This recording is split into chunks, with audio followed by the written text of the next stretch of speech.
ามเดนเนอร์ตบมือดังๆด้วยกับหมูเฮาเนี่ยเขาไม่ต้องถามอายุแล้วเนาะโอ้อันบัดตามเช้าตุลุงยองมีเนาะอยู่เนี้ยตุลุงพนานพังรู้ไหมเพิ่นจะเฮ้ตุลุงนักมาไก่อีกหนึ่งเพลงเอาปล่อยมาเลยแต่แล้วกุลสตรีเฮาเนาะแต่เปิ้นจังฟอนทางดีเจก็สต็อปเพลงไว้ก่อนบึดเอาแถมรอบนึงอยู่นะบึดจะมีแถมรอบนึงอยู่วันนี้ท่านมหาว่าวันค่ำนึกว่าช่วงเช้านี้เราจะมีการทำบุญทักษิณานุปทานอุทิศบุญกุศลแด่บุรพาจารย์หลังจากนั้นเราก็จะได้ฉันเพลถวายเพลแล้วก็เราก็จะได้กินข้าวน้ำจ้ำข้าวตอนกันเสร็จจากขั้นแล้วตอนบ่ายจะมีการทอดผ้าป่ามาตอนนี้เลยแม่มาไม่นั่งนะเพื่อนพี่น้องทางใดนะบุกเดียวเตรียมลำรถเหมือนกันเดินรถเหลืองนะเอาพักผ่อนเลยคณะเจ้าฟ้อนเอาตอนนี้เลยจ้ะนะตอนนี้แม่ขอมาแล้วนะเดี๋ยวจะบอกเส้นทางการไปที่ห้องน้ำให้มีหลายที่หลายจุดเหมือนกันเด้อเนาะกินข้าวกันมาแล้วก็นี่ มานั่งตังเพได้หน่อยไหมตอนนี้ศรัทธาญาติโยมพระจะร่วมทำบุญปักยอดพระป่าที่บูรณะปฏิสังขรณ์ซ่อมแซมทางวัดบรรพตสถิตที่ท่านพระมหาเปิ้นปีกวิเวกเนอะณที่นี่นี่เป็นที่ลมมณียสถานเป็นที่ล่มลื่นด้วยแมกไม้นานาพันธุ์ที่แม่หันต้นบะโกก็ต้นบะโกย่ำมดสมัยเป็นอ่อนเขาได้กินบะโกเนี่ยจนเขี้ยวบดดำทดสอบตุลุงครับพอดีวันนี้มีคณะสล้อซอซึงของเทศบาลเขตลางนครเนาะซึ่งคณะของเปิ้นก็รวมมิตรมีศรัทธาญาติโยมญาติธรรมแฟนรายการของคลื่นสีขาวของเฮาที่อยู่วัดหัวฝายบ้านหัวฝายก็เป็นสมาชิกในวงส่วนหนึ่งซึ่งก็เปิ้นก็กลุ่มกันเนาะในการทำกิจกรรมเพื่ออนุรักษ์ศิลปวัฒนธรรมด้านนี้มีกิจกรรมที่ไหนเปิ้นก็ไปช่วยกันลักษณะนี้โดยครูบาอาจารย์ซึ่งเป็นอาจารย์สอนเปิ้นได้นำดนตรีพื้นเมืองมาสล้อซอซึงมาเล่นตัววันนี้นะในช่วงนี้ถ้าเปิ้นพร้อมแล้วก็บรรเลงกันไปเรื่อยๆเนาะเปิ้นก็บรรเลงของเปิ้นไปส่วนที่จะฟ้อนก็ฟ้อนไปเอาเหมือนป้อยหลวงเนี่ยครับตุลุงครับศรัทธาญาติโยมที่มาหาอาตมาภาพเนอะจะมาตานก็มาตานตั้งในเพะเนาะเอาตานกันเงียบๆส่วนพิธีกรปล่อยให้ตุลุงวันนี้นิมนต์ตุลุงมาจากอำเภอดอยหล่อจังหวัดเชียงใหม่หลายคนก็อยากจะพบปะกับตุลุงก็จะให้เปิ้นได้ได้จ่าเป็นโฆษกประชาสัมพันธ์ตรงนั้นเนอะก็กราบนิมนต์ตุลุงครับขอบคุณท่านพระมหาสมชาติเอาอีแม่กำใบร้อยมาห่วมตำบลแม่จื้มหยางเจ้าฮะแม่หยางแม่มาไลโอ้สลีมอมจื้นให้อีแม่เนาะ อีแม่หอมพระป่าแถม100 บาทเด้อแม่มาไลดอกรัก ผมกินห่มตาโดยการเจิญนะเจ้าเด้อศรัทธาญาติโยมก็จะห่วมทำบุญต้อนพระป่าตานพระป่าโดยการแวะเวียนมาทางนี้คณะศิษย์ล้อซอซึงตั้งลำได้เน้อพี่น้องอยู่ลำปางเนาะดูโอ้มาไก่มาจากตัวหิมหนองกระติงบุนะอ๋อหลังบ้านป้าน้อยนะไม่เอาแล้วโทษเดี๋ยวก็สลีมอมจื่นเนาะเอาละจัดนักละเอามาเลยศรัทธาญาติโยมเนาะกินน้ำกินท่าเย็นอกเย็นใจจนนี้พระจะห่มกินห่มตาลห่มทอดผ้าป่าด้วยกันในบุญบารมีของอาจารย์ท่านพระมหาสมชาติจาตาปัญโยนี่อย่างที่พี่นานว่านะเปิ้นไปกุฏิกุตังแต่ก็เดินนี่ก็เป็นนักเดินแข้งทองแล้ว นอนตามสุสานป่าช้าไปแล้วก็ขึ้นเข้าหาคนเฒ่าคนแก่ประชาชนคนเฒ่าเจ็บอดแอดสบายนะได้หันท่านมหานี่หายเลยอ่ะ ไปโปรดเมตตาป่าลมไปช่วยวัดช่วยวาบอกว่าตั้งละปูนเจงใหม่ลำปังเวียงป่าเป้าเดี๋ยวเปิ้นไปโมดเนอะแถวปุ้นเมืองฝางบุญฉะนั้นก็ญาติโยมวันนี้เขามาสนองคุณเปิ้นเนาะสนองคุณเปิ้นที่ว่าเขาจะได้ มีน้ำจิตน้ำใจในด้านปัจจัยเงินทองจะร่วมทำบุญกินทานปักยอดผ้าป่าจดลายใหม่นามนึภัยจะร่วมทำบุญจดชื่อเสียงเรียงนามทำบุญถวายทานไว้ภัยภาคหน้าเนี่ยก็ดีจัดทานไปหาตังเหล่าญาติกาวงศาเป็นปีไตเก่าเน่าเมินเอามาแถมแล้วโฮงทานเสาหาที่วางของนึเดี๋ยวจะให้ท่านอาจารย์วันใหม่มาปั่นปอนโฮงทานนะ มากันตามน้ำจิตน้ำใจตามบุญบารมีญาติโยมที่ได้ร่วมทำบุญทำกุศลไปแล้วก็ดีขออนุโมทนาเด้อขออัญเชิญยังเทพปัทไทยตังมเหสขาตังเทวบุตรเทวดานะปยาอินปยาพรหมปยายมมาราชเวสสุวรรณท้าวเวสสุวรรณครุฑนาคน้ำปรมัยไอสวนตลอดถึงนางนาถไทยตรณีสลีกุตตะอามาตย์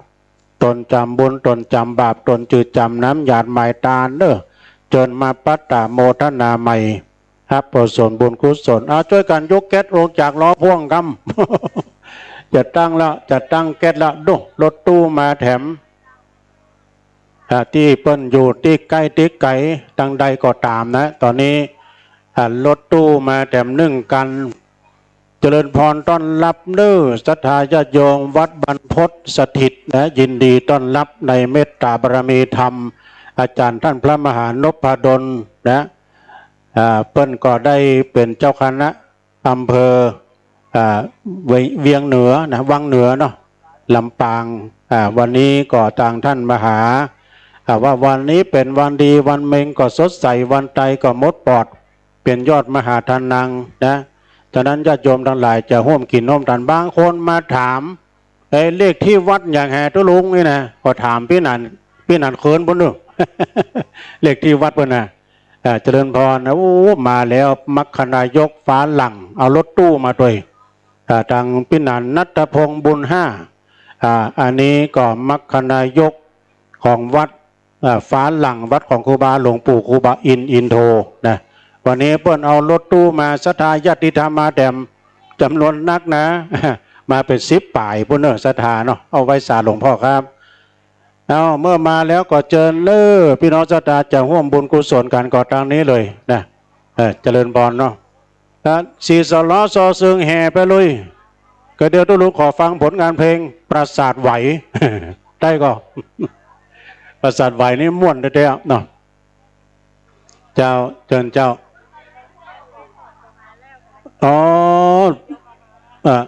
โยมพี่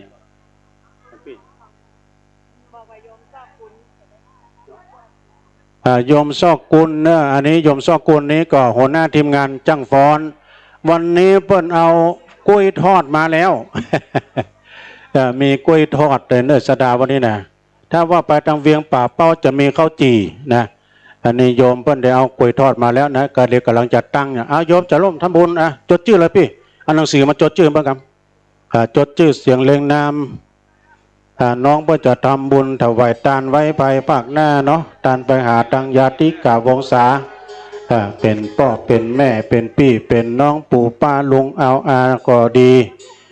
ที่เขาเจ้าตั้งหลายได้ล่วงลับรับขันไปสู่ปาลโลกไปหน้าตะกี้ก็คณะจังฟ้อนนะเป็นกลุ่มคนงามฮักฟ้อนนะแปลว่าจังฟ้อนจำนวน15 ท่านจากเจดีย์สาวโยมจดชื่อก่อนนะโยมเนาะเอาปากกามาให้จดชื่อเพื่อนด้วยนะโยมชื่มยังโยมชื่มยังเอามาหลายเล่มมั้งกะมันคนรอชื่ออย่างพี่เดี๋ยวบอกเลยโยมพี่สมพิษนะร่วมทำบุญปักยอดพระป่าจำนวนแถม100 บาทเจริญพรขอบคุณโยมพี่สมพิษเน้อขออนุโมทนายังบุญกุศลกับศรัทธาญาติโยมเราได้มากินมาทานนิมนต์หลวงพ่อนั่งได้เลยครับเนาะโอ้แม่กาหอยกึดใจได้แล้วจกใบซาวมาคืนกำไรให้แก่ทางวัด ร่วมทำบุญเต็ม2 ซาวนะกี่ซาวก็ได้เนอะมาเลยเนาะจดลายหมายนามโยมจื้มสัง สุนิสาอันนี้ร่วมทำบุญมาแถมนะจากแม่ค้าขายหอยก็ขอให้การแม่นไข่หมาเนอะอิมาก้าขึ้น แล้วตอนนี้กำลังจะนั่นกะฮะก็มีในศาลานะศาลาโน่นนะแต่ถ้าจะพระท่านมาหาสมชาติก็ที่ในศาลาเนอะสถานเนอะมีซองจดชื่อเลยจดชื่อเลยจดเอาลายหมายเอานามดำบุญระไหวตานไว้ภัยภาคหน้าตานไปหาตังยาติกาวงศาเป็นพ่อเป็นแม่เป็นพี่เป็นน้องของเฮาปู่ป้าลุงเอาอาตังฝูงพุทธิพุทธาสามีกาภริยานะยาติโกโหยติกายาสนิทมิตรแก้วสหายมาถามกันหลายคนนะตัวลุงเลขที่วัดหยังเนี่ยถามพี่หนานเคินฮะจดชื่อกันพี่หยังพี่ฮะตาลขันเข้าดีกะเดี๋ยวตัวพี่วันใหม่อยู่ก็นิมนต์ตัวพี่วันใหม่ปั่นปอนหงตาลกรรมนะครับออกมาตอนนอกกรรมเดี๋ยวจะได้บันทึกภาพไว้เนาะเดี๋ยวจดหงตาลชื่อหงตาลอยู่บ้านไหนพี่น้องหนองยางเนอะแต่กะแม่นมากับเรียนเชิญได้เนอะศรัทธาญาติโยมทุกพี่วันใหม่มาแล้วเอาปั่นปอนกรรมเดี๋ยวท่านอาจารย์ถ่ายรูปที่ทุกพี่วันใหม่ปั่นปอนนั่นกรรมรถแดงรถตู้นะถ้าเอาของลงแล้วจะได้ขยับขยื่นเคลื่อนไปทางนอกกรรมตอนนี้ได้ยินเสียงแล้วกะดนตรีพื้นเมืองเปิ้นหาที่นั่งกรรมเดียวก็เดียวก็จะได้แห่กันแล้วเนาะประสาทไหวเอาแบบบักเก่าหาที่นั่งญาติโยมที่ได้ร่วมทำบุญไปแล้วก็ดีขออนุโมทนาขอท่านประสบแต่ความสุขกายสบายใจพ้นจากภัยไก่จากเวรมาดแม้นว่าท่านมุ่งมาดปรารถนาสิ่งหนึ่งสิ่งใดก็ขอสมดังความมุ่งมาดปรารถนาเนอะแม่น้อยอินยาสีน้ำแข็งอยู่ไหนเนอะแม่วิไลพรของหลวงปู่ดอยน้ำบะเป้าจากอันเวียงป่าเป้ามาถึงแล้วครับทุลุงน้ำบะเป้าจากเวียงป่าเป้ามาถึงแล้วเนอะแม่น้อยอินยาสีเวียงป่าเป้าก็มาถึงแล้วป้อลงทรงก็มาแล้วเนอะน้องนัดประสานกับอันนี้จิมแต่ประสานกับปอดนตรีจิมเขาจะต้องเบาเสียงเขาหน่อยดนตรีเปิ่นจะได้เล่นตัวน่ะประสานกันเนอะเปิ่นจะเล่นดนตรีคอไปเรื่อยๆแล้วเขาก็อูเบาๆกันไปไม่น้อยไปดูแลเรื่องอันหงตาลน้ำแข็งน้ำดื่มแม่วิไลวันน้องจะทำบุญเนาะเขียนชื่อมาเรียบร้อยโยมเยาวภาบุญวิถานบุญลิฐานเนาะกำมลภูวงผู้ตวยนะร่วมทำบุญมาแถมจำนวนกี่ร้อยละเรียนแล้วปักเลยปักยอดเลยนะอันนี้ไม่หีบเลยเอาเลยมาเลยโชเฟอร์จะร่วมทำบุญก็มาการตอนนี้เลยเนาะเบาไปหน่อยไม่นี่บอกเป็นเสมอได้เร่งแถมน้อยนะถ้ามันจับแล้วก็กระด้างมาดูพี่นานว่านะจะไปคุยมันถ้ามันจับแล้วก็ดีแล้วขอบคุณพี่น้องศรัทธาจากดอยหล่อเนอร์สันหินฟ้าหลังนะโดยการนำของพี่นานนัตพงศ์บุญห้ามัคคนายกพี่น้องเหล่าเป้าตัวหลายที่หลายต่างหลายปิงตั้งพูดต่างดอยหล่อเนาะมากันแล้วก็ขออนุโมทนาเนอตอนนี้ศรัทธาจะปักยอดผ้าป่ามาตอนนี้เนอะ9 โมง 10 โมงนี้จากทักษิณาตอนนี้ตังหงตาลถ้าพร้อมแล้วจะฮับบอลก็แจ้งความจำลงใหม่มาเนอะตุปีวันใหม่นักเจ้าได้กันเดี๋ยวเพื่อนถ่ายภาพนะเมาะเดี๋ยวถ่ายภาพก็ตุ้ลุงแล้วสวะใหม่แล้วเฮ้ยแล้วเปียกนี่มาเฮิมซ้ำมันนะฟังสำเนียงเชียงใหม่เฮาม่วนมันนี่ผสม2 ลำถึงลำปูนลำปางเชียงใหม่เนาะตัวกันนี่วันนี้เบอร์ไปนานเคลื่อนกับไม้เดี๋ยวไม้จะลุกเดี๋ยวเฮิมนั่งพอกันเดี๋ยวไม้จะอันนี้จักภาพเนาะขอน้อมใบสาบันจากที่เคารพครูบาอาจารย์ถึงน้อยถึงนานนั่งกันจุกี้ อ่าสลาเคียงเหรอหอตุลงสวะไม้ละไม้ของตุลงแก้วเนี่ยมันน่ากลัวนี่กำไม้ไหนอันมุดไม้รู้ฮันนะเอาสาธุเอาวันนี้เจ้าภาพของทีมงานเอาฝ่ายบักให้หันฝ่ายบักได้หันได้ยินก็เสียงตุลงนี่ละตัวจริงเสียงจริงนะอ้าวตัวภาพจะไปแม้ตู้เจ้าได้นะมันเจ้าอยู่ครับน้อมนอนน้อมเจริญเจริญพรน้อมเอิญเจริญจวนเนาะสำหรับอรงทานเนอะพระคุณเจ้าพระเดชพระคุณเจ้าครูบาอาจารย์เจ้าตรงเนี้ยยกมือไหว้ไปมือสารนิมนต์รับกินรับทานเนาะแผ่พายยายบุญหืดเพปาลักเจ้าตีเจ้าตางว่าเกี่ยมตันเชียงสกรรมครับน้อมเอิญเจริญพรน้อมเจริญจวนเนาะการทำมูลกินทานติดตั้งแกน้องแต่แย่งอยู่นี่นะแบง20นี่มันหนุ่มอยู่แบง100มันเริ่มแก่ละนะในแบงปันมาเดียวนะตอนนี้ครับไม่หีบมีผลไม้อย่างก็ปนห้องไม้อย่างไม่พายตรงเลยสมีดมาพาแถมแต่งไม้มีอยู่มาแต่งว่าไปจะนะครับก็เป็นที่ปลื้มปิติยินดีเนาะเป็นที่สบายอกสบายใจม่วนอกม่วนใจอยากเป็นว่านะคือว่าจะได้ปั่นปอนซ่านให้กรรมทุกคนทำบุญกิจการยกมือไหว้ไปมือสาแล้วขอให้สุขขี่มีเงินเต่างเต้าเหมือนดังเม็ดเข้าในแอปในไห่เดินทางเคลื่อนย้ายไปห้องหมุนไหนขอจะมีภัยมาไก่มาใกล้เงินคำกิจการรักฐานหาได้รับยศเกรียงไกรพรั่งพร้อมมีคนนับถือเคารพอ่อนน้อมอย่ามีคนใดหน้าไก่จังขอพี่น้องขอทุกคนได้อยู่สุขังอายุวันนังสุขังปาโล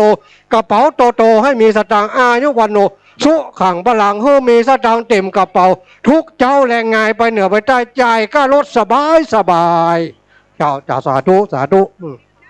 ว่าตกลงมันยอมกลับไหมแล้วเว้ยสวะนี่ล่ะสวะคือล่ะขอไหมเอาเจ้าปุ่นไหมเมยที่จัดการของหน่วยเครื่องแม่ไปปุ่นเจ้าบัจจัยไล่นะบอกคือไปปุ่นเนาะครับสาธุอนุโมทนาเนอะครับศรัทธาทานังเป็นสตุ้งสตางให้หอมเนาะบุญกินบุญตาลบางนี้อันนี้บ้านโป่งหลวงบ้านแม่เฟืองบ้านไร่อะไรแต่จังใหม่บ้านเนาะขออนุญาตประสานหมอก็ไปอยู่ทางใต้เลย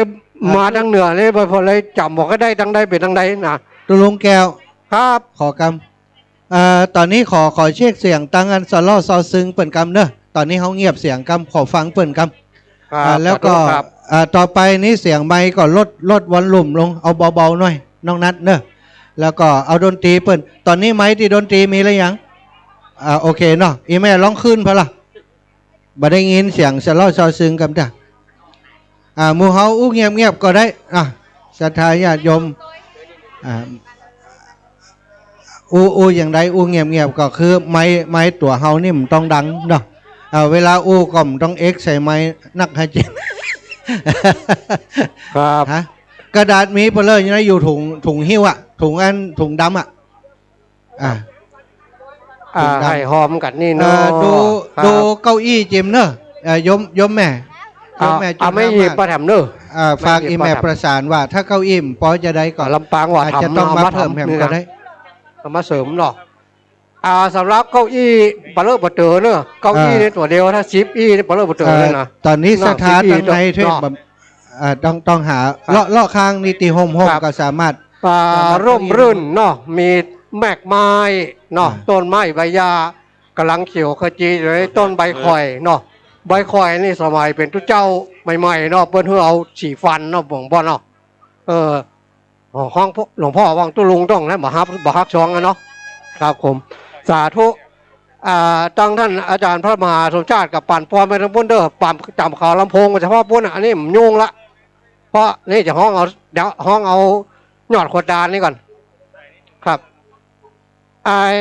พ่อบุญแม่บุญทั้งหลายเนอะน้อมเจริญพรเนาะหาดที่นั่งเอาเด้อ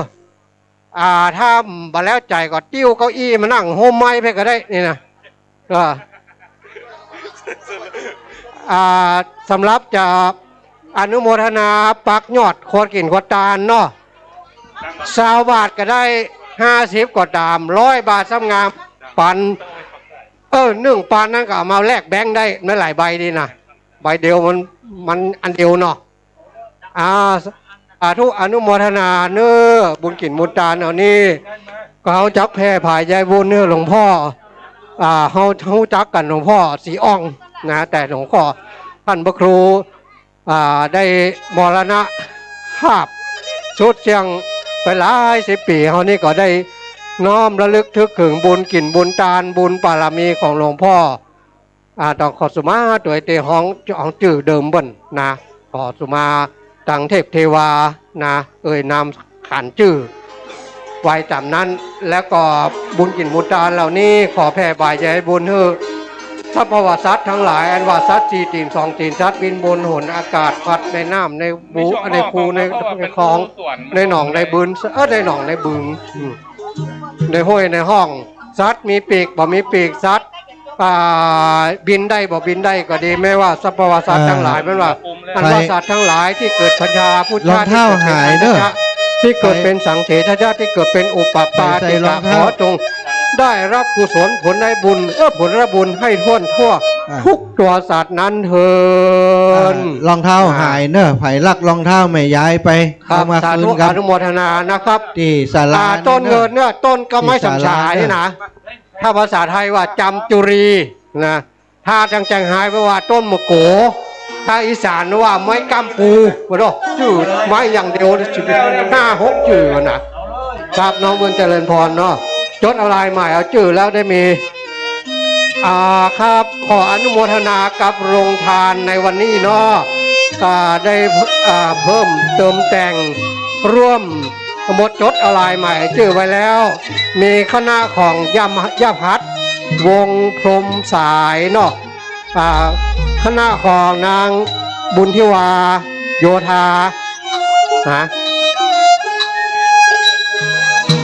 ครับรองเท้าอะไรหายากที่สุดรองเท้าหายผ่ายืมไปเอามาคืนกับเน้อ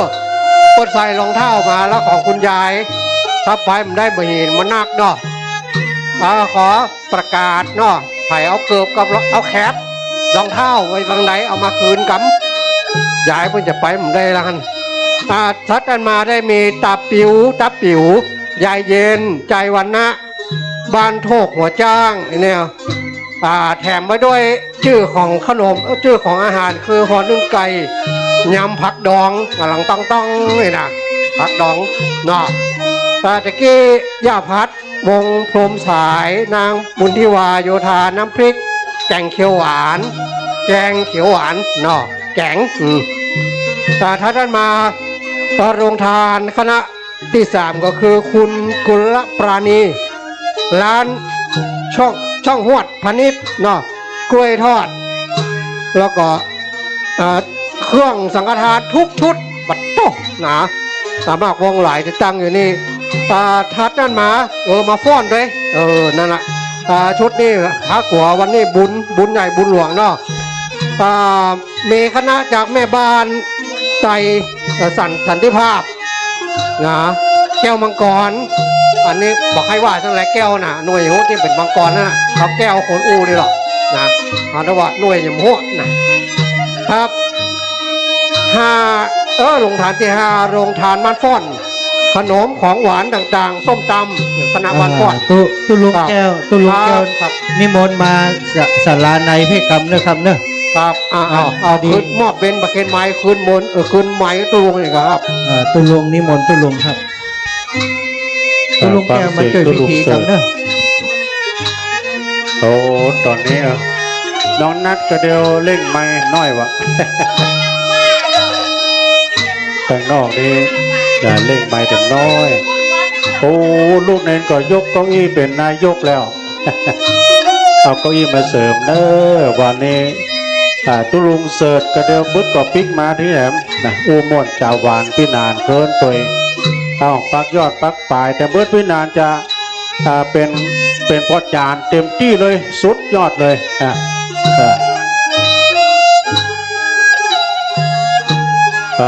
ยินดีต้อนรับแม่จิรพันธ์โมป้อจากเวียงป่าเป้า ได้เดินทางมาถึงแล้วนึกพี่น้องทางเวียงป่าเป้าเนาะโดยการนำของแม่จิรพันธ์โมป้อแม่จิรพันธ์นี่ไปทางไหนซับเตอร์นี่เอารถบัสไปก่อนนะเอารถบัสไปก่อนเอาเลยแม่จะมาปักยอดปักปลายกับมาตอนนี้เด้อต้นพระป่าตอนนี้ตามแต่เจตนาสดากองญาติกองโยมดังหลายตัวเนาะจากนั้นก็ขออนุโมทนาในส่วนบุญส่วนกุศลต่อไปขอประกาศรายชื่อรายนามบริจาคเพิ่มเติมเนาะต่อเติมเสริมต่อจดชื่อได้แม่เนอะจดชื่อได้คุณนัทธิดาธรรมเพชรคุณนัทวันนัทวลันนะหรือว่าน้อยช่างคิดพวกตำบลต้อนพระป่าจำนวนแบบ100 บาทแล้วบัตรแต่นั้นหมายมีคุณวุฒิบุญยืนและพร้อมด้วยครอบครัวบ้านสันติภาพร่วมตำบลปักยอดพระป่าจำนวนแบบ200 บาทเนอะยินดีนักคุณสมพิษร่วมตำบลตันไว้ภายบ้างหน้าตอดพระป่า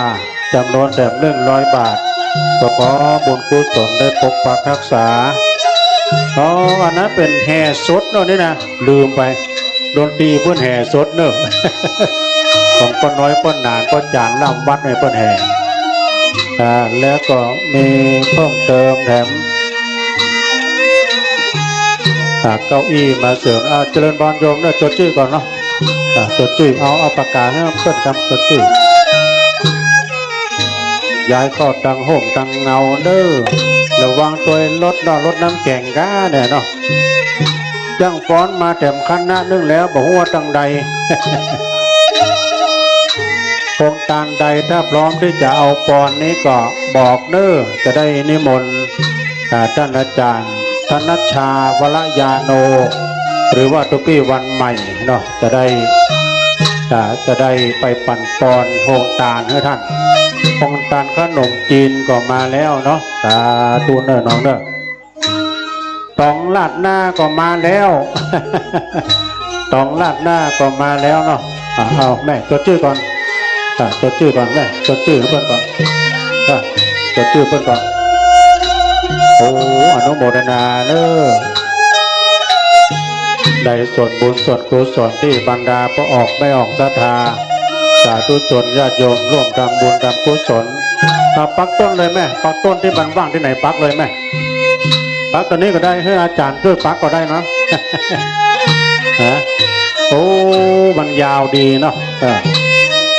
บุญกุศลได้ปกปักรักษาเจ้ามูลศรัทธาทั้งหลายประกอบไปด้วยจกปีจกเดือนจกวันจกยามอายุปีอายุเดือนอายุวันอายุยามไปใจอยู่ก็ขอให้มีใจไปทางใดก็ขอให้มีโชคมีลาภผ่าแพ้ข้าศึกศัตรูนิปันมาหาปันใดเลิกไปทางใดก็ตามไปทางเหนือก็มีคนกราบคนไหว้ทางว่าไปทางใต้ก็มีคนนับหน้าถือตาแม้ว่าพอตะวันตกก็จะได้มาเถือนะก็เดี๋ยวขอประกาศรายนามเนาะมีเพิ่มเติมตะกี้ทางคณะกรรมการแม่บัวรวยแรงจริงพี่น้องวังเหนือร่วมตำบลต้อนพระป่ากับท่านมหาแถม100 บาทเนอะตอนนั้นมาก็มีคุณครูธนัทกมลแต้มมกอีกาแต้มคมก็หรือว่ามันทุกมอม้าไปมอม้ามีนะพร้อมด้วยครอบครัวทำ400 บาทเนอะแล้วก็มีนางตาวินี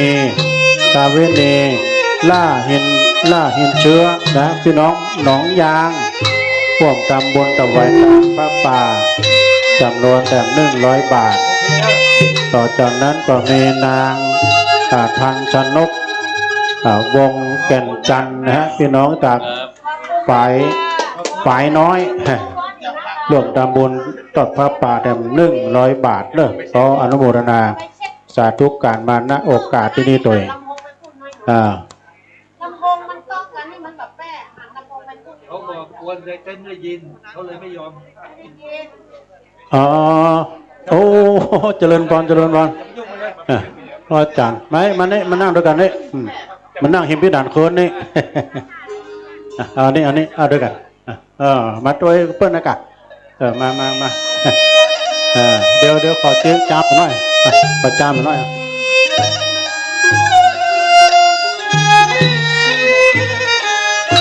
เดี๋ยวเปิ้ลหน้ากากของจริงอ่ะลองเปิ้ลเอาจ้าแล้วหรอเดี๋ยวพื้นหนังนั่งเนี่ยแต่รายชื่อรายนามก็มีตั้งแต่ที่นี่มาเนาะเอาเปลี่ยนตัวลงมันเจ้าเลย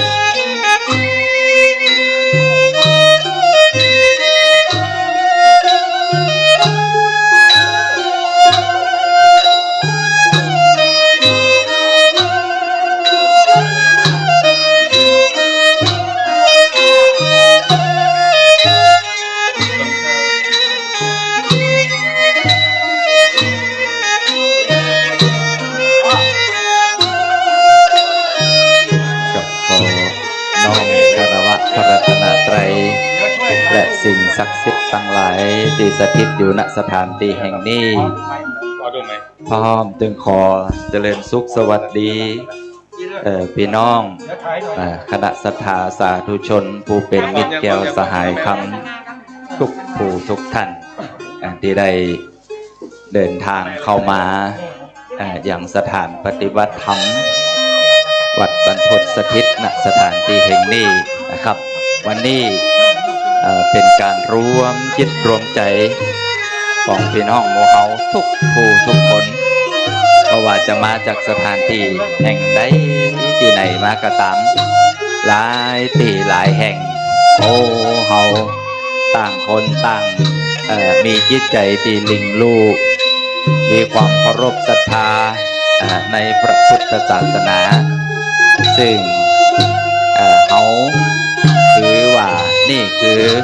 ที่พึ่งอันสูงสุดของหมู่เฮาทุกผู้ทุกคนวันนี้เฮาจะได้หันความร่วมแรงร่วมใจมีจิตใจอันศรัทธาประสาทะต่างคนต่างเสียสละตึงกำลังกายกำลังใจกำลังทุนทรัพย์ทุกคนที่มาอยู่ในสถานที่แห่งนี้คิดว่าต่างคนต่างพร้อมที่จะเสียสละทุกสิ่งทุกอย่างเนาะกับพระบวรพุทธศาสนาของเขานะครับสังเกตได้จากหลายโพหลายตันต่างก่อนนำเอาอาหารการกินวันนี้เต่าตีพอคณะลงทานแล้วอยากจะขอเจ้าหน้าที่เขาหรือว่าท่านใดก็ตามที่เอาลงทานมาเนาะครับเนาะได้มาแจ้งบอกกล่าวกับตั้งทีมงานประชาสัมพันธ์ที่นี่นะครับว่าอีพ่ออีแม่ลูกที่ไหนแห่งหนตำบลใดมานะครับมีข้าวป่าอาหารแม่ยิงพันมานี่จกสตังมาอย่างจ้าจะมาต้องหอมพระป่าอันนี้พี่น้องบ้านดอนไฟปุ่นน่ะแม่ทะนะครับมากันนักกันหลายอยู่นะครับเดี๋ยวคนจกสตังมาทำละหันมาถวายตุลุงแหละเอาอย่างนะ เอาอย่างมาถวายตุลุงแหม เอาใจมาถวายเนาะเอาหัวใจห้องปอยเนาะ ตอนนี้นะหลายตีหลายแห่งเนาะลงทานหลายตีเนอะวันนี้นะฮะเอาเนี่ยได้เจอกันละนะเสียงปีนานเคลื่อนเขาก็ตั้งแต่เจ้าแล้วนะครับ วันนี้โคศกจิตอาสาเนอะได้มาร่วมแข่งร่วมใจกันหลายผู้หลายตันเขามีตึงหลายระบบนะจะเป็นระบบอันยังก็มีเนอะวันนี้นะถ้าไปฟังสไตล์ม่วนกับฟังปีนานเคลื่อนนะถ้าจะฟัง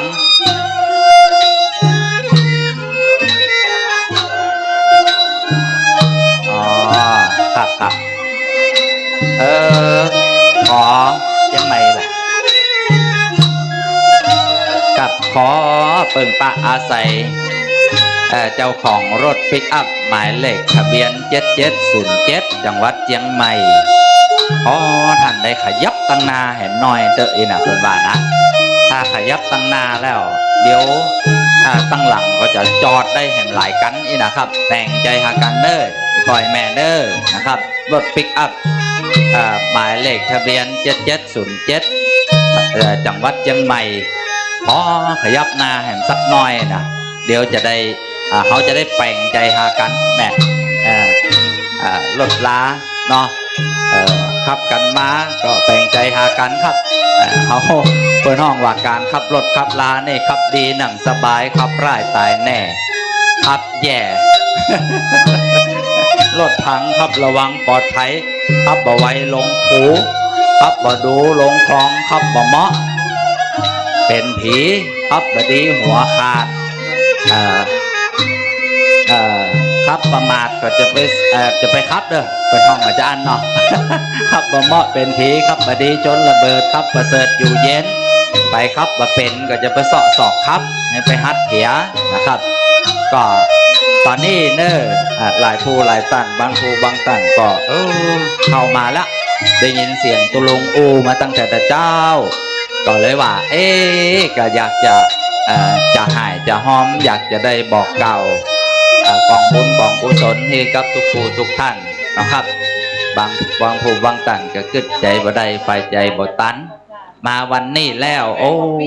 เอาเครื่องกินหัวตานมาเอาสตังมาหอมกันเพื่อที่เขาจะได้ทำบุญอุทิศส่วนกุศลให้กับพระครูสิริธรรมวิพัฒนะหรือว่าหลวงพ่อสีอ่องถ้าไผ่เกยได้เป็นพระเน้นร่วมสมัยนะกับหลวงพ่อสีอ่องเขาจะหันได้ว่าสมัยที่เปิ่นมาสร้างวัดบรรพตสถิตนี่ใหม่ๆนี่หลวงพ่อสีอ่องนะครับเป็นที่เคารพศรัทธาของพุทธครับโดยเฉพาะพลอากาศเอกเกษตรโรจนนินทร์นะสมัยนั้นกับผมก็ยังเป็นพระหนุ่มเน้นน้อยอยู่นะครับพลอากาศเอกเกษตรโรจนนินทร์นี่จะมาเป็นประจำนะครับเป็นสถาลักษณ์ของหลวงพ่อสีอ่องหรือว่าพระครูสิริธรรมวิพัฒน์นะครับซึ่งเป็นผู้บุกเบิกในการที่ก่อร่างสร้างแผงวัดบรรพตสถิตที่นี่นะครับมีอาคารมีสถานที่กว้างขวางดูแล้วเป็นที่ร่มรื่นในสมัยต่อมาพระอาจารย์พระมหานพดลสุวรรณเวทีซึ่งตอนนี้ก็เป็นเจ้าคณะอำเภอวังเหนือเนาะพระอาจารย์มหานพดลนะครับซึ่งในสมัยพระเดชพระคุณหลวงพ่อพระราชนานายกวัดเจดีย์สาวนี่เนาะหลวงพ่อมาแล้วล่ะหลวงพ่อเปิดมาเปิดได้ส่งเสริมนะครับถึงวันนี้เปิดกับ80 ปลายแล้ว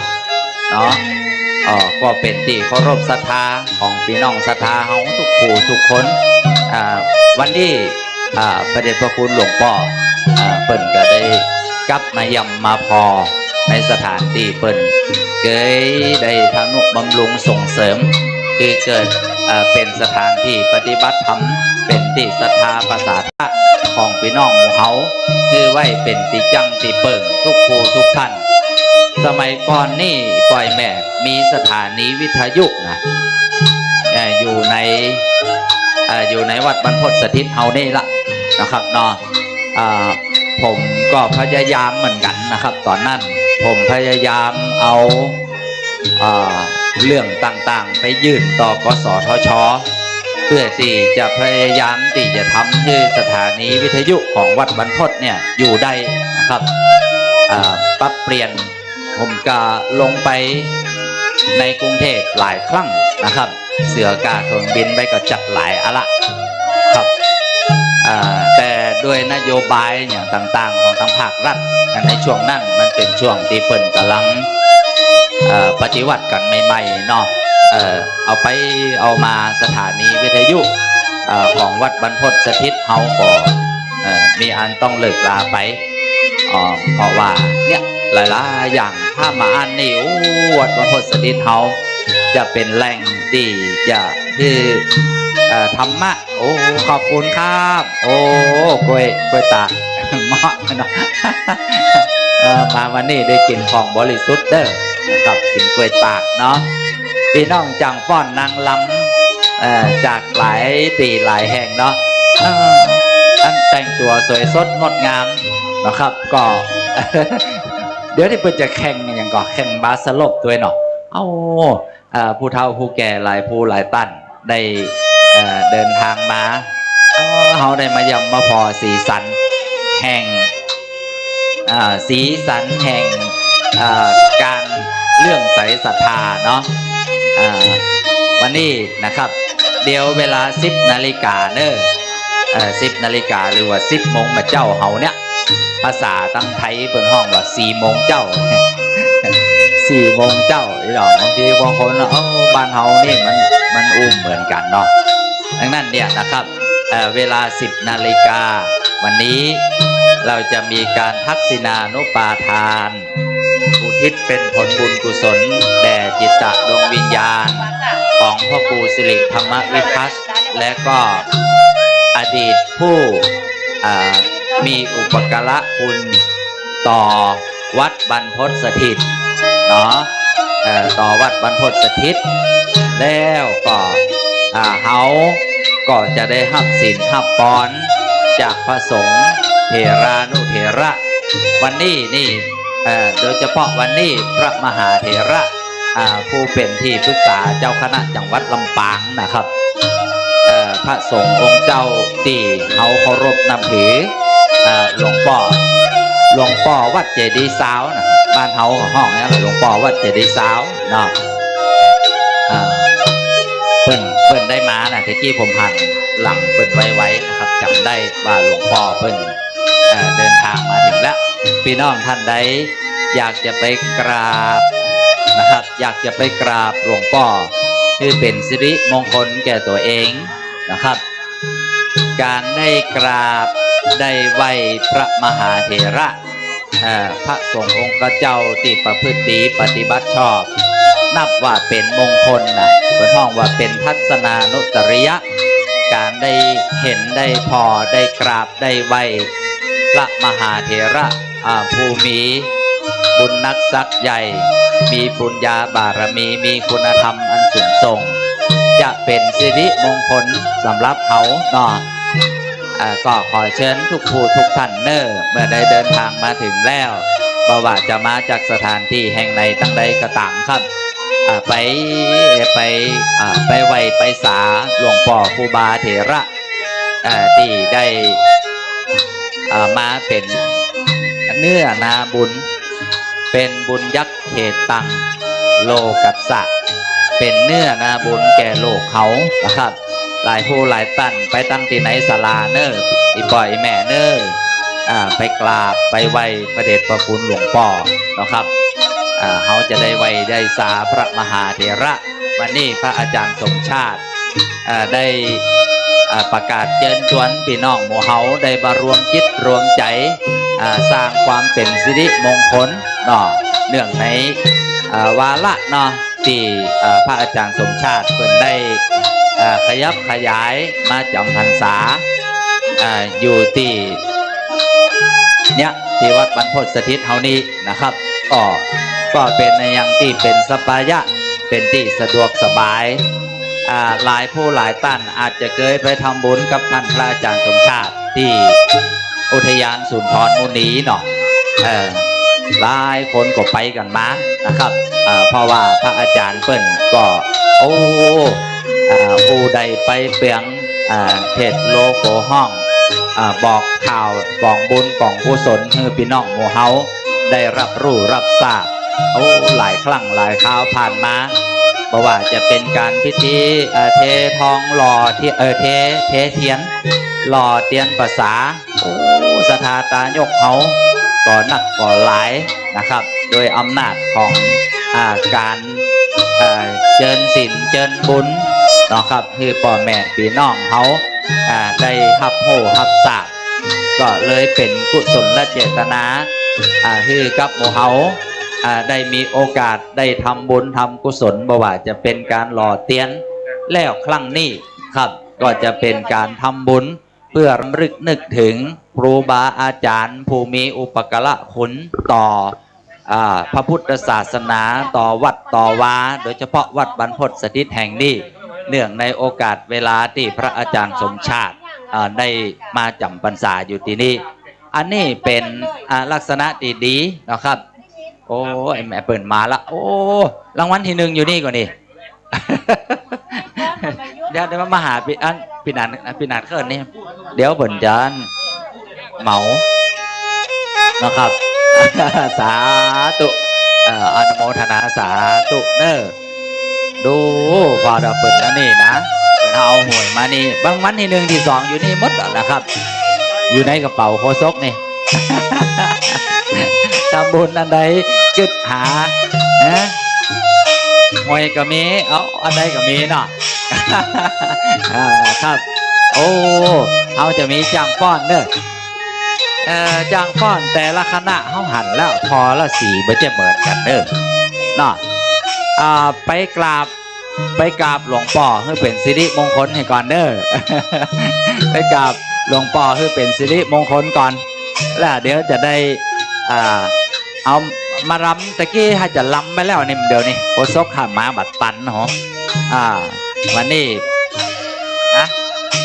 สีส้มลำไปแล้วเนาะสีชมพูสีจมอ่อนนี่ยังได้ลำแต่แหละเดี๋ยวจะได้พอเนาะเดี๋ยวหันสักกำหนึ่งเด้อพี่น้องเด้อเวลา10 นาฬิกาเขาจะมีพิธีการทักษิณานุปาทานเป็นการอุทิศบุญกุศลให้กับอดีตเจ้าอาวาสผู้มีพระคุณต่อวัดบรรพตสถิตนะครับเนาะอันนี้พี่น้องในก็ป้องเป้าพวกกะเอาจังหายพวกน่ะมาไก่เนี่ยมันใหญ่ใจถึงเหรอ โอ้คนเฮานี่อยู่ติดใจแต่เนาะมโนบุพังขมาธรรมามโนเศรษฐามโนมยามณสาภาสติวากโรติวาโอ้เป็นถือว่าอันใดก็ดีเนาะขออนุโมทนาสาธุเด้อขอโอกาสนี่ขอโอกาสก็เป็นอันเกินกับในอันเจ้าภาพเจ้าสถานที่ไหนบนตั้งใดก็เดี๋ยวขอจื่อบนให้กำเด้อเนาะโอ้ครับจะได้ขออนุโมทนาสาธุบอกฮือกับเทวบุตรเทวดาได้สองหูเล็งหันกุศลเจตนา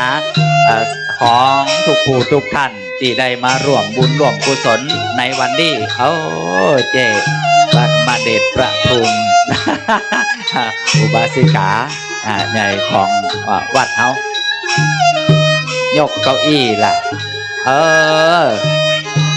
ผมว่าเบอร์เนี่ยเนาะอันเจไปเอาที่ไหนศาลาบนบุญเดี๋ยวครับขอโอกาสขอเปิ่งปะอาศัยตีนแข็งมือแห้งของประจายเฮาที่พอจะมีแห้งช่วยยกโต๊ะได้นะครับเก้าอี้ที่ศาลาใหญ่พุ่นนะครับบัดเดี๋ยวนี้อยู่ตีตั้งหน้าโคโซกอยู่ที่ไหนบางคนยังมาหันเดี๋ยวเลยเนาะแต่ยืมมานี่เอาซาเล้งเปิดมานี่พอดีนะครับเอาเก้าอี้เดี๋ยวจะไปเอาเก้าอี้ยืมไปต่างเก้าอี้กันเด้อเนาะหรือว่ารถปิกอัพไผ่ที่อยู่แล้วก็ขยับได้ง่ายนะครับ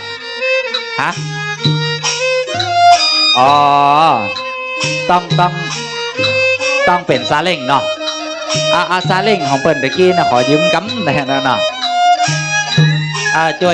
วยยกเก้าอี้จิมเตอะนะครับเพราะว่าสถาตายกหลั่งไหลมาหนักหลายครับบ่มีที่นั่งอันเพียงพอเนาะเขาจะได้ช่วยกันเนอะใครที่ไปช่วยยกเก้าอี้ในครั้งนี้ขอให้มีสุขภาพสมบูรณ์แข็งแรงเนอะร่างกายสุขภาพพลานามัยที่เจ็บแข้งปวดขาก็ขอให้หายนะครับเนอะครับก็จะขออนุโมทนา กับกุศลเจตนาของพี่น้องเฮาเด้อครับทุกผู้ทุกท่านได้มาถึงนี่แล้วก็ได้มาจกสตังค์ร่วมบุญร่วมกุศลแถมนะครับก็จะขออนุโมทนาบอกเงยกับเทวบุตรเทวดาได้สองหูเล็งหันเนาะครับคุณครูชนัดกมลแต้มดแต้มป้าดแต้มคมพร้อมด้วยครอบครัว400 บาทคุณจาวินีล่าอินเชื้อจากบ้านหนองยางโอ้เปิ่นเอาซองมาเห็นละหันพี่นันจะอนุโมทนาให้กำด้วยเปิ่นมาจากไหนโมนะคุณพันชนกวงแก่นจันทร์ครับจากบ้านฝ่ายน้อย100 บาทคุณทองทิพย์กาตาสายจากบ้านฝ่ายน้อย100 บาทคุณสรวิทย์คุณศรีออนแก้วทองจากบ้านหนองยาง100 บาทแม่ศรีนวลสุรินทร์มงคลพร้อมด้วยลูกหลาน100 บาทพ่อสมแม่นวลเวียงคำเวียงสาถ้าว่าโฆษกอ่านผิดขอสุมาอภัยตัวเด้อนะครับจากบ้านทงหัวจ้าง100 บาทแม่แหวนกาทองอยู่บ้านทงหัวจ้างบ้านเนี่ยก็บ้านคาวบอยน่ะเนาะแฮม100 บาทนางสาวกิตติพิษจันทนาจากอำเภอแม่ทาจังหวัดลำพูนแม่จกสตังค์มหาโคศกนี่แหละแม่แหละมาเตอร์มหานี่เด้อครับเดี๋ยวผมจะได้ประกาศให้เทวบุตรเทวดาอิปินมหาโคศกกำยศจื่อเปิ่นกำเนาะเดี๋ยวจะได้ประกาศให้เทวบุตรเทวดาได้สองหูเล็งหันเนอแม่เนอครับโอ้สาธุครับโอ้แม่สมพรบ้านตาเขาน้อยโอ้พี่น้องตาเขาน้อยกับหมาเนาะแม่สมพรดวงรัตน์จากบ้านตาเขาน้อยจะตั้งอยู่ที่นี่แล้วในซองนี้300 บาทขอประกาศอนุโมทนาเอาอาจารย์ครับเอาไปเนาะถ้าจากนั่นมาหน่อมีนางสาวบุญศรีสุตาอนุโมทนาเนอแม่เนอถึง2 ท่านครับ100 บาทอยู่อำเภอสารพีจังหวัดเชียงใหม่โอ้พี่น้องเชียงใหม่กับหมานะครับนางสาวพิมพากาโชคชัยภักดีจากอำเภอเมืองจังหวัดเชียงใหม่โอ้แถม100 บาทขออนุโมทนาในแม่เนอนะครับคุณสุพันธ์พุทธโกษาจากอำเภอสันทรายเข้าอย่างมาหลายที่หลายแห่งเนาะจังหวัดเชียงใหม่นอกจากเอาของดีมาหลายอย่างแล้วได้จกสตางค์หอมในกล่องกลางนี่แถม100 บาทขออนุโมทนาสาธุเนอแม่เนออันจังป้อนสีจมอ่อนสีส้มนี่มาล่างพักก้าวไก่ก็จะได้นี่มาใจเนาะอันนี้ใจเนาะแปลเป็นสีจมอ่อนนี่งามเอาแม่นแหละหัวใจสีส้มนี่ดอกโอ้มาใจเนาะเขาเป็นหัวใจพระพุทธศาสนาเนาะแม่เนาะหัวใจพระพุทธศาสนาเนี่ยแม่ฮะเอากระจังมันเด้อน้องหัวใจพักได้กระจังได้อยู่ที่ไหนตั้งใดเหนือก็เหนือใต้ก็ใต้ไขว่แต่ทิศแต่ดวงจิตของคนไทยไม่ใต้เหนืออินอุบลหนอีสานก็ว่านเครือเหนือก็เหนือใต้ก็ใต้คนไทยด้วยกันนั้นนะครับบ่ว่าจะเป็นสีส้มสีแดงสีเหลืองสียังกระจ่างเตอะนะครับวันนี้เขามีสีขาวเป็นแรงเด้อนะครับเป็นแรงใจได้มาอยู่ด้วยกันที่นี่ทุกคนจิตใจบริสุทธิ์สะอาดสว่างแล้วก็สงบจิตสงบใจจากการได้บุญได้กุศลที่เขาได้มาพร้อมใจกันในวันนี้ขับรถรามาจากที่อื่นที่ไกลกันนักหลายนะครับปกติพี่น้องบ้านวัดบรรพตสถิตเฮานี่ก็จะมีพี่น้องสันติภาพเนาะสันติภาพลำปางคูนนี่จะมาเป็นสถาบันใกล้ๆนี่บ้านอย่างก็ตั้งเพแหมนะครับ ผมก็จะมีโอกาสได้มาร่วมกฐินเป็นประจำทุกปีนะครับของวัดบรรพตแต่วันนี้เขาได้มีโอกาสตอนรับพี่น้องจากหลายปีหลายแห่งเน้อกำลังเดินทางมาก็มีหลอดปืนก็ไม่พูดมาลมรื่นเย็นดีเน้อแม่เน้อเข้ามาถึงที่นี่แล้วขอให้ทุกท่านคิดเสียว่า Ask Your at Home นะวัดแห่งนี้เป็นวัดของเฮาทุกผู้ทุกคนที่จะได้ร่วมกันเกิดลำตำสร้างให้วัดแห่งนี้เป็นที่รวมจิตรวมใจของหมู่เฮาทุกผู้ทุกคนทุกผู้ทุกท่านครับวัดบรรพตสถิตที่นี่เป็นสถานที่ที่เขาเรียกว่าเป็นสถานที่ปฏิบัติและอบรมศีลธรรมกรรมฐานแก่คณะนักเรียนนักศึกษาพี่น้องเจ้าบ้านหน่วยงานตึงภาครัฐภาคเอกชนนักหลายมาเป็นระยะเวลาหลายปีแล้วนะครับดังนั้นวันนี้พี่น้องได้มาร่วมกันจุดลำตำสร้างเอาสตังค์มาละมาหาโคศกเพชรก็ได้ครับพี่ชื่ออย่างจ้าเดี๋ยวกันเด้อโคศกซ้ำคุณปากกาซ้ำพี่นันเคลื่อนอันครับศรัทธาญาติโยมที่มาแล้วก็ดีก่อนตอนนี้เวลาประมาณ10 โมงนะเราจะได้ทำพิธีในการประกอบพิธีทักษิณานุปทานตอนนี้ท่านพระมหาก็กำลังปฏิสัมพันธ์ต้อนรับจะวายการต้อนรับครูบาอาจารย์ที่มาตะกี้ในเมตตาบารมีธรรมอาจารย์พระครูกัลยาณปราโมทย์ท่านเจ้าอาวาสวัดม่อนห้วยแก้วซึ่งเป็นครูบาอาจารย์แล้วก็พร้อมด้วยทางคณะพระสงฆ์ติดตามโดยมาหลายตนนะครับคณะครูตุ้งโป่งมาแล้วเมื่อมาแล้วพายจะร่วมทำบุญการต้นปักยอดเจริญพรตอนนี้ดูไปก็ได้ดาบสลีกันใจแต่เป็นดาบเป็นมีดหมอนะชมบารมีได้ตรงนี้สดาญาโยมโฮงการที่มาแล้วก็ดีนะ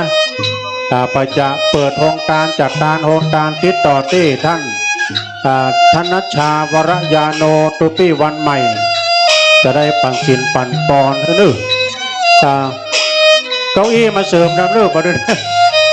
เก้าอี้บอกให้มีแล้วนะประเด็นน่ะคนมานักมาหลายพี่น้องต่างโครงการก็จะไปฟังเปิดแล้วเริ่มจะเปิดตัวลูกเขาแอปแจกเพื่อบ่ได้ โอ้จังฟ้อนวันนี้มาใหม่เนาะตะกี้พี่น้องศรัทธาจังฟ้อนจากไวสาบารมีธรรมท่านอาจารย์เสน่ห์การลงมาแล้วดื้อมาแล้วเอาต้นมาแต่10,000 ปลายนิมนต์ศาลาครับพี่นิมนต์ในศาลานะครับดื้อ ตอนนี้ก็ด้วยบุญบารมีเนาะเดี๋ยวนิมนต์ตอนนี้นะครับดื้อพี่แต่เพราะว่าวัดเพิ่มมีสัก3 งานนี้นะท่านมาหาไปช่วยให้มันป4 งานเพื่อมันปให้ เจริญพรเจ้าท่านมหาก็ไปปั่นไปพ่วงตานที่ดินตัวยกประดิษฐ์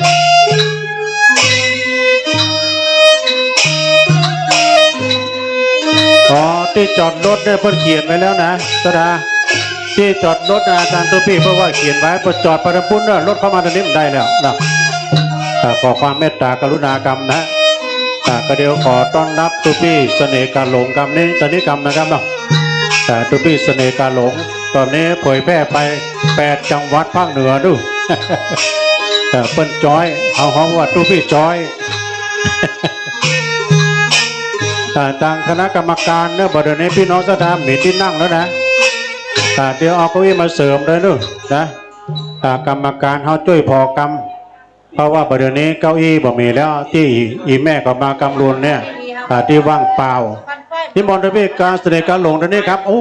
พบปักกับพี่น้องศรัทธา8 จังหวัดเนี่ยถ่ายทอดไปนะนิมนต์ครับครับผม10 นิ้วขอกราบถวายความเคารพพระเจ้าประสงค์ทุกรูปทุกองค์เนอะเดินทางมาจากเชียงใหม่ก็มีเชียงรายก็มีลำปางเขาก็มีอันนี้เสียงเสน่ห์การหลงเนอะอีปออีแมดเนอะพอตัวแต่บางคนกับเคยหันกำเตือเนาะ มายืนอยู่นี่เดี๋ยวอาจารย์ดานุพลก็จะมาละเดินทางมาจัดเจ้าแต่ออกมา7 โมงมาทาตุปิเก๋ปนว่าเข้าบันตานาข่ายฮั่นปนว่าจะถึงมวยปุ่นออมไปถึงสายละกลางพวกเนี้ยเป็นโตดนะตุปิเก๋ได้คนเท่ารอดเจ้าแล้วนี่เอาเฮ้กูเตะด้วยกันบนนะอาจารย์ดานุพลมานี่เนอะวันนี้เป็นวันทำบุญฉลองกุฏิตัวนะของพระอาจารย์มหาสมชาติหน่อยพ่ออีแม่เนอะจัดตานาบุญในมารวมกันหลายตีหลายต่างคนเฒ่าคนแก่นักฟังรายการทุกคนส่วนมากจะเป็นแม่ขาวเป็นนักเนาะ แม่ยิงปรกรรมว่าแม่ใหญ่เลยผลมดนี่เป็นจัดตานาบุญพระอาจารย์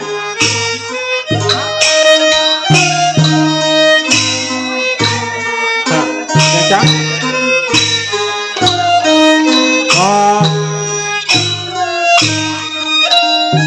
กรรมการวัดเนาะคุณแจอยู่ทางไหนจ้าห้องไตนี่พระเจ้าพระสงฆ์บนมาหนักมาหลายแบบนี้ตีนั่งตีพักทั้งกรรมการบนใครได้คุณแจไปเปิดเนอหากรรมดูไปเก๋ประเภทเนอทักท้ายกรรมเสน่ห์การหลงในปัญหามันละยังกับอาจารย์ดาวพลพระเจ้าคีโมน่ะนะที่จะจัดรายการก่อนนะต้นเนี่ยสูงนั่นน่ะพอละคนเท้าถามหาเจ้าละแอมต้นมากาอย่าเข้าห้องน้ำพุ่นเมื่อออกถึงใส่อากาศอาจารย์ฐานนาบุญมาทำบุญมานะทำบุญยิ่งทำบุญกุฏิใหม่ยิ่งใหญ่ฐานหน้าอิโลนิมนต์ตุพระมาสละสันหลงเพื่อให้เจ้าของบ้านเป็นสิริมงคลมีรักยืนยงบัดทกลงต่อยต่ำมีลาบมียศพระพจน์เกียรติศรีสุขสบายดีสถานที่จอดจำขึ้นอยู่กุฏิใหม่ยืดใจชุ่มช่ำฐานะจะได้ล่ำรวยเธองอกเงยอย่างหนอกล้วยหนอเป้า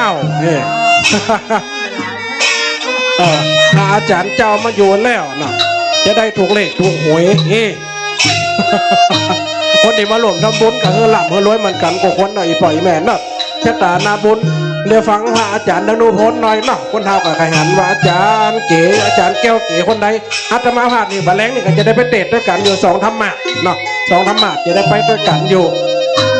เสร็จจากนี้แล้วเดี๋ยวก็จะไปแอวหาแม่ย้ายมอมเนาะอาติแม่ท่าเนาะบ้านนาฟานอย่างนี้หน่อยแม่เพิ่มสบายเนี่ยก็กินฉันข้าวต้อนแล้วก็จดกันไปเนาะทุกปีเนาะตะกี้ได้ทักทายโยมป่อโยมแม่คนฟังรายการทุกคนเนี่ยตัวนี้ลองทักทายตัวแต่ว่าเสียงแต่ก้ำใจเนาะลองฟังก่อนเนาะแล้วแต่ละท่านละรูปเริ่มทยอยมาแล้วเนอะตะกี้เสน่ห์การหลวงบรรจงจิตห่างแก้วเอวหมุนเนี่ยมาพอแล้วเดี๋ยวนี้พี่นะเป็นตัวพี่เก๋มาแล้วเนอะนักเตะชื่อดังเสียงกำมะหยี่ขยี้น้ำมนต์มาถ่ายรูปกับครูบาหยองนี่พยารอเลยพยก็มาพอเอาเด้อแล้วพยาลืมไปลืมหอมพระป่าพอได้ล้อมหอมพระป่าเหมือนมาได้หมานะบอกฮึบุญจะคอนอาโจอาจาอยู่ฮะนะพระป่าไปนะบุญเนอะจากฟอดมาชุดไม่รู้นี่นะจะฟอนก่อเอาอย่ากำหมอก็ว่ายาชุดตะกี้แต่เจ้ามาแล้วชุดหนึ่งมอบเวียนไปขึ้นมาทุกปีเกเนอครับปวดหันขอบคุณจันนักครับผมเจริญสุขเจริญสีเจริญมีเจริญไหวเจริญจิตเจริญใจเจริญไปเดินนาบุญหาตังหอมเนี่ยกะครับยกแม่ยังไงปัดตาเขามาเสริมน้ำไงก็มือไปล้างน้ำแม่ก้อนกระมลแม่ก้อนกระมลเขยกลางนะครับพร้อมโดยครอบครัวและลูกหลานเนาะโดยหน่วยพัฒนาตำบลหนองหานสันทรายเมืองเชียงใหม่อุติศะไปหาเจ้ากรรมนายเวรเนอเอาปอนยมแม่เนอมูโตสาปสันตาภวาจิโตสาภเวลมติกันโตนิปุตโตจตุวังภวสาปีติโยวิวัจจันโตวินาสันตุมาเตภวะวันตลาโยสุขีทีขายุโกภวะอภิวาทนาสีลิสานิจังวุธาปัจจายโนธรรมาวาทานติอายุวันโนสุขังพระลังอยู่ดีมีสุขอายุมันยืนยาวเนอก็ทำพิธีแล้วร้องอีกเพลง2 เพลงก็เล่นนะครับวันนี้จะมาปะมาปบกันในวัดบรรพตสถิตความจริงบุญตักไปแล้วจัดเหมือนละนาบุญมาเป็นงานพร้อมกัน2 งานนะครับวันนี้ อาจารย์เสน่ห์กาหลงน่ะกันนัดกันมาตั้งแต่จัดเจ้าอะออกวัดมาตั้งแต่7 โมงป่ายดูนะครับมาหล่ำหนตางเขาบันตานี่ชดตัวตางมาบกจี้มาตัวปลายวัดบรรพตสถิตกับเลี้ยวเพิกตั้งหัวเลาะนั่นมาสุดตางนะครับบัดโตชดมาออกสารกลางไปอย่างเงี้ยนั่นเนาะไก่ไปให้เป็นสาวว้าเพราะฉะนั้นวันนี้เอามาปะมาปุ๊บ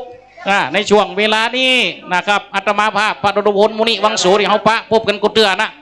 เวลาในเขากับปุ๊บกันเห็นน้อยเนาะนะครับเพราะฉะนั้นวันนี้ก็มาอูกันในช่วงเวลานี้ที่ได้ปะได้ปุ๊บกันนะครับสำหรับทั้งพิธีกรรมพิธีกรโคศกของบนกระมีอยู่แล้วนะ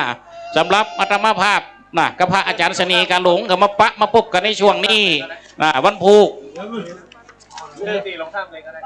แม่นั้นมันห้อยหีเนอมาหาอาจารย์เสน่ห์กาหลงกำเดี๋ยวนี้ปัจจุบันยังพวกมาฮือขัดใจมาหาปัญญาเนอแม่นั้นมันห้อยหีที่สั่งไว้นะนี่รถแม่นั้นนี่โอ้ปุ๊บกันตะกี้น่ะมาเอาละของรางวัลจากอาจารย์เสน่ห์กาหลงเนี่ยเนอะผมจะเอาข้าวแหละนะครับวันนั้นเนี่ยตัวน้อยไปวันนี้เป็นแก่ตัวใหม่แล้วเนอะตัวใหญ่กว่าเก่าน้อยจิตนาแม่นแล้วครับโอ้กับผมไม่ย้ายเตรียมนี่เนาะบุญฟูไม่เตรียมนะครับบุญฟูบันหุยหีเนาะนะครับอายุมันยืนยาวเนอะแม่เนอะเจริญดีข้าวันนั้นอย่าง900 เศร้ากับข้าววาสาเนอะแม่เนอะ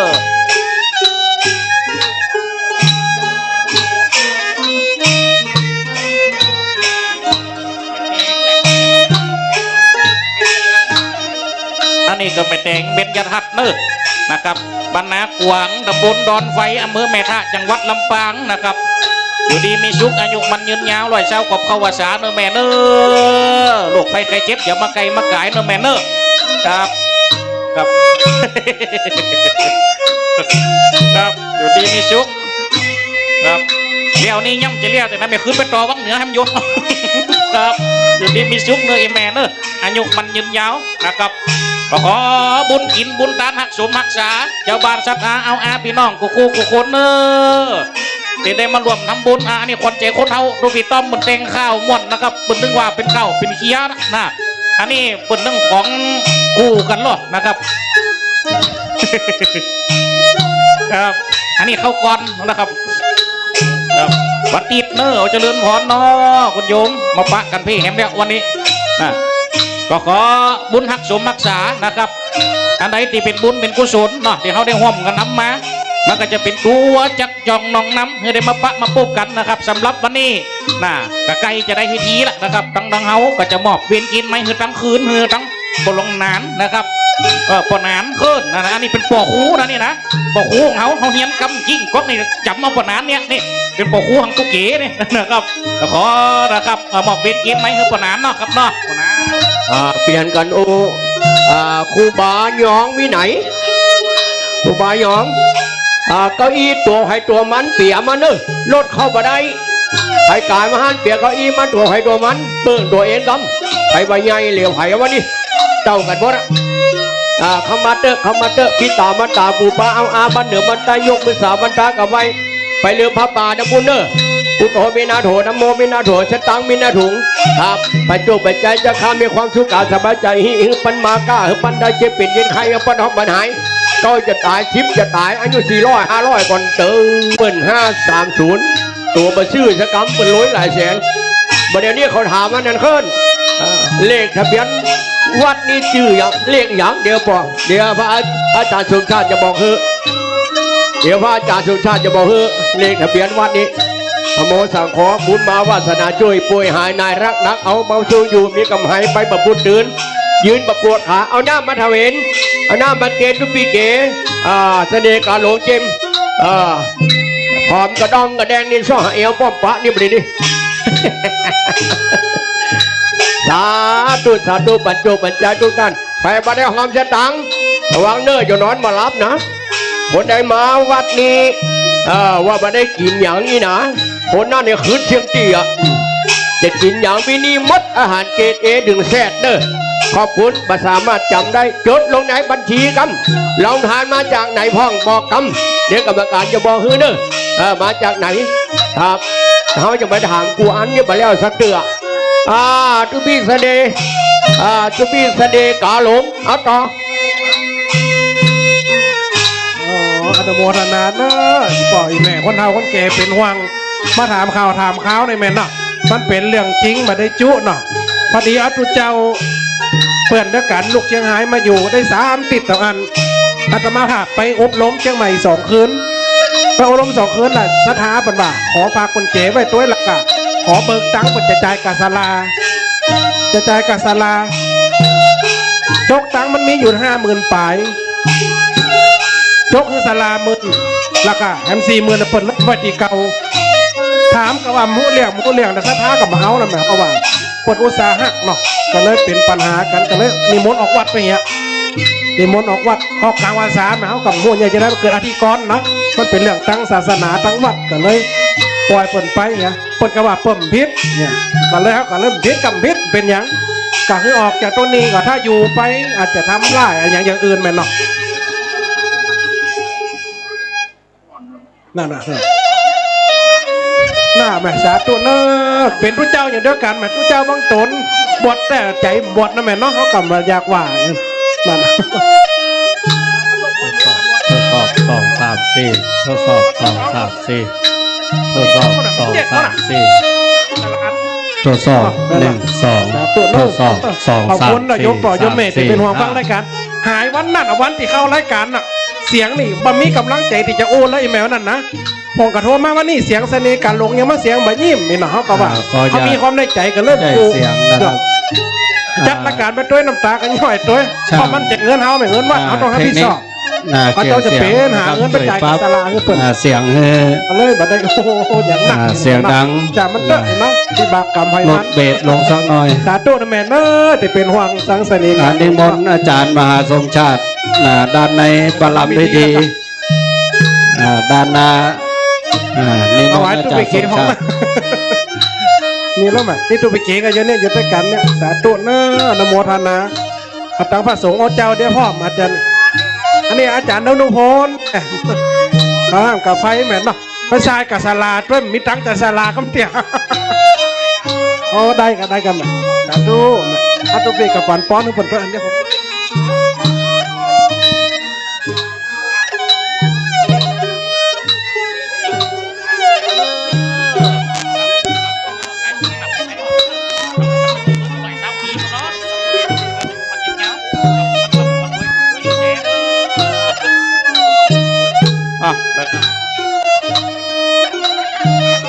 โล 1 2 3 4 5โล 1 2ลองบนไม้ปุ่นกะปดหัวปากดีแล้วนะลงใส่นะครับฮัลโหล ยามไปจอกคอให้หน่อย จับใจแห้งฮือแนงใจกาจับใจครูบาฮือจับให้ใจพะน้อยจับใจมหอฮือจับให้ใจมตันจับใจพวกกำนันฮือตันให้พ่อแก่บ้านก่อนว่าจับใจหนานฮือจับให้ใจน้อยจับใจเบาน้อยฮือจับให้ใจสาวจีน้ำก็ย่อมจะต้องปึ่งเหือเสือก็ย่อมจะต้องปึ่งโคตกโตยังปึ่งผาจักกากระปึ่งก็ไม่ขึ้นเหนือลองใต้ปึ่งโลกปึ่งล้างเก่งจานกระปึ่งบุญเกลือขี่เหี้ยกระปึ่งบุญไม่ทอจะเดินพรหน่อยแม่เนอฮะอยู่นอกย่า ตั้งไหนเขาเป็นมาเนี่ยอันนี้แม่ยังกันนี่โอ้เป็นพ่อสียอดแหละอ๋อนี่น้ำเป็นกับแก้วแหละอ๋อครับเอาไปช่วยท่านอาจารย์เนาะนะครับอยู่ดีมีชุกนายมแม่เนออายุมันยืนยาวกูคนเนอซื้อหวยถูกรางวัลที่1เนอะรับได้เงิน10,000ตื่นได้เงินปันฝันได้เงิน100เก่าจะน้อย10จะน้อยก็ได้สัก100,000 200,000บนเนอโยมเนอครับ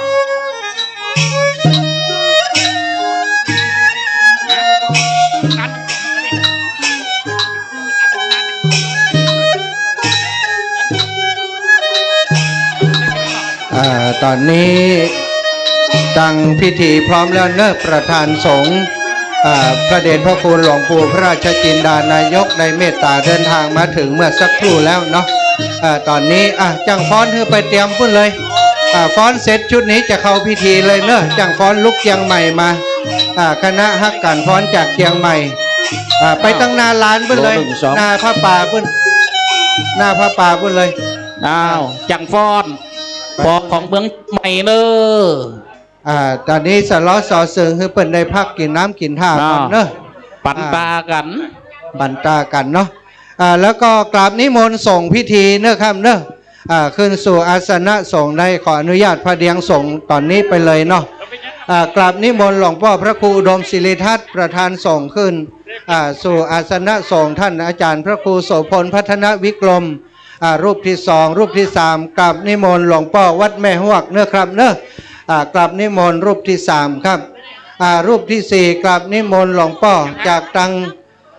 เชียงใหม่หนึ่งรูปเนอะครับเนอะกราบนิมนต์หลวงพ่อท่านพระครูกัลยาณปราโมทย์วัดม่อนห้วยแก้วได้เมตตาขึ้นสู่อาสนะสงฆ์รูปที่สี่ครับกราบนิมนต์ท่านตุลงท่านอาจารย์พระอาจารย์ชัยวัฒนาคเสโนรูปที่ห้าครับกราบนิมนต์หลวงพ่อท่านอาจารย์สาธิตธีระปัญโยรูปที่หกนะครับเนอะกราบนิมนต์ท่านอาจารย์จากตัง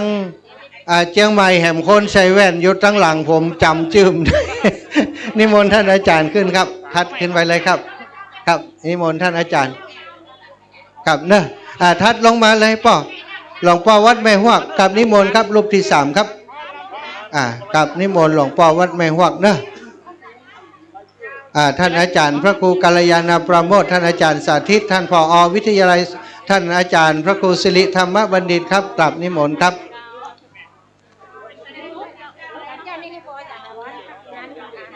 จ้าเดี๋ยวไหว้พระฮับศีลก่อนไหว้พระฮับศีลเดี๋ยวโดยป่อเว้นเฮ้ยป่อเว้นอย่างเดียวไหว้พระฮับศีลเดี๋ยวเอาปนานนั้นแม่ทะเป็นโคโซพร้อมไปปนานอยู่พระป่าอันนี้พิธีการมาอยู่นี้ ปออาจารย์ปออาจารย์นันบานท่านอาจารย์กับนิมนต์ท่านอาจารย์องค์เทศครับกับนิมนต์เลยครับกับนิมนต์เลยครับปออาจารย์นั่งหันนะเดี๋ยวปออาจารย์พนานขอญาตใจเสียงตรงในเด้อถวายความเคารพพระเดชพระคุณหลวงปู่พระราชจินนานายกที่ปรึกษาเจ้าคณะภาค6วัดพระเจดีย์เสาหลังพระสงฆ์มหาเถระเจ้าคณะพระสังฆาธิการทุกรูปเจริญพรอีปออีแม่อุบาสกอุบาสิกาตานะบดีนักศิลป์นักบุญทุกท่านลำดับต่อจากนี้ไปจะได้ประกอบพิธีกรรมทางศาสนาเบื้องต้นจุดธูปเทียนบูชาพระรัตนตรัยไหว้พระสมทานศีลเป็นที่เรียบร้อยประธานสงฆ์ให้ศีลเรียบร้อยจะได้แสดงพระธรรมเทศนามาลัยโพธิ์โลกผูกหนึ่งหลังจากนั้นจะได้สวดเจริญพระพุทธมนต์ตามลำดับสุมาควตานโอกาสเวนตานถวายไทยธรรมแด่พระสงฆ์โอกาสนี้ได้เวลาที่จะได้ประกอบพิธีกรรมทางด้านศาสนาแล้วเจริญพรเนเจิญอีปออีแม่คณะศรัทธาสาธุชนนักศีลนักบุญทุกท่านเข้าตีเข้าตังเตรียมตัวประกอบพิธีกรรมทางด้านศาสนาเป็นลำดับต่อไปโอกาสนี้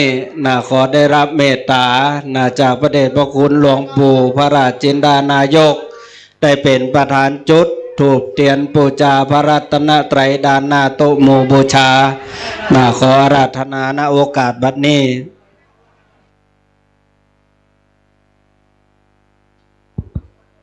ทดสอบ3-4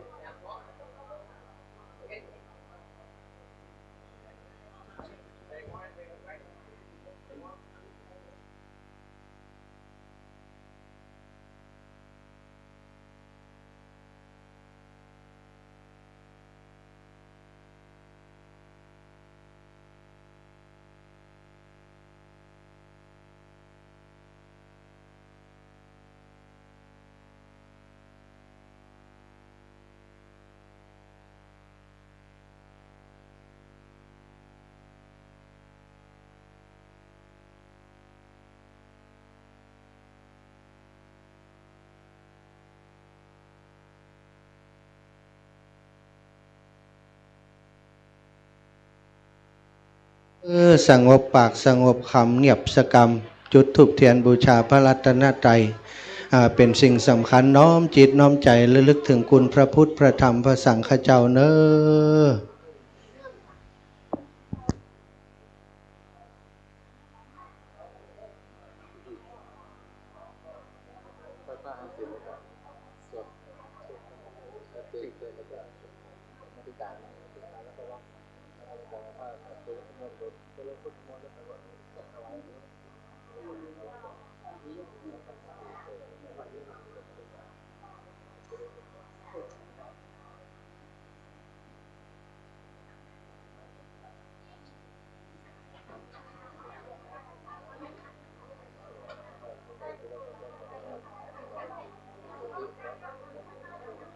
ขออาราธนาอาจารย์พระมหาสมชาติ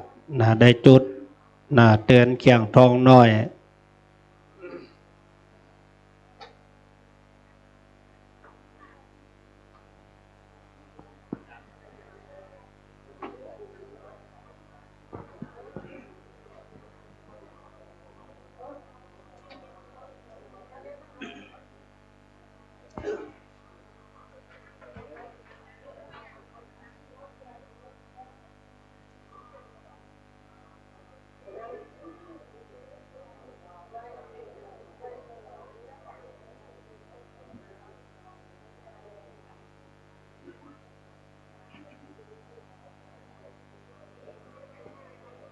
เชิญทุกท่านตั้งใจกล่าวคำถวายสักการะแด่พระรัตนตรัยพร้อมๆกันเนออิเมนาสการเรนะพุทธังอภิปูชยามิอิมินาสการเรนะธัมมังอภิปูชยามิอิมินาสการเรนะสังฆังอภิปูชยามิอะระหังสัมมาสัมพุทโธภะคะวาพุทธังภะคะวันตังอภิวาเทมิสวาขาโตภะคะวะตาธัมโมธัมมังนามัสสามิสุปฏิปันโนภะคะวะโตสาวกสังโฆสังฆังนะมามิอาจารย์ก็เขียนคันสินกับเนอ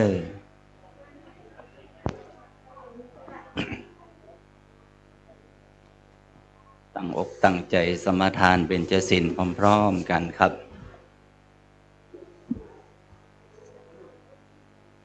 มะยังพันเตติสาระเนนะสาปัญจศีลานิยาจามะทุติยัมปิพันเตติสาระเนนะสาปัญจศีลานิยาจามะตติยัมปิมะยังพันเตติสานาสาปัญจศีลานิยาจามานะโมตัสสะภะคะวะโตอะระหะโตสัมมาสัมพุทธัสสะนะโมตัสสะภะคะวะโตอะระหะโตสัมมาสัมพุทธัสสะนะโมตัสสะภะคะวะโตอะระหะโตสัมมาสัมพุทธัสสะนะโมตัสสะภะคะวะโตอะระหะโตสัมมาสัมพุทธัสสะนะโมตัสสะภะคะวะโต โตสัมมาสัมพุทธัสสะนะโมตัสสะภะคะวะโตอะระหะโตสัมมาสัมพุทธัสสะ พุทธังสรณังกัจฉามิ พุทธังสารนังคัจฉา ธั มิ มมังสรณังกัจฉามิ ธัมมังสารนังคัจฉามิ สังฆังสรณังกัจฉามิ สังฆังสารนังคัจฉามิ ทุติยัมปิพุทธังสรณังกัจฉามิ ทุติยามปิพุทธังสารนังคัจฉา ทุ มิ ติยัมปิธัมมังสรณังกัจฉามิ ทุติยามปิธัมมังสารนังคัจฉามิ ทุติยัมปิสังฆังสรณังกัจฉามิ ทุติยามปิสังฆังสารนังคัจฉามิ ตติยัมปิพุทธังสรณังกัจฉามิ ตติยามปิพุทธังสารนังคัจฉามิ ตติยัมปิธัมมังสรณังกัจฉามิ ตติยามปิธัมมังสารนังคัจฉามิ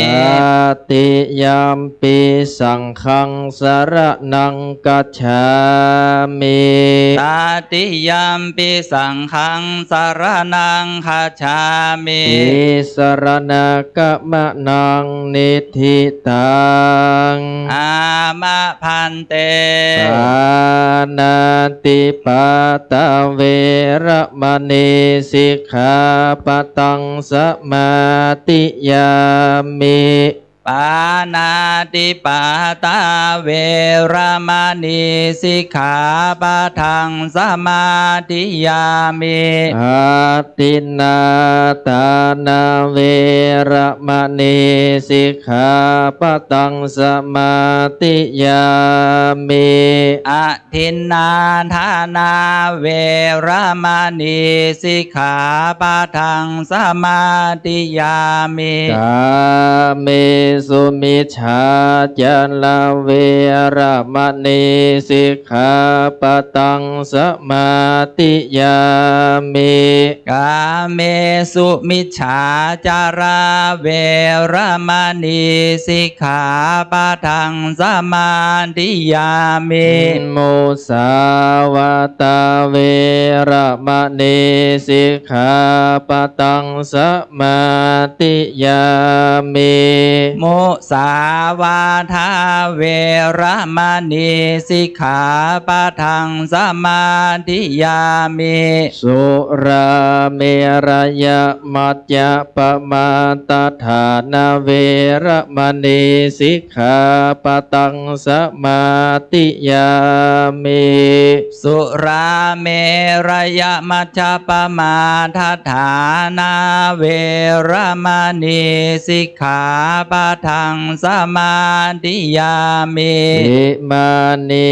สีเลนะสุขติงยันติสีเลนะโภคสัมปทาสีเลนะนิพุตติงยันติตัสมาสีลังวิโสทะเย สาธุ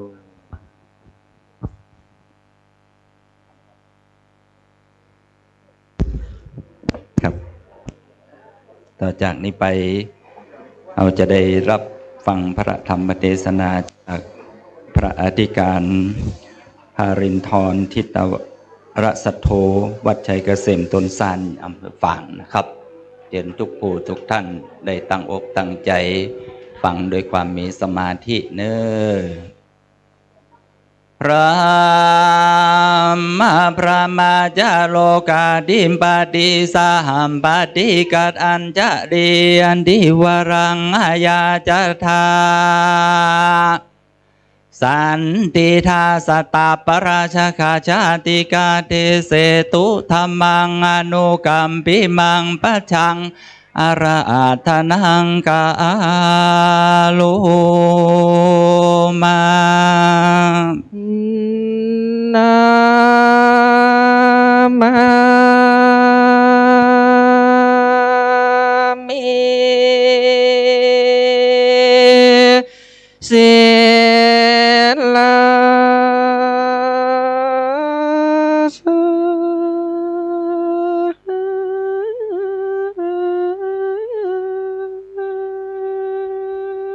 อาหังวันตามีผู้ข้าก็มายอมมือสานสา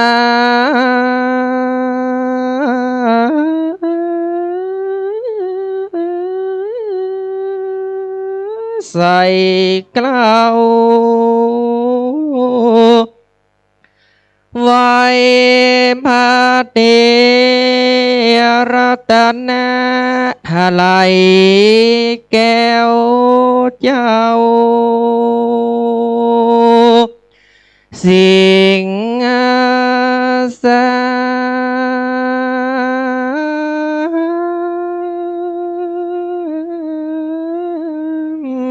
อ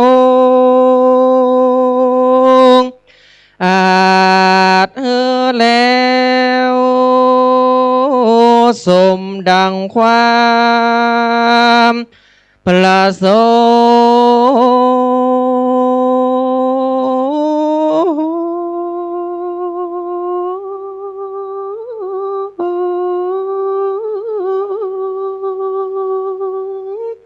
เพื่อเป็นมิ่งมงคลสืบไปไปหน้าได้ขาดญาติปาดเป่าเสียยังสัปปะตุกสัปปะโศกสัปปะโรคแมนภายเสนียดอย่างไรชู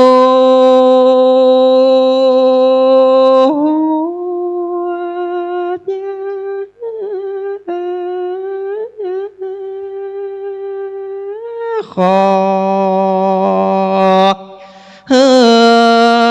สัมมานาศรัทธาและมุราศรัทธาเจ้าข้าจงได้อยู่สุขยืนยื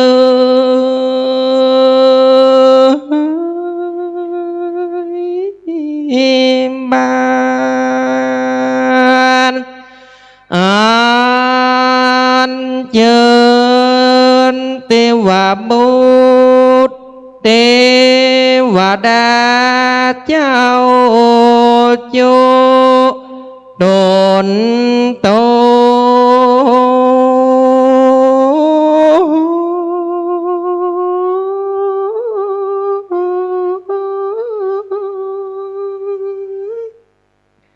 ไป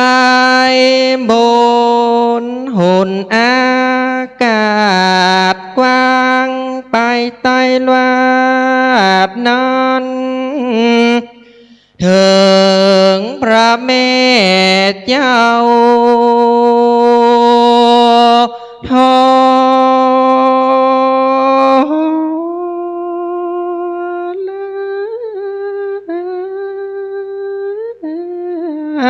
นี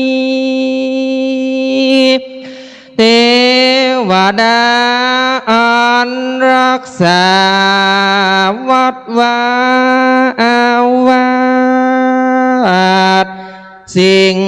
ศักดิ์สิทธิ์อันรักษายัง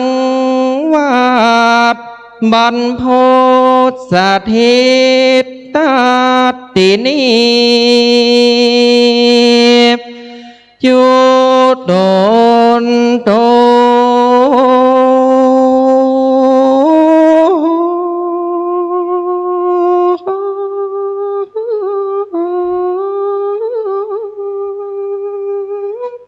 ขอจุงได้มาโมตนาบุญกับเจ้าภาพสัมมานา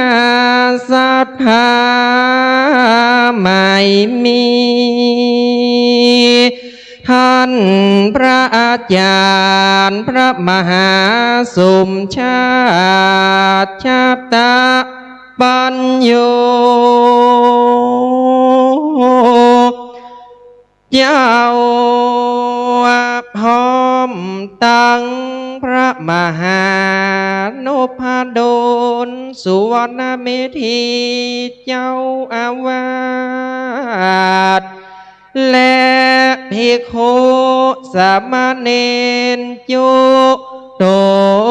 นพร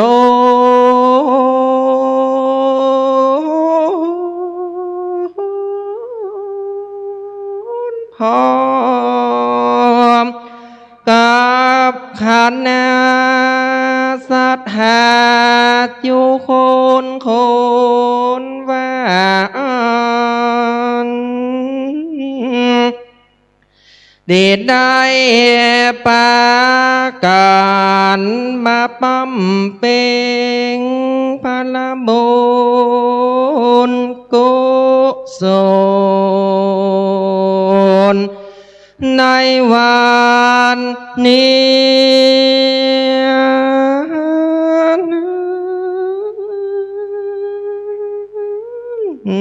ไปหา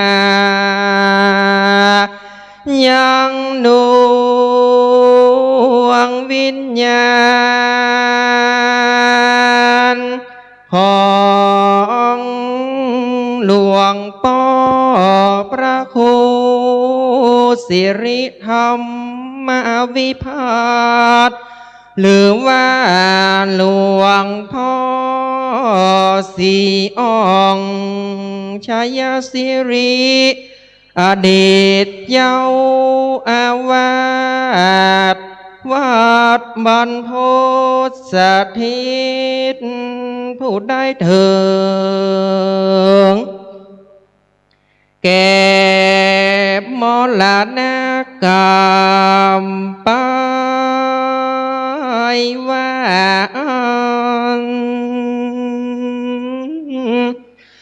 ขอดวงวิญญาณของหลวงพ่อสีอ่องชัยสิริเจ้า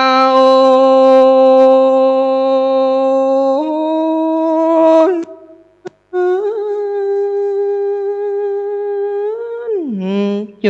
งได้มารับทราบโมตานา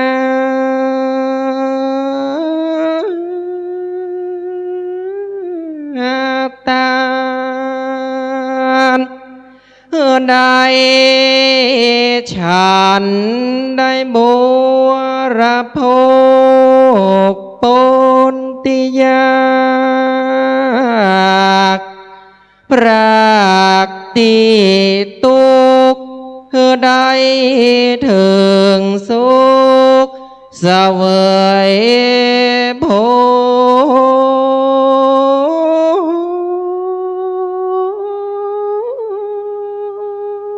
ลบุญกุศลจุงได้บันดลภากดยดเยือต่อแนมบุ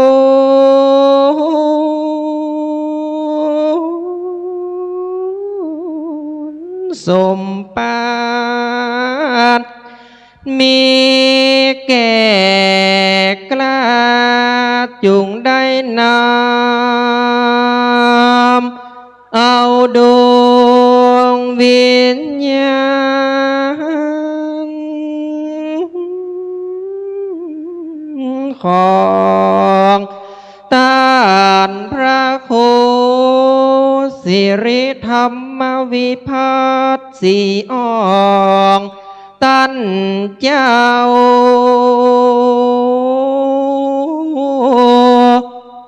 ไอ้ คำปนจากวัฏฏะสงสาร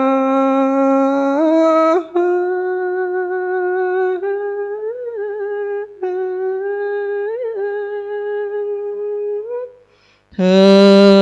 งสวรรค์อิมานฝากฟ้า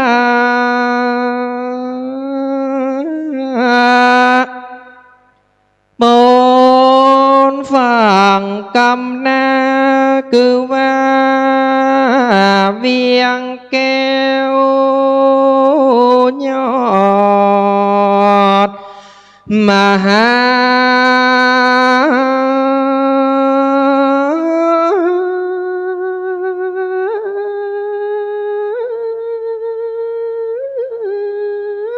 เน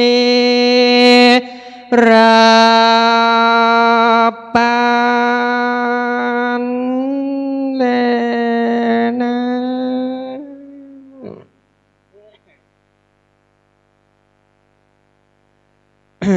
นะมัตถุรัตนัตยาสะขอความนอบน้อมของข้าพระเจ้าจงบังเกิดมีแก่พระรัตนตรัยขอกราบถวายความเคารพนอบนบมาในพระบาคาเทลานุเถระอันใหม่มีพระเดชพระคุณหลวงพ่อพระราชจินดานายกที่ปรึกษาที่ปรึกษาณภาค6โดยความเคารพอย่างสูงได้กราบถวายความเคารพมาในท่านพระมหานพดลสุวรรณเมธีท่านพระมหาสมชาติจตปัญโยและครูบาอาจารย์พระภิกษุสงฆ์องค์สามเณรทุกรูปทุกคนทุกตนทุกองค์โดยความเคารพอย่างสูงครับก็ขอเจริญพรมายังบรรดาศรัทธาญาติโยมพุทธบริษัทท่านทั้งหลายที่ได้ตั้งจิตตั้งใจตั้งจิตมาแต่ไก่ตั้งใจมาแต่บ้านมากินมาทานในงานทำบุญทักษิณานุปทานกิจอุทิศส่วนพระบุญกุศลไปหายังดวงจิตวิญญาณของหลวงพ่อพระครูสิริธรรมวิพัฒน์หรือว่าหลวงพ่อสีอองชัยศิริซึ่งเป็นอดีตเจ้าอาวาสวัดบรรพตสถิตณที่นี้ซึ่งหลวงพ่อนั้นก็ได้ถึงแก่มรณกรรมไปซึ่งคณะศรัทธาญาติโยมพร้อมถึงคณะสมณศรัทธาลูกพระลูกเนนก็ประเสียยังพระคุณขององค์หลวงพ่อที่ได้มีพระคุณสร้างวัดสร้างวาสืบสร้างศาสนาซึ่งหลวงพ่อสีอ่องนี่ก็เป็นบูรพาจารย์ผู้ที่มีความรู้ความสามารถอาตมาภาพเคยศึกษาวิชามหาพูดเป็นวิชาตำราโหราศาสตร์แบบพม่าซึ่งหลวงพ่อสีอ่องนี่เพื่อนได้แต่งได้แต้มได้เขียนคัมภีร์โหราศาสตร์คัมภีร์มหาพูดเป็นโหราศาสตร์อย่างพม่า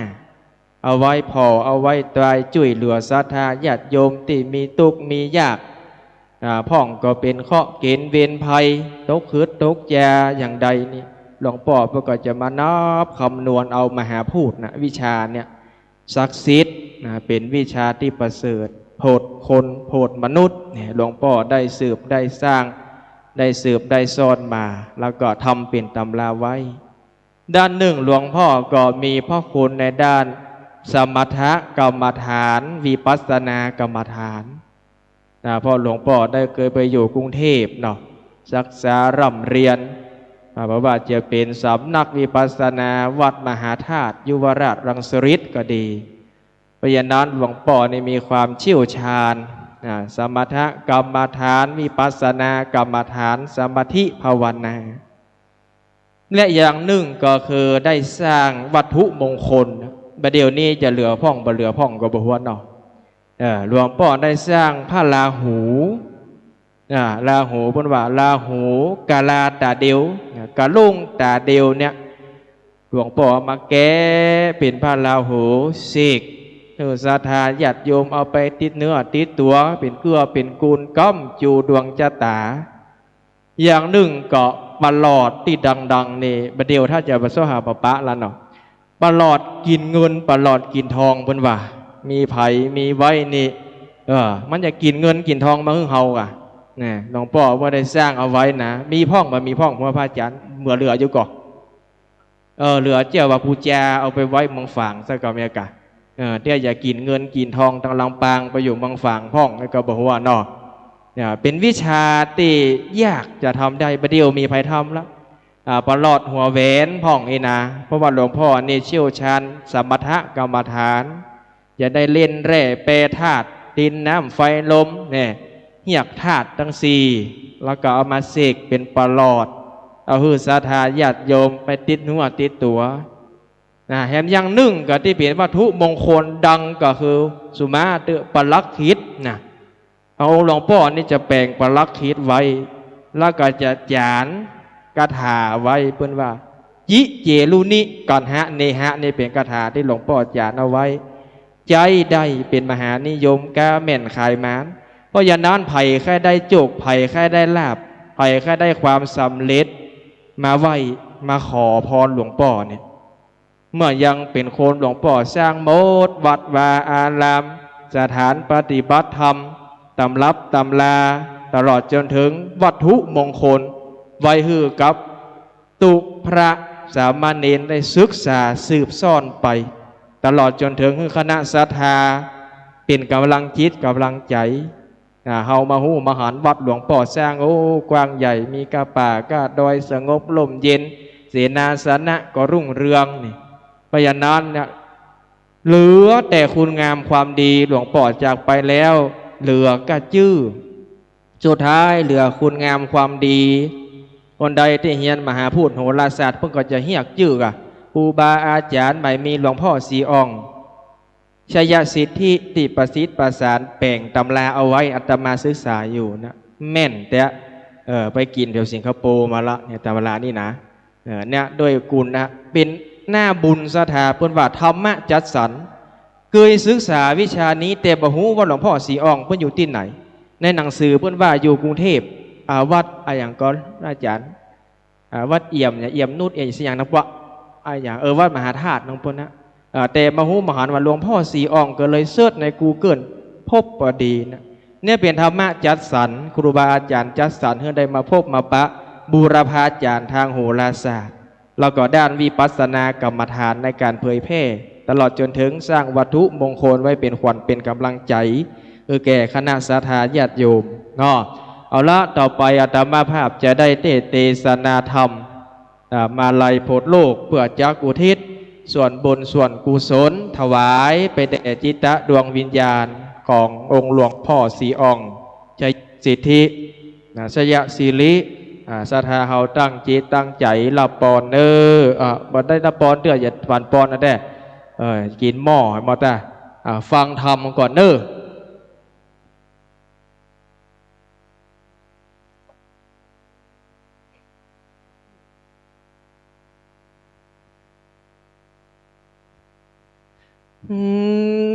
ะโมตัสสะภะคะวะโตอะระหะโต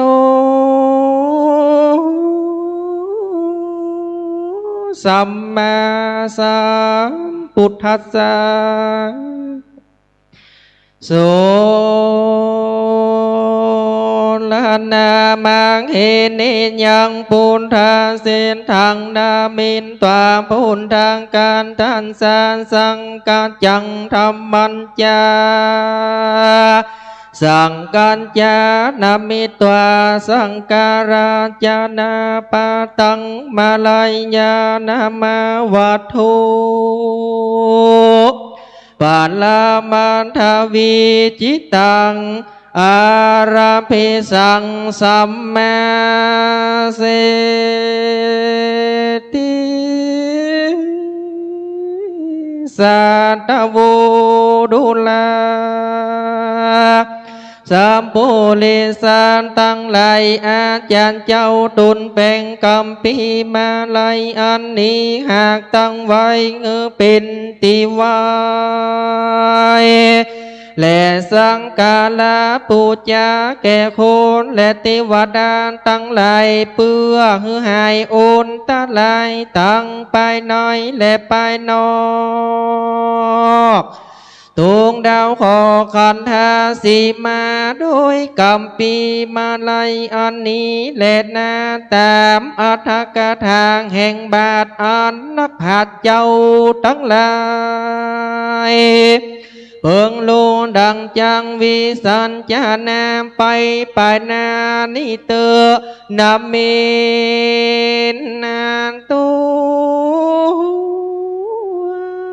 ผู้ข้าก็ว่า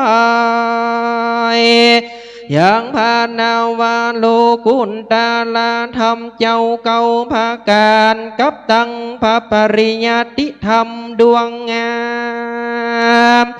พระเสดอันบังเกิดแต่พังอุลานามิตวาผู้ข้าก็ไว้ยังพระอริยสงฆ์ตนตะลุงสินสอยสร้างอาตนปฏิบัติตามลอยพุทธบาทสัพพัญญูนำเอาคำสอนตนคู่โลกลาบังเกินสันธามปราสาทางแก่ข้าแก่คุณและเทวดาตั้งหลายและนาอติเตกาเลในกาลาอันล่วงพ้นไปแล้วยังมีตนแก้วมักหาเห็นเจ้าตนหนึ่งเจอวานเตปะมาลัยตนทานลงสินใสสะอาดวิเศษประกอบไปโดยเหตุอิทธิฤทธิญาณนิสายังก็อ่านสาไลซึ่งบ้านอันหนึ่งชื่อว่ากัมโพจักกามอันอยู่ในเขตตัมปนายตวีป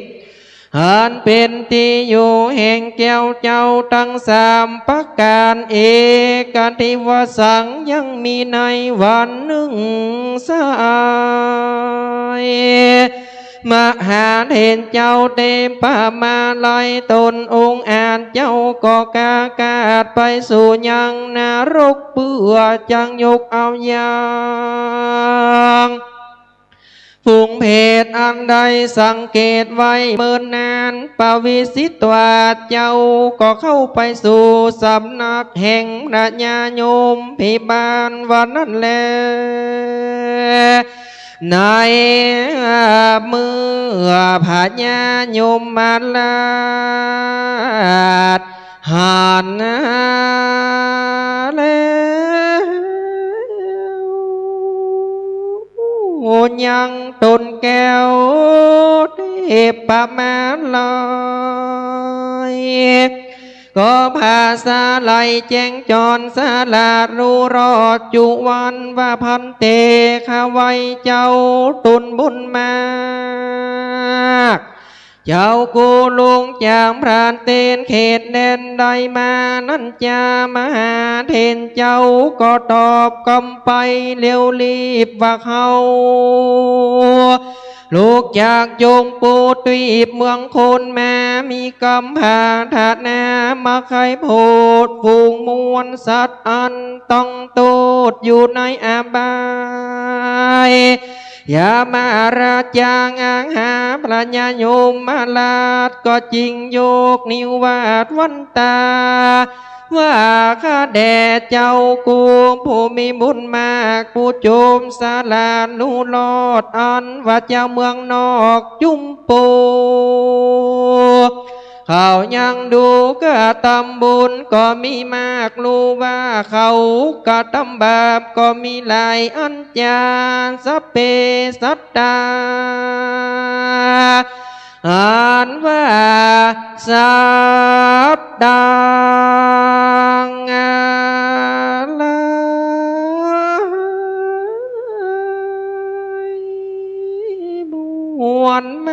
เขา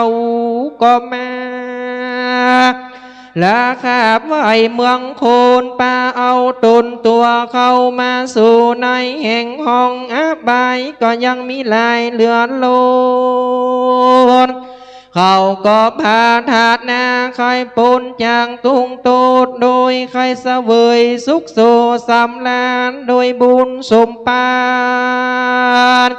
แห่งพระเป็นเจ้าเดชพ่องเตอตีนอนพระมหาเทนเจ้า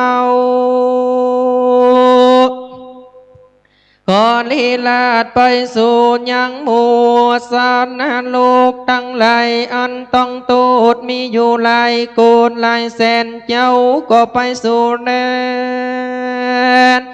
นรกเป็ดแห่งอันกรรมมีบากห่างตุกแต่งเป็นไปมี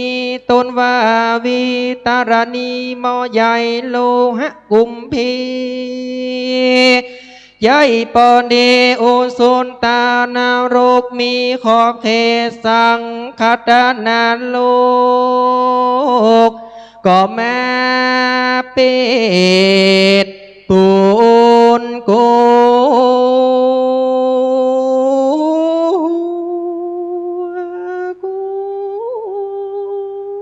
ตายแล้วกำกายมาเป็นตัวดังเก่าสันตานาโลงกลำพำแผ่วลอดวินนิรันดร์รุกก็มาขอสุดไปเจ้าก็บ่นูนได้แต่ใสมีใจมังไคโพดฟูงสัตว์นโลกคือปนจากอามใบเจ้าก็มาสังเกตไว้ว่าเว้นแต่โพดบอดใดก็พอเว้นหาประการยังจักทรมานกรรมวิบากเพราะอนันตริยกรรมหากเป็นนางจักโลธาพระอริยเมตไตรจักมาทาลาดภายโพดเมื่อไปลุนแลดนาตีนั้นพระมังหาเห็นเจ้าก็เพียงคืนไปบอดจะสู่สำนักโยมมาลาจาก็กล่าวว่ามหาราชเจ้า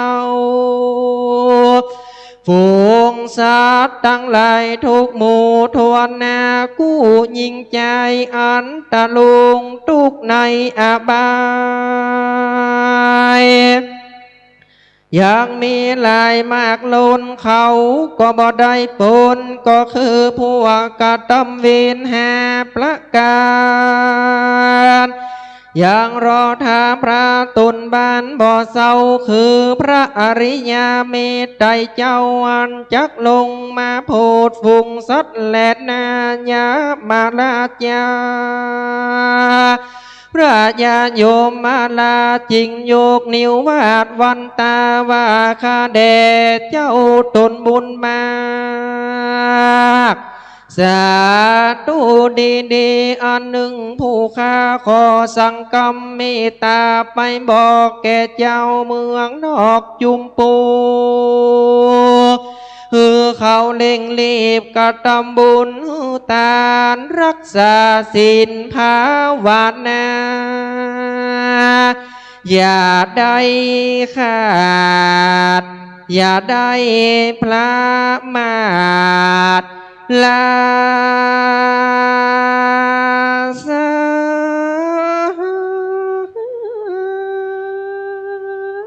ยัง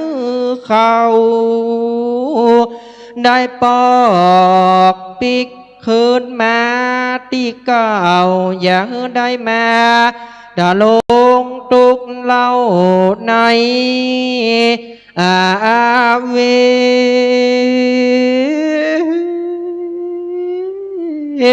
จีเขาได้หนีเล็กเว้นปนจากต่างเส้นเข้าสู่อบายขอนิม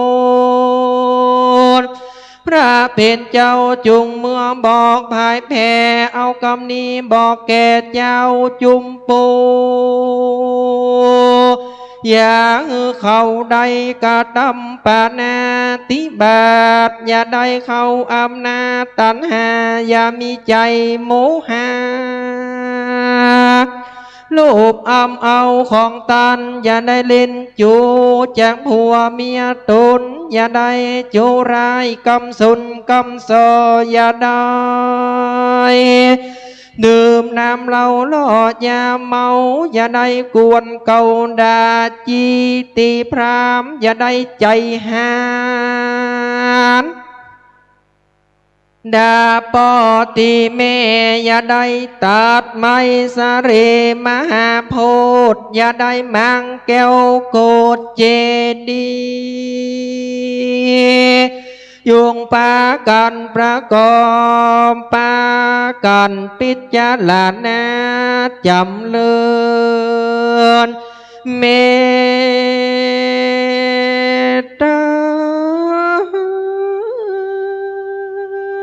ภาวนาญาเทวตูตังหาก่อนจังเป็นบุญแก่กานำเมื่อเกิดจันฟ้าและนิรปานเห็นโลอันว่ามหาเห็นเจ้าทูลองค์อาจได้ยินคำสั่งพาญาโยมมาลาราชาก็เสด็จมาโดยล่วงอากาศก็มาถึงอาวาสวิหารตูนถึงวันนูนลุงจอดลุงเจ้าลอดมาเถิงเจ้าก็มาเถิดยังบาทนุ่งห่มผ้าขาดปริมณฑลแล้วเสด็จโหนภายสู่บ้านโพจานากรรมอันเป็นตีเกยเอาเข้าบินทบาทในอาวาสเกงหานั่นแลอันว่าคุณทั้งหลายบ้านนั้นเขาก็เป่าปกเดือนกันว่าดูแลหญิงใจตั้งลาย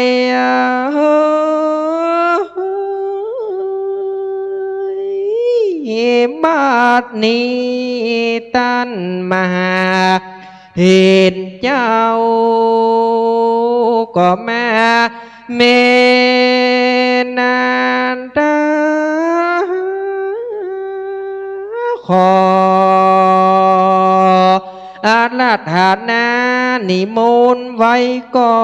นเพื่อบ่ฮือผู้ฆ่าตั้งหลายย้อนนาตา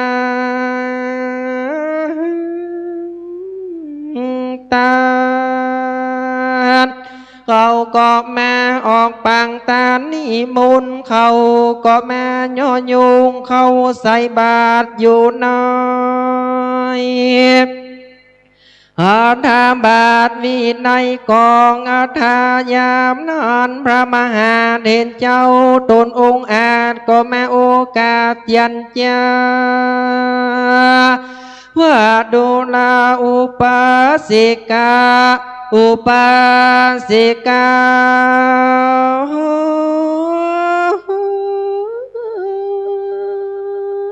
จุงมานีจุงปากันฟังยังกำเราจังกล่าวตามที่เราได้รับข่าวสั่งกำมังห่างแห่งหมู่สัตตาเพศใหญ่อันอยู่ในนรกบ่รู้กี่ร้อยกี่หมื่นกี่แสนยังมีมากแดนลัวแลเขาก็แผ่กรรมมหายังสัมปันธาวงศาพี่น้องอันอยู่แห่งห้องเมืองคนขอปาเมตตาฝูงเพศใหญ่ฮือเขาได้ใจไฟจุมบานจูงมีสัตตาตานได้รักษาศีลฟังธรรม อย่าขาดเหือใดใส่บาตรหยาดน้ำไปหาฝูงสัตตาเพศใหญ่เขาได้รีบโปน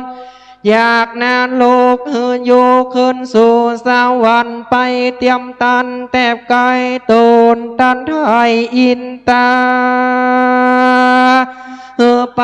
ปุจญาติวิเศษคือว่าพระเกศแก้ว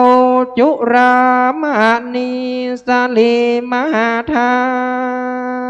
ตุอย่าได้ขาดอยู่วันสิ้นแดดเดือว่าอันวัน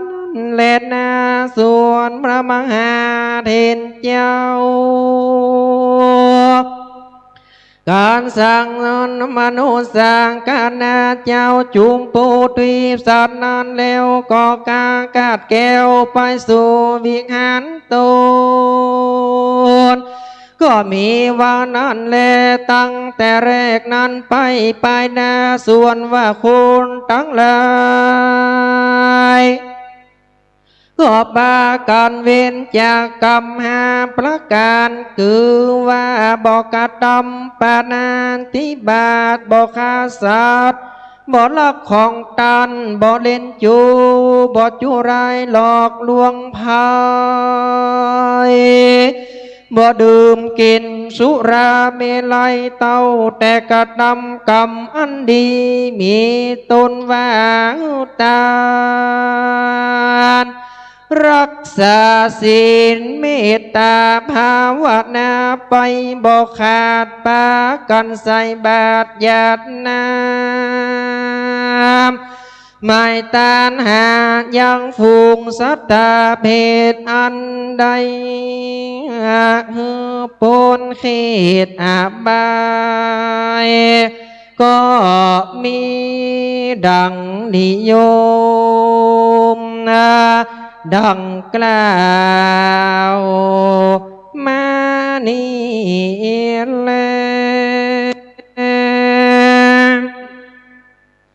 โพนโต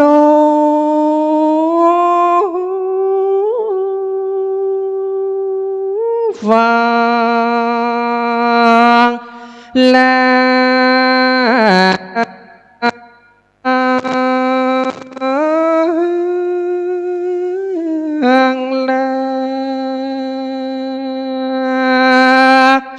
สัทธา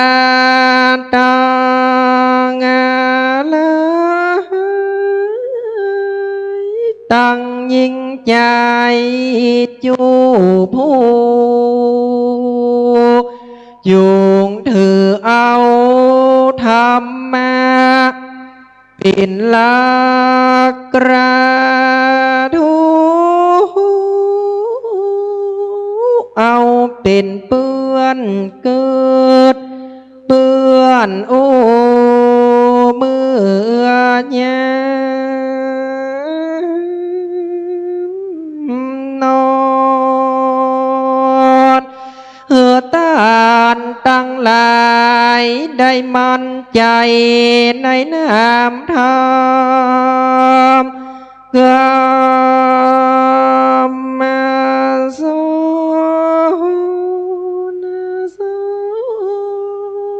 เวลา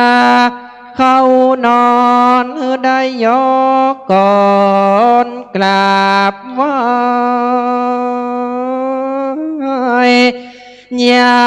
งพระแก้วแก่นาทายนอสา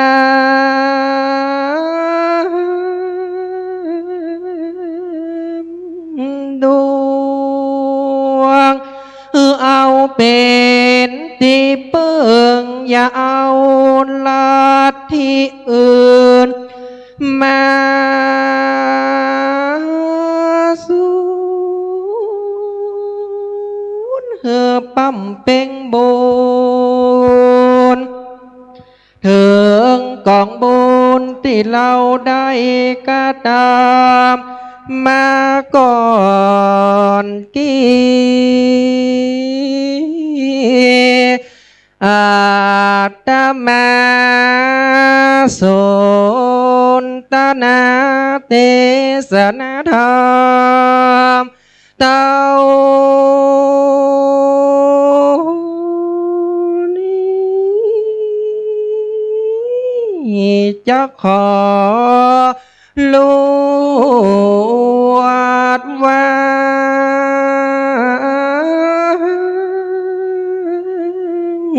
ลงแลเด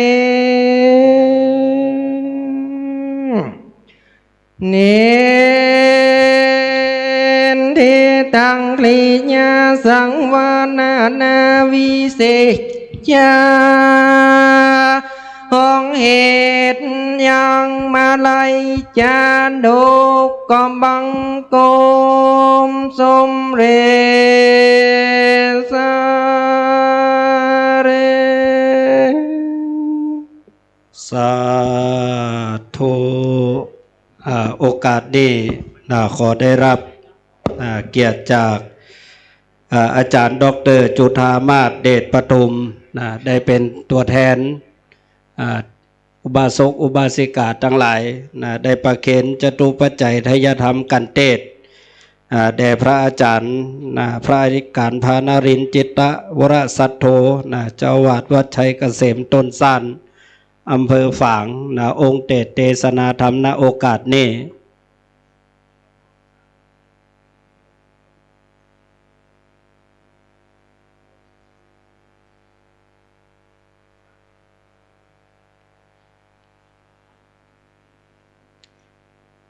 สาธุสาธุอนุโมทนาบุญกับอาจารย์ดร.จุฑามาศเดชปทุมณโอกาสนี้อีพ่ออีแม่คณะสัตยาเฮาตันทั้งหลายเตรียมตัวรับพรกันเตดเนอ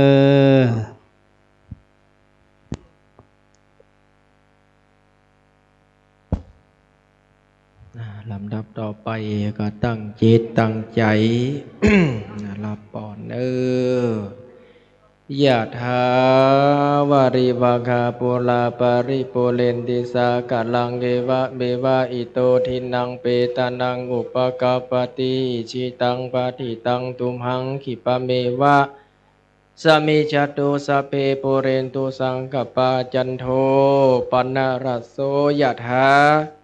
มณิโชติละโสยะถาเอวังโหตุดีและอาจจะในวันนี้ก็หากว่าเป็นวันดีสลีสีสุขภวะบังกะละอันผาเสดลำเลิศยิ่งกว่าวันและยามใดตั้งหลายบัดนี้ไม่มีสมณะศรัทธาพระมหานพดลสุวรรณเมธีพร้อมตั้งพระมหาสมชาติจตปัญโยพร้อมตั้งสมณะศรัทธาพระภิกษุองค์สมณเณรจุลูกจุตนจุองค์พร้อมตั้งคณะสถานาบุญตั้นตั้งหลายในปากันสรนงคงควายทุกแต่งแบ่งพร้อมน้อมนำมายังทุปะบุภาราชาดวงดอกตั้งเข้าตอกดอกไม้ลำเตียนพร้อมตั้งคิรณะปัจจัยทยวัตถุทานพร้อมได้ปูจายังรสธรรมเตสนามาไลโพธโลกผูกนึ่งก็เพื่อจักอุทิศส่วนพระบุญกุศลถวายเป็นบุญเป็นกุศลแด่ดวงจิตวิญญาณของหลวงพ่อพระครูสิริธรรมวิพัฒน์อดีตเจ้าอาวาสวัดบรรพตสถิตณสถานที่นี้ดังอันก็ดีขอพระกุศลมวลฝูงนี้จงได้ไปจู้ไปจอดไปหลอดไปถึง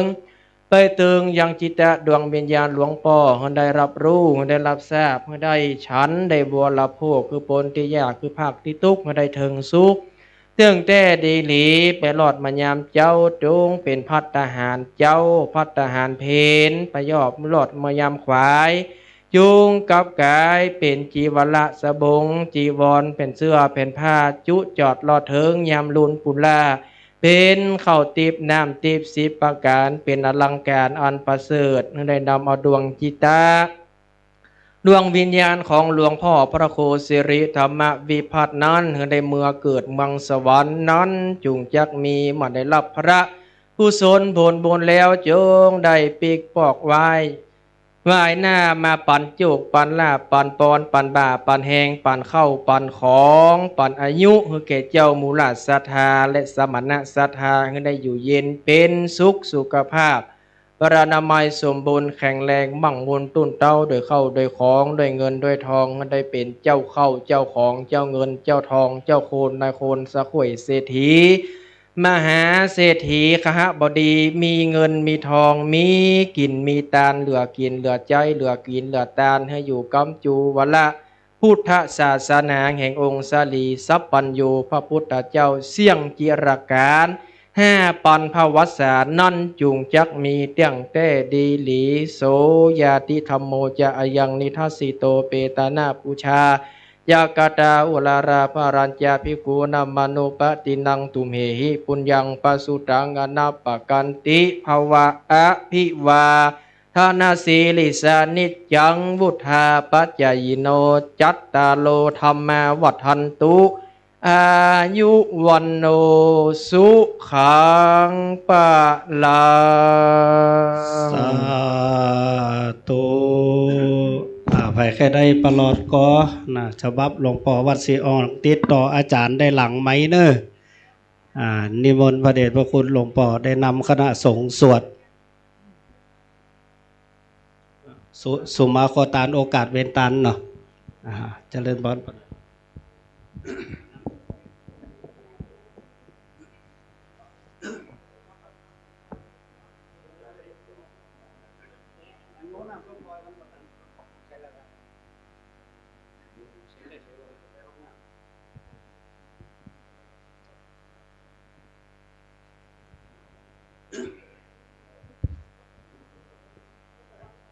ครับเราก็ได้ฟังเทศน์ฟังธรรมนะครับเนาะได้จบลงไปเป็นที่เรียบร้อยแล้วนะครับ ก่อนที่เขาจะได้ถวายเครื่องทายทานครับถวายเครื่องทายทานทุปัจจัยเครื่องทายทานผมก็ได้สมาจตุปัจจัยเครื่องทายทานก่อนนะครับเลยหลังจากนั้นผมจะได้โอกาสเป็นการเอาสักเล็กสักน้อยออกนะครับเนาะครับเวลามันก็11 โมงป่ายน้อยนะครับครับสา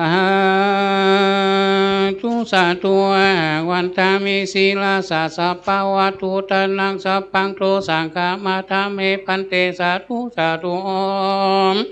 กาสาคาเดสัพพะอย่างเขียงโคตรตั้งหลายหมายมีขันนาสัทธาหูขาตั้งหลายก็ได้จักจนกันตกแต่งเปล่งพร้อมพร้อมน้อมละมายังงามหาโทโมภาลาจาลวงหลอกเขาตอกหลอกไม่ล้อมนำมาตั้งไว้มีบ่อไหลหยาดอย่างใหญ่ในสถานที่นี้บ่อละบ่อลี่เพียรล้อมฮือท้าไว้เป็นตาลแก่พระสงฆ์องค์ข้าเจ้าอันมีพระพุทธเจ้าเป็นเก้าเป็นประธานอันสัพพะอย่างเขียงขวทานตั้งหลายตั้งวันผงนี้ในเวลาเมื่อผู้ค้าได้ตกแต่งสร้างได้ห่างได้ด่าหลอนหากว่าได้เอาของตันไว้ในที่ต่ำๆได้ขึ้นย่ำที่สูงได้ต้องไกลเตียวกายได้กระทำกรรมอันบ่นี้บ่งามอันบ่เป็นที่สมามการละว่าต่อของตันหลังอันก็นี้วัดนี้ศรัทธาผู้ค้าทั้งหลายก็จึงได้จัดก่อนจันตกแต่งแปลงพร้อมพร้อมล้อมนำมายังมาโทโบภาลาจาลงหลอกเขาตอกหลอกไม่นอบนำมาตั้งไว้มีตั้งนำเขามินและนำสมปล่อยนำสู้กันโทเพื่อจักมาขอสูมาการละว่าอย่างสัพพะอย่างเขียงขวาตานตั้งหลายตั้งมนต์ผงหนีอันสัพพะอย่างเขียงขวาตานตั้งหลายตั้งมนต์ผงหนีในเวลา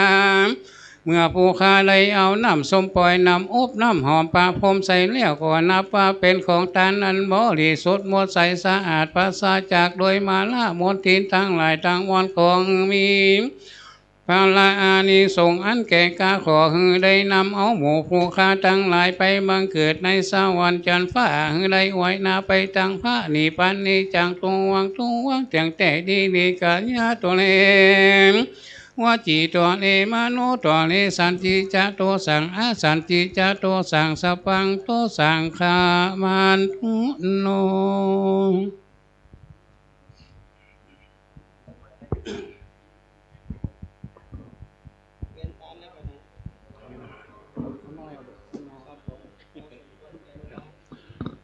ครับก็ได้กล่าวคำสุมาจตุปัจจัยเครื่องทายทานไปเป็นที่เรียบร้อยแล้วครับอันดับต่อไปผู้ใหญ่โอกาสเป็นตาเนี่ยครับเลย สาธุสาธุสามันตาจักกวาเลสุอิทักขสันตุเทวตาโยอากันตัวปุญญังนอนอนุโมทันตุกันนันตุปะละมุตตะมังพุนโตฟังลา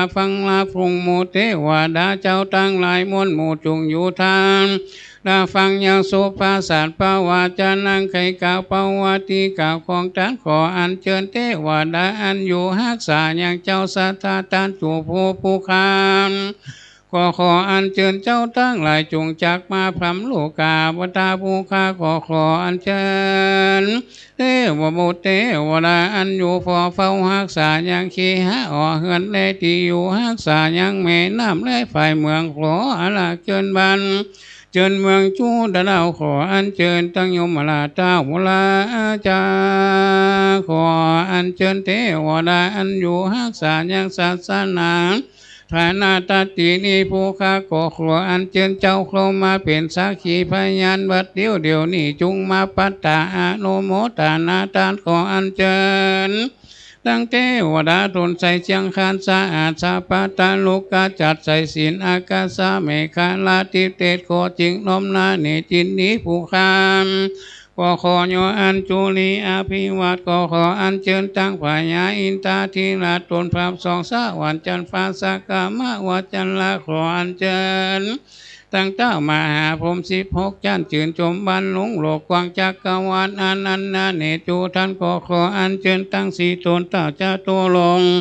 กาบานตนจัดแจงตนหลายตั้งนายตั้งมวลขออัญเชิญไปตามไอส่วนคูดดังน้ำละกาตากิโนตากาขออัญเชิญตั้งนางนาไทยทอลนีตนจำถือมันน้ำหยัดไม้ตานเท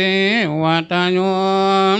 อันว่าเทวดาตั้งหลายจักกวาเลสุอันอยู่ในจักกวาลหลอดโยกรรมกะสันตุขอจุงมา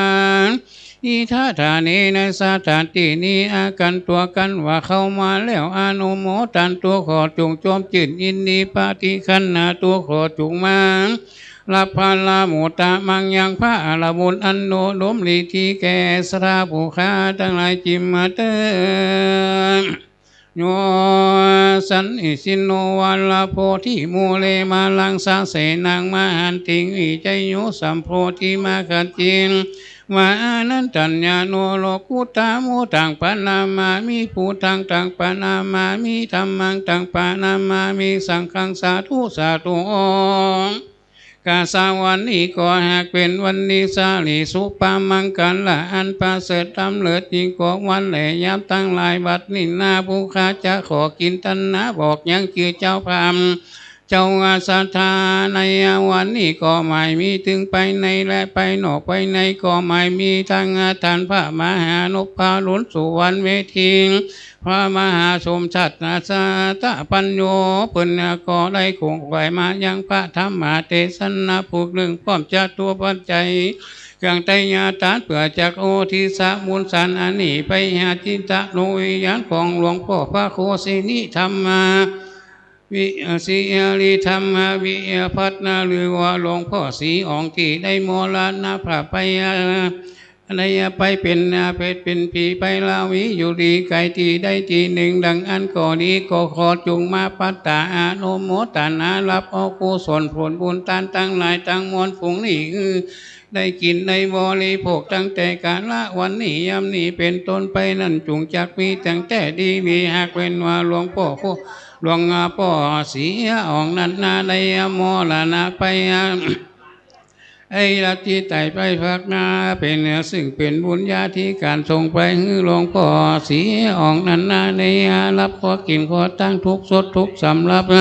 เสวยแต่สัมปติผลเป็นว่าบุญกุศลอันนี้นามีมากขอกับกายเป็นเรือสับเป่าเงินสับเป่าคำลำอันใหญ่กว้างในนามอจิตะลงวิญญาณของหลวงพ่อสีออกนันนาได้เข้าใส่ได้ขี้คามพ้นจากโอคาวตะสงสารฮือได้ถึงสวรรค์และเนรพันเจ้านั่นจงจักมีแต่งแต่นี้ลีในท้ายที่สุดนี้ดังผู้ค้าข้าจะขอโอกาสลัทนาวังเวียนเกณฑ์ตานตามมาคาถาภาษาบาลีว่าสาธุสาธุโอกาสามายังพันเต อิมานิมาทุโมภาลาจัตานังธรรมกติกเตสานังอภิธรรมิกังมาตาปิตุโอปัฏฐานังเปตะปานิสุตังปัสสตังอุทาธรรมะภิกขุสังฆัสสะสามานิลานันจะสักกัจจังเตมะปูเจมาอีตังโนอาศีลตานังอภิจะอาสังทาลานะสัพพะโลกิยะโลกุตละสัพพะสัมปตินานาทนังนิพพานะปัจจโยนตุโนครับความจริงอัน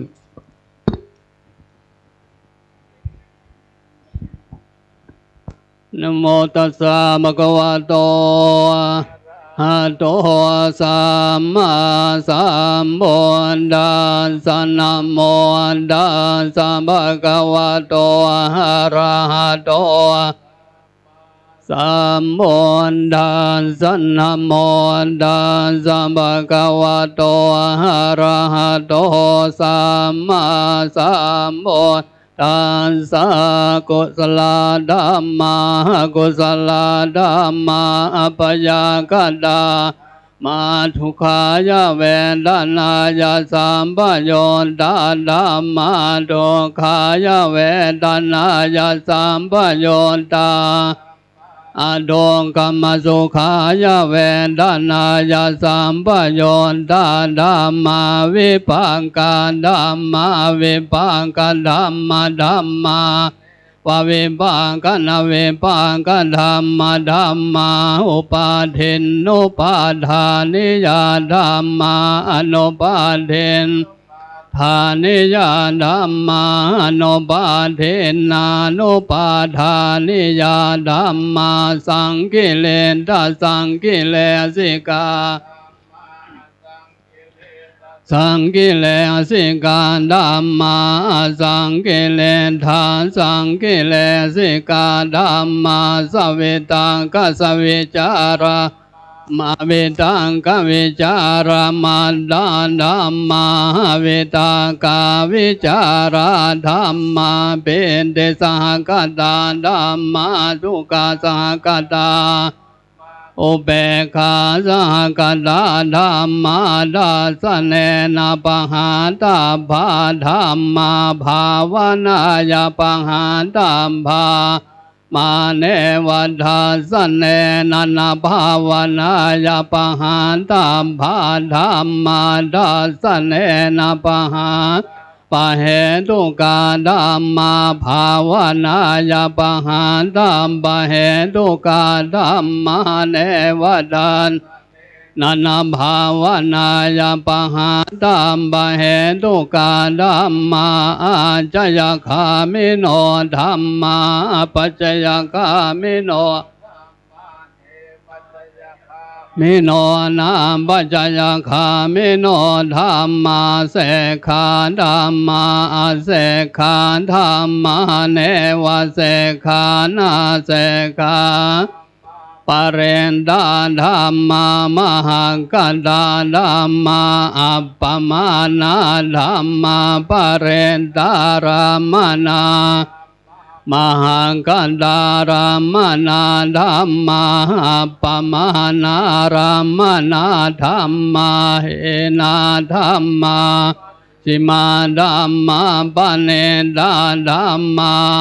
ชันดานยันดาธรรมมาสัมมาดานยันดาธรรมมาเนยันดาธรรมมามาคารามนามามากะเหตุกาธัมมามากะเทปเดโนธัมมาอุปันนามาหุปาเดโนธัมมาอเดดาธัมมาอนาคตาธัมมาปัญจมปันนามาตารามนาธัมมาอนาคตารามนาธัมมาปัญจมปันนารามนาธัมมาอาชัตตาปะเหตตาธัมมาอาชันตปะเหตตาอาชันดารามนาธัมมาปะเหตตารามนาธัมมาอาชันตปะเหตตา นาดามาสเนดาสนาสาปเตคาธรรมาอเนดาสนาสาปเตคาอเนดาสนาปเตคาธรรมาเหตุปัจจโยอารามณปัจจโยอธิปติปัจจโยตารัมปัจจโยสัมมนันตารัมปัจจโยสหชาตัมปัจจโยอัญญมัญญปัจจโยปัจจโยหุปเนสยัมปัจจโยปุเรชาตัมปัจจโยปัจฉาชาตัมปัจจโย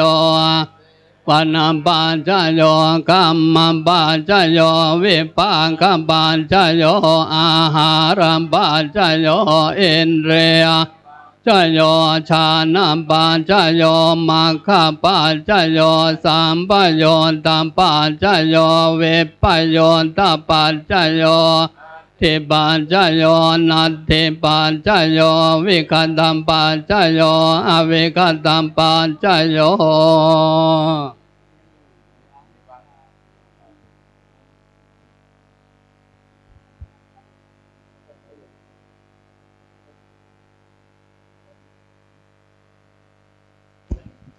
โอกาสนี้จะได้วางผ้าปังสกุลเจริญพรเรียนเชิญตัวแทนเทวดาเฮาทั้งหลายจำนวน9 ท่านได้วางผ้าปังสกุลหน้าพระสงฆ์เจริญพรเรียนเชิญโยมแม่เอาตีลูกง่ายๆเจริญพรเชิญโยมแม่ด็อกเตอร์ด้วยแหมรอบหนึ่งเพื่อความสะดวกโยมแม่อรพินจากใจซ่อนจำนวน9 ท่าน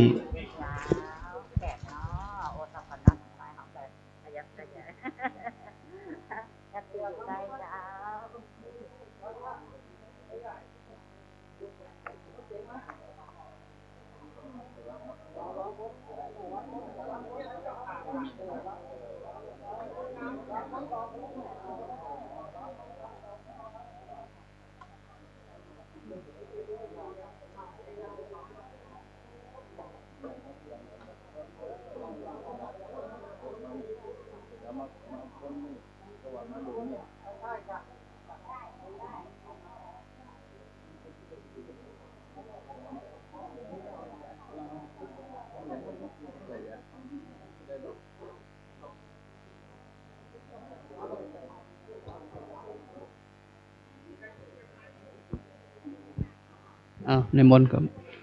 อนิจจาวัฏสังขาราหุปาตวัยธรรมิโน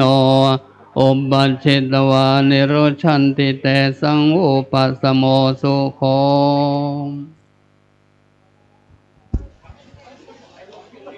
ลำดับต่อจากนี้ไปจะได้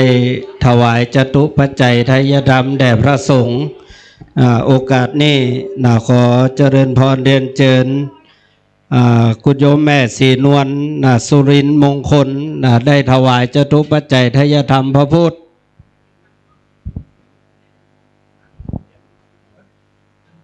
เจริญพรเรียนเจิมแม่ยายคำแต้มคมอันนี้เป็นโยมแม่ของอาจารย์พระมหาสมชาติชตปัญโยได้ถวายจตุปัจจัยทายธรรมแด่พระเดชพระคุณหลวงปู่พระราชจินดานายกที่ปรึกษาเจ้าคณะภาค6วัดพระธาตุเจดีย์เสาหลังหลังจากนั้นจะได้เจริญพรเรียนเชิญตัวแทนอุบาสกอุบาสิกาตัวแทนเทวดาเขาทั้งหลายจำนวน9 ท่านได้ถวายจตุปัจจัยทายธรรมแด่พระสงฆ์ถวายปัจจัยพระสงฆ์รูปที่1เจริญพรเรียนเชิญโยมแม่เล็กปวลีอินสุวรรณเจริญพรเรียนเชิญโยมแม่วิไลวันวงวิไลถวายพระสงฆ์รูปที่2เจริญพรเรียนเชิญ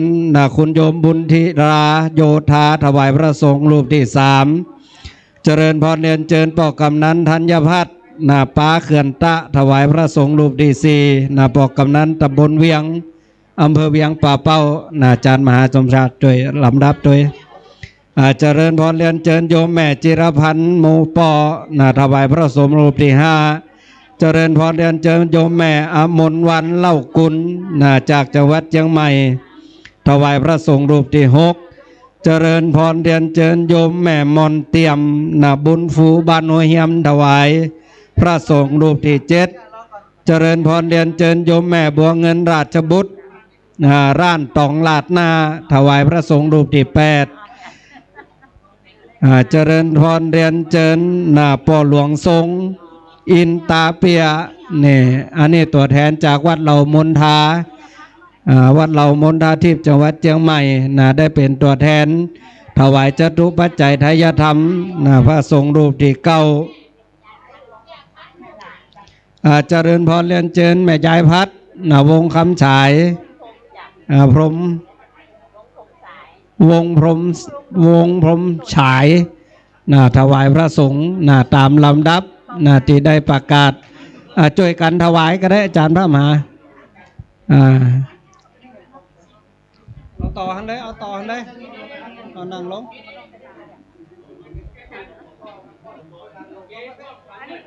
ปนานทรงมาเพศเด้อทุกท่านตั้งใจถวายจตุปัจจัยพร้อมกันณโอกาสนี้เจริญพรเรียนเชิญครับ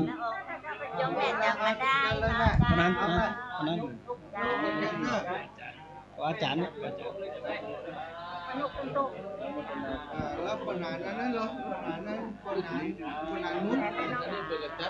ประกันตัว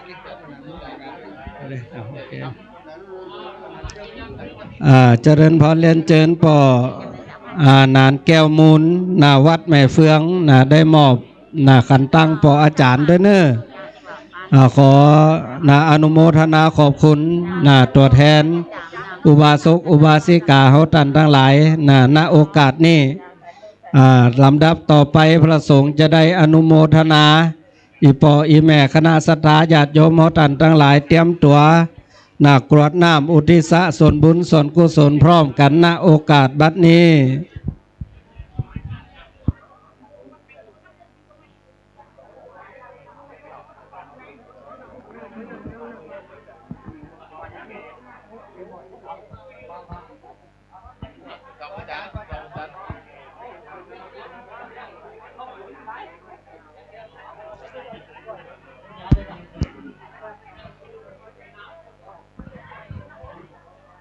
ยะถาวะเลวะหาปุราปะเรปุเรนติสาคารังเอวะเมวะอิโตตินังเปตานังอุปกัปปติอิชิตังปฏิตังตุมหังคิปะเมวะสมิจัตโตสัพเพปุเรนโตสังกัปปะจันโตปนรโสยะถามณิโชติระโสยธาเววาจันโตสัมบารโควินาสตุมาเดบาวันตุหันตารายโยเดงขายงโกอัมภาวะอภิวาทนาเสเลสันเนจังวันธาปัจจายโนจัตตารธรรมาวัฏปันเตอายุวันโนสุขังปาลังอัฏฐาสิเมอากาสิเมยาติเมนตาจะเมเบนตานางทางขีนางดาชามปมเบกตมโนสรังนางวาโสโกวายาวานยามปะเรนเดวันนานัดดังเป็นตานามัตทายาเอวังติทานติยาตโยขอนดังเขนานเดนนาสังคามิสมปันเดนเดนตาเดงคารันตังหิตายา โสอุปังกัมปันเตโสยานเทธรรมโมจะอายังเนินทานสิโตเป็นตานาโปชาจักตาพาลันจำเบงโคนามันโนปะเดนนางตุมเหปุญญังปัสสุตังภาการเดมบวโตสัพพมังกาลังราคันโตสัมปเดวตาทานมภาเวนัสทาโสเทอัมภวันตุเตอัมภวันตุสัมปมังกาลังราคันโตสัมปเดวตาสัมปธัมมาทาโสเทอัมภวันตุเตอัมภวันตุสัมปมังกาลังราคันตุสัมปเทวตาสังฆาโนภาเวนัสทาโสเทภาวันตุเต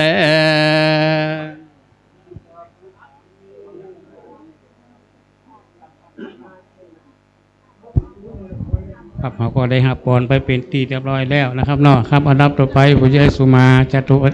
ได้สุมาแก้วทั้ง3นะครับหลังจากนั้นจะได้แผ่ฝ่ายยบุญและแผ่เมตตานะครับเลยทีมแผ่เมตตาพวกกับมีนะครับพวกกับมาตัวเองนะครับเนาะครับ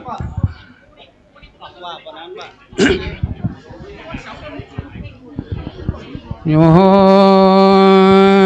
สันนิสิโนลาโพธิโมเลมาลังสาเสนังมหันติวิจัยโยสัมโพธิมาคาชิวานัตัญญโนโลกุตามุตังปานามามิพุทธังตังปานามามิธัมมังตังปานามามิสังฆังกัญญาโตเลวจิโตเลมนุโตเลสันจิจปามาเตนวามสันจิจปามาเตนวากัญญากัมเมนวาวจิกัมเมนวามโนกัมเมนวาสันจิจโตสังสันจิจโตสังสัพพังโตสังฆามันอุโน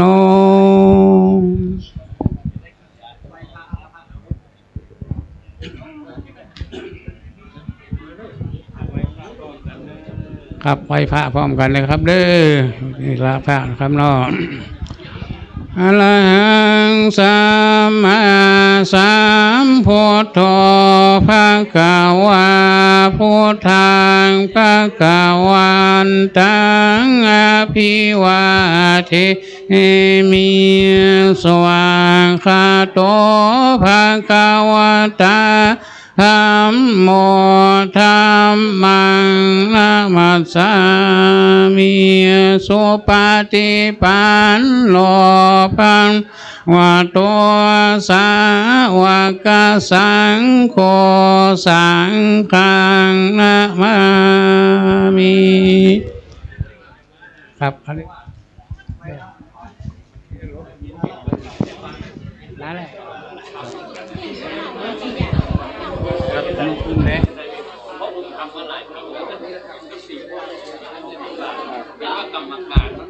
คณะศรัทธาเฮาลาพระสงฆ์แห่งกำเนอน่ะคือได้ครบพิธี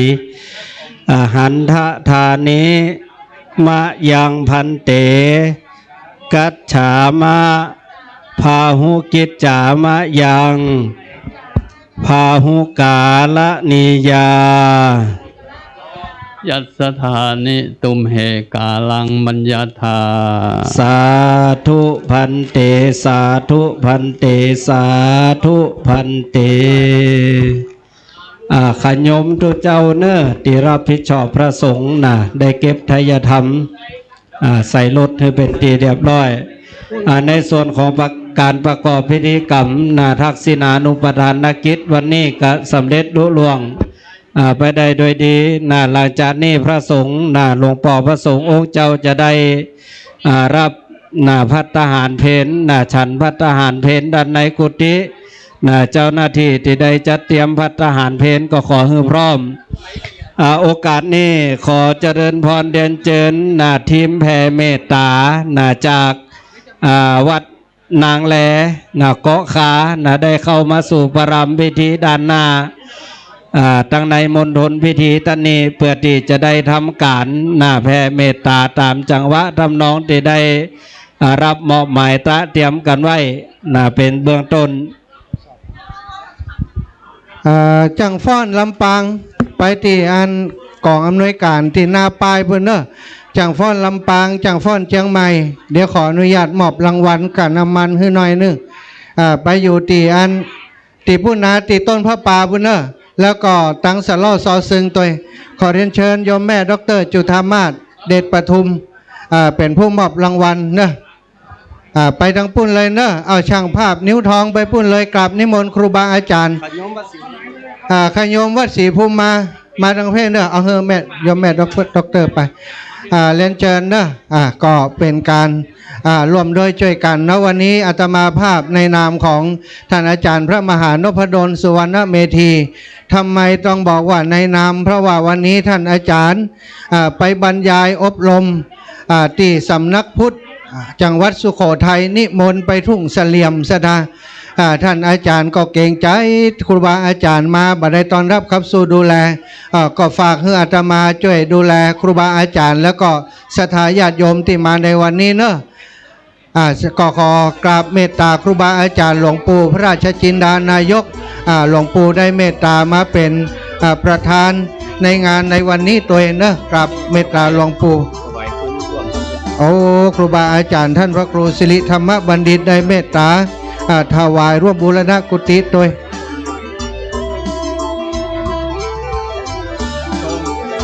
ใครได้ซองใหญ่ซองจดหมายเนอะกระเดียวตั้งโยมแม่จุฑามาศเดชปทุมจะได้ไปมอบรางวัลเนอะเฮือกับจังฟ้อนเฮือกับศรัทธาทั้งหลายครูบาอาจารย์เนอะเจ้าแม่เจ้าอีป่อทีมแผ่เมตตาเข้ามาหรือยัง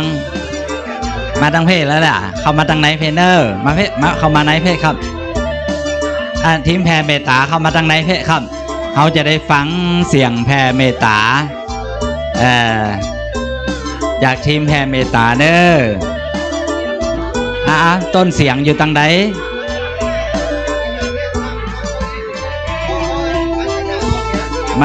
มาเพศครับเข้ามาตั้งไหนเพศเลยอยู่ตั้งเพศเลย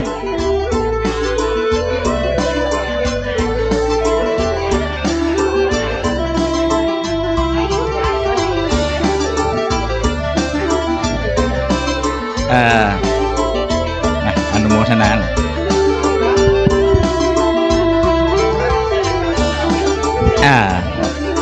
เดี๋ยว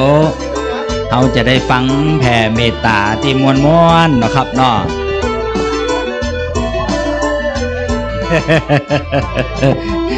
อันนี้คือการแลกเปลี่ยนเรียนรู้นะแม่นะ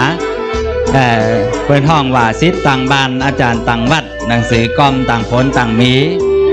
เขาได้มีโอกาสได้มาแลกเปลี่ยนเรียนรู้ซึ่งกันและกันจะเป็นสิ่งที่ดีที่สุดเนอะ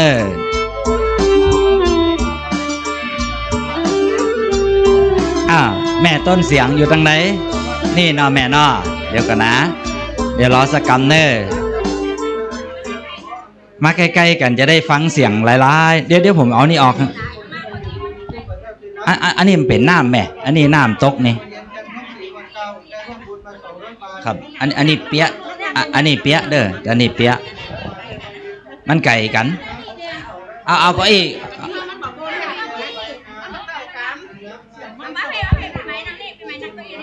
อันนี้มันจะเปียะตอนนี้หนักเปียะ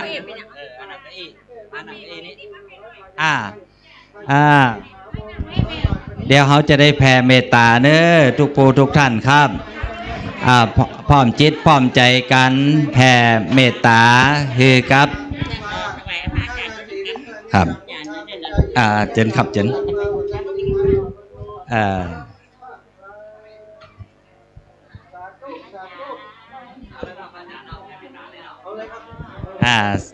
สาธุเฮาพี่น้องหมู่เฮาอยู่ตั้งนอกตั้งปางตั้งใจแผ่เมตตาให้เทวบุตรเทวดาสิ่งศักดิ์สิทธิ์ทั้งหลายเนอะ ขออนุญาตเจ้า ขออนุญาตแผ่เมตตาเจ้า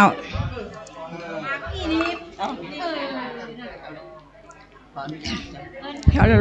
ขออนุญาตพระอาจารย์เจ้า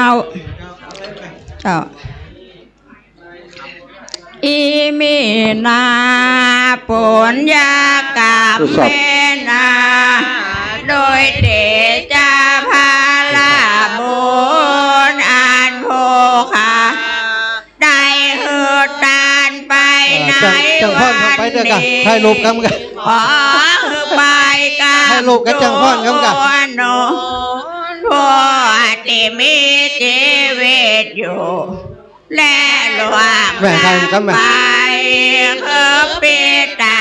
มารดาลูกเต้าหลานเล่นและญาติกาครูปะสายาจารย์และพระมหากษัตริย์และมิตรหาเพื่อนสาลาสัตว์น้อยใหญ่พระภูมิเจ้าคุณพระศรีอานพระธรณีและนางพระคงคาและพระยายมมาลาและนายเดียบานดังดาวจัตุโลกบาลสิริพุทธามาตั้งจัตุมหาราชิกาเบียงบนจนถึงที่สุดผมลงมาเบียงต่ำตั้งแต่วิจิขึ้นถึงมนุษย์โลกโดยรอบสุดขอบจักรวาลอนันตจักรวาลแผ่นต่างต่างหลายได้ทุกขอพ้นจากทุกการต่างหลายได้สุขขอสุขยิ่งยิ่งขึ้นไปโดยเดชะพาลาบุญอันโภคาได้อุทิศไปในวันนี้ขอเป็นปัจจัยแก่พระนิพพานในอนาคตกาลอันจากมาไปนานนั้นและเด้อสัพเพสัตตาสัตว์ทั้งหลายทั้งมวลเวลาหนตูเป็นผู้บ่มีเวรเกิดอาพยาปัจจาหนตูเป็นผู้บ่เบียดเบียนกันเถิดอานิฆาหนตูเป็นผู้บ่มีทุกข์กายทุกข์ใจเถิดสุขีอัตตานังปาริหารันตุเป็นผู้มีสุขรักษาตนเถิดสัพเพสัตตาสัตว์ทั้งหลายทั้งมวลทุกขาปะมุนจันตุจงพ้นจากทุกข์เถิดสัพเพสัตตาสัตว์ทั้งหลายทั้งมวลมาลาทาสัมปติโตภิกขาสันตุอย่าได้ปราศจากสมบัติอันโดนได้แล้วนั่นเถิดพันเตข้าแด่เจ้ากูอาหารอันว่าข้าวันดามิก่อไว้ปาเตยังติดดังสองตุมหากลางแห่งเจ้ากูตุมเหอันว่าเจ้ากูข้าละท่า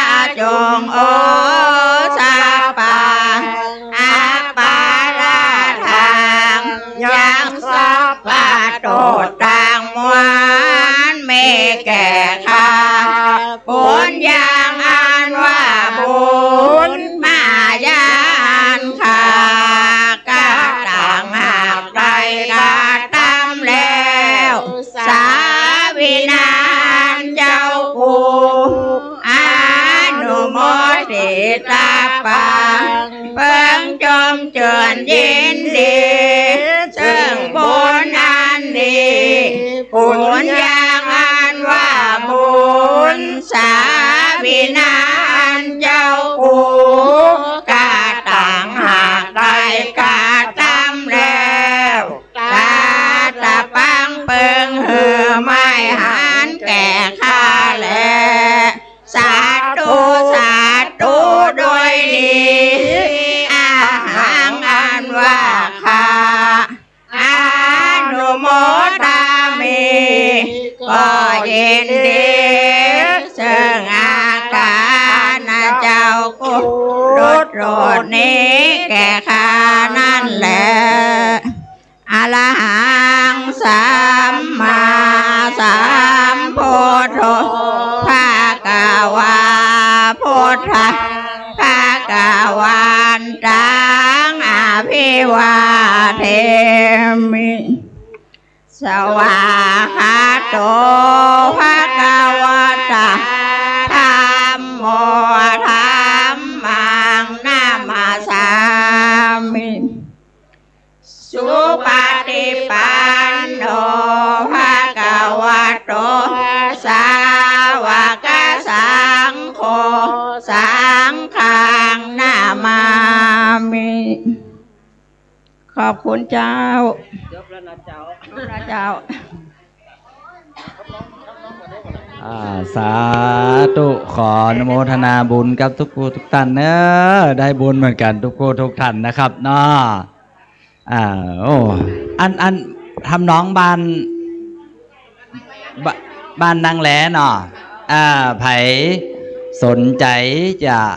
ได้ทำน้องนี่เนาะเขาแหลกเปลี่ยนเรียนรู้กันเนาะแม่เนาะถ้าไผสนใจเพิ่นมีปักกระตื้นอยู่ก่อนมีเนาะนะครับอีปอยแม่บ้านใดอยากได้ทำน้องการแผ่เมตตาจีนะครับก็ติดต่อได้ที่แม่เนาะ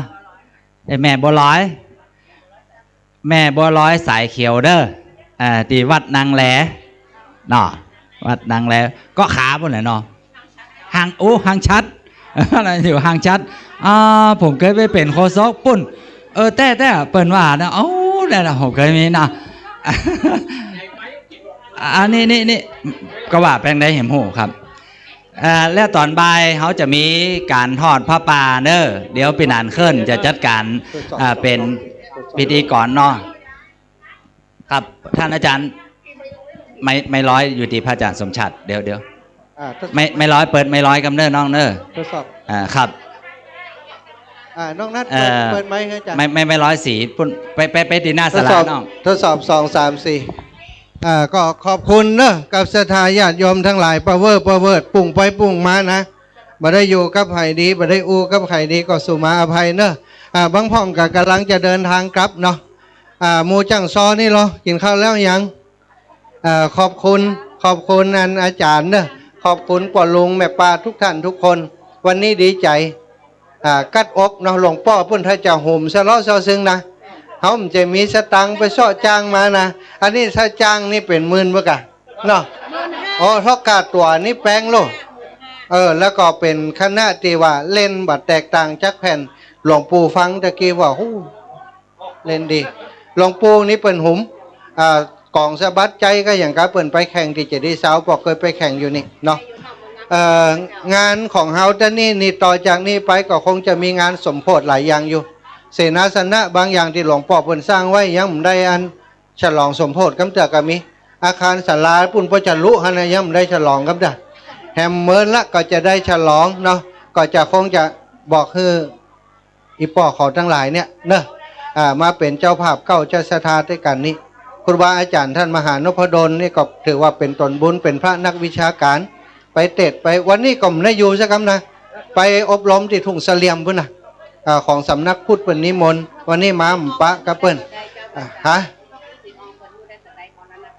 เฮาจำได้เฮาหมูนะเฮาจำนะเจ้ากำเดียวศรัทธาญาติโยมไผ่ที่กินข้าวลำเดี๋ยวจะเฮือกินข้าวไปโดยฟังเพลงไปโดยเพลงที่อาตมาใจออกรายการนะเพลงดอกบัวบูชานั้น นักร้องตัวจริงเสียงจริงมานี่แล้ววันนี้เขาจะเฮือได้พบปะถ้าชอบใจอีน้องคนนี้เปิ้นมีผัวนะเอาไปเลี้ยงบ้านประใจนะถ้าอีป่ออีแม่มีไผ่เลี้ยงดูเอาไปได้เดี๋ยวอีน้องเปิ้นจะมาร้องเพลงดอกบัวบูชาให้ฟังเอาสาวก่อนเอาร้องสดอย่างเดียวเนาะเอาดนตรีนี่เนาะดนตรีลั่นนะ ฝั่งปิกเดนเนอร์ยันดานพระปาอยู่นะพี่นานฟังแสงจ้ะก็เดี๋ยวจะหมอบเพื่ออันตอนนี้นะป่อกำไม้แล้วอูบอกเหี่ยอันนี้มันอย่างก็เอายืนมานี่ครับก็ในส่วนของวงดนตรีผู้สูงวัยเทศบาลเมืองเขลานครนะครับวันนี้มาด้วยใจจริงๆก็เกรงใจที่หลวงพ่อให้มาแล้วเลยขอร่วมทำบุญให้คืนหลวงพ่อเลยสาธุสาธุถ่ายรูปกันกับป่ะลูกสาวกำลังมาไม่ได้มีภาพมีหลักฐานเอากำป่ะมีหลักฐานเห็นถ่ายหูปกำเนิดเดี๋ยวนี้สลอซอซึ้งเอาตังเพศนี่สลอซอซึ้งจากเทศบาลเมืองเขลางไปสนับสนุนมาฟังปิ๊กเด้อนะกินข้าวแล้วสวมขี้ปุ่มหนีวะเนอพระปายังไม่ได้ตามเด้อนะอันดอกบัวบูชาเอาสลอซอซึ้งพร้อมน้องกาบแก้วสีอินแก้วอีแม่ยังก่อฟ้อนเพลงเดียวอีแม่ตั้งรักร้องเป็นฟ้อนก่อนตกลงกันแล้วฟ้อนก่อนตั้งเพลงกำลังกินน้ำอยู่นักร้องบันกุยแพะเนอะตำบลกุยแพะอันฟ้อนแถมรอบก็ได้เต่าเก่าไหนจะฟ้อนอยู่กันจังฟ้อนเอาแถมรอบก่อนจะปิดเอาฟ้อนเลยฟ้อนเลยปู่จ๋าอันนี้ซ่อนฟรีได้ฟ้อนฟรีปนานออกมาอยู่นอกไปเลยครับไม่ร้อยไปดูอันนี้ไม่สายมานี้มาอยู่ไกลคนเท่าห้ามแซวคนเท่านะวันนี้นะเพื่อจะกินข้าวบ่ลำไปปากตักปากตอยเพื่อไปกินข้าวลำอย่างอื่นได้แต่ห้ามแซวคนเท่ามดกระเป๋าแล้วอีแม่แซวจะได้กระตึ้มเฮ้ยมากวันนี้มาดังเพลงมันลบเสียงไหมมันลบเสียงลำโพง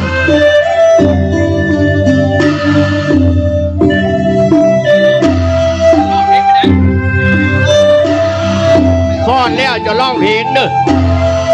จากตำบลกุยแพะอายุประมาณสัก20 ปีเนี่ย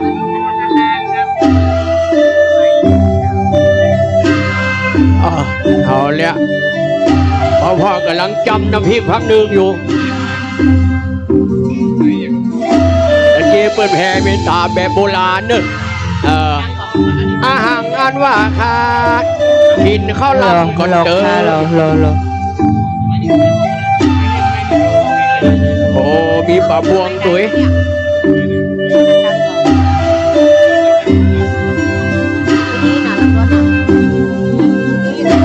จับภาพมาเดินช่างภาพมานะฮะนั่นตั้งกองนะโอ้ได้มายิ้มระหว่างน้องออกกล้องนะเดี๋ยวผัวหันเสยตาแล้วเมียกูยิ้มก็มายิ้ม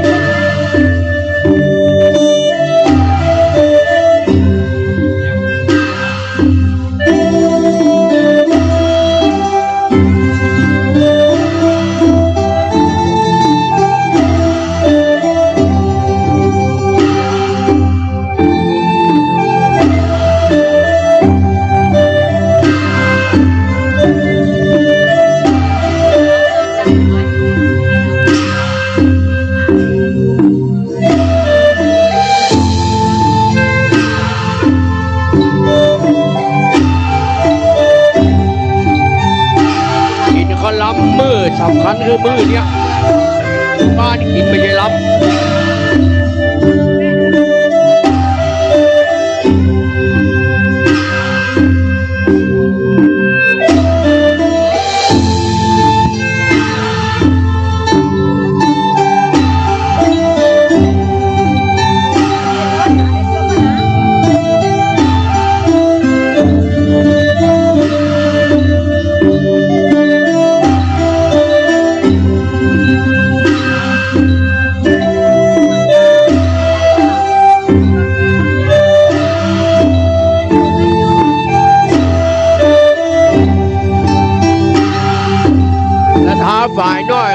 กนะพี่ครั้งหนึ่งนี่เลย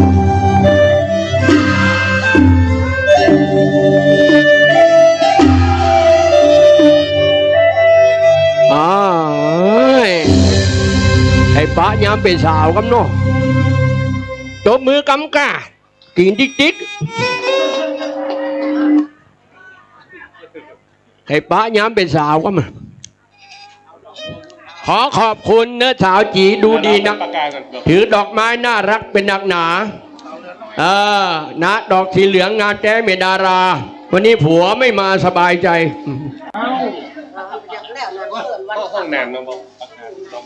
มีอย่างแหมอาจารย์ตอนนี้สาวก็ไม่แพ้จะเราเห็นอย่าดอกบัวบูชาดอกบัวบูชาฮะดอกบัวบูชาแล้วไหนดอกบัวนี่มันสักดอกเอาดอกบัวบูชามาอีกแล้วทางเอียอูเอียแค้วไม่ไปไหนแต่บนกล้วยแพะมีน้ำจิตมีน้ำใจถวายให้แด่วัดวาศาสนาเราเชิญเลยเนอะ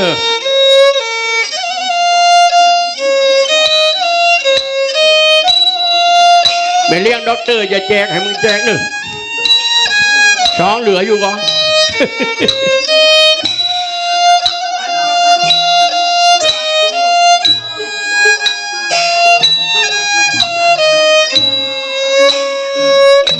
ฟังปิ๊กเนี่ยนะเดี๋ยวมื้อนางเคลื่อนจะเป็นอาจารย์เถอะถวายพระปานะม้วนพ้องมื้อนะจ๊ะดอกบัวดอกหนึ่งพึงใจไว้เพื่อบูชาแด่องค์พระศาสนาสัมมาสัมพุทธเจ้ามีความงามเงียบไม่เปรียบเทียบเขาเทียบเราใครมองอะไรช่างเขาแต่เจ้าก็คือดอกบัวเอาล่ะเหรอเสียงเหมาะเนี่ยเนอะสิ่งความสัตย์ซื่อยึดถือความดีเป็นหลักใครรักไม่รักโอ้รางวัลมาแล้วเฮ้ยก็ไม่จงปรับมองมัวเมื่อโผล่พ้นน้ำก็เห็นความงามในตัวไม่ยึดติดในต้มชั่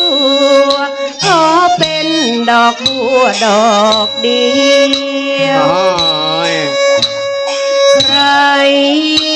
ไม่มองว่าบัวงามเด่นแต่บัวก็เป็น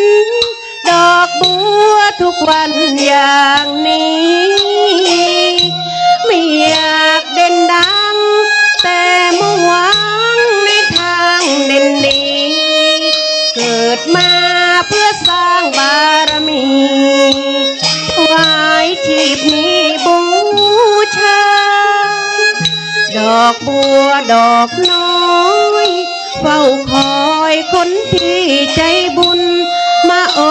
บเอื้อเกื้อกูลรู้ค่าของบุญเก็บบัวขึ้นมาเพื่อสร้างความดีและเสริมบารมีดังว่าใช้ดอกบัวนี้บูชาพระสัมมาสัมพุท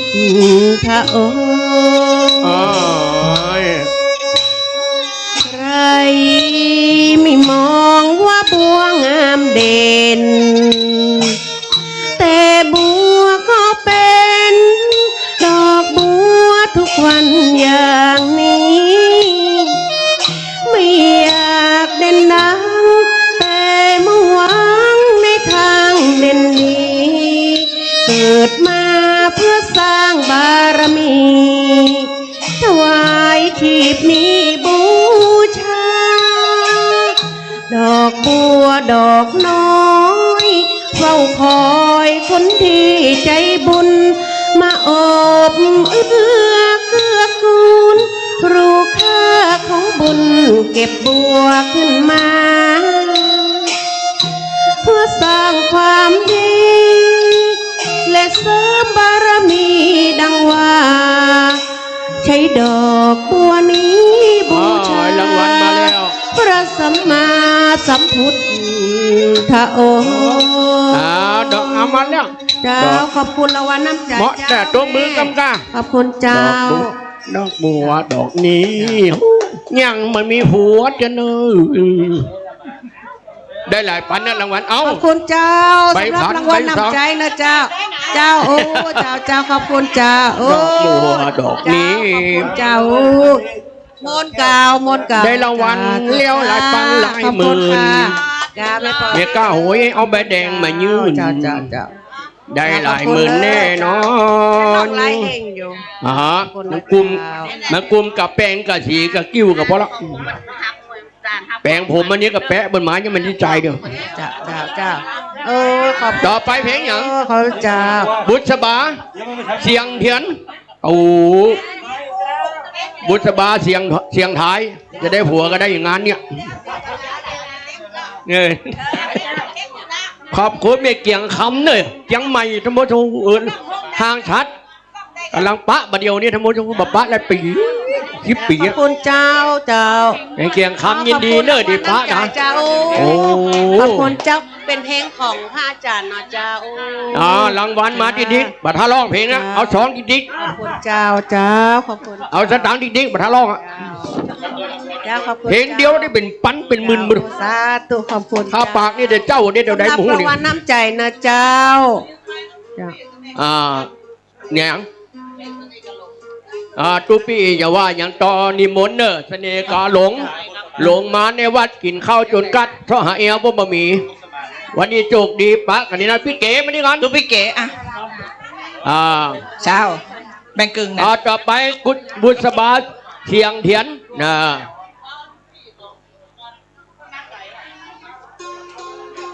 เดี๋ยวอู้กันเนี่ยกัน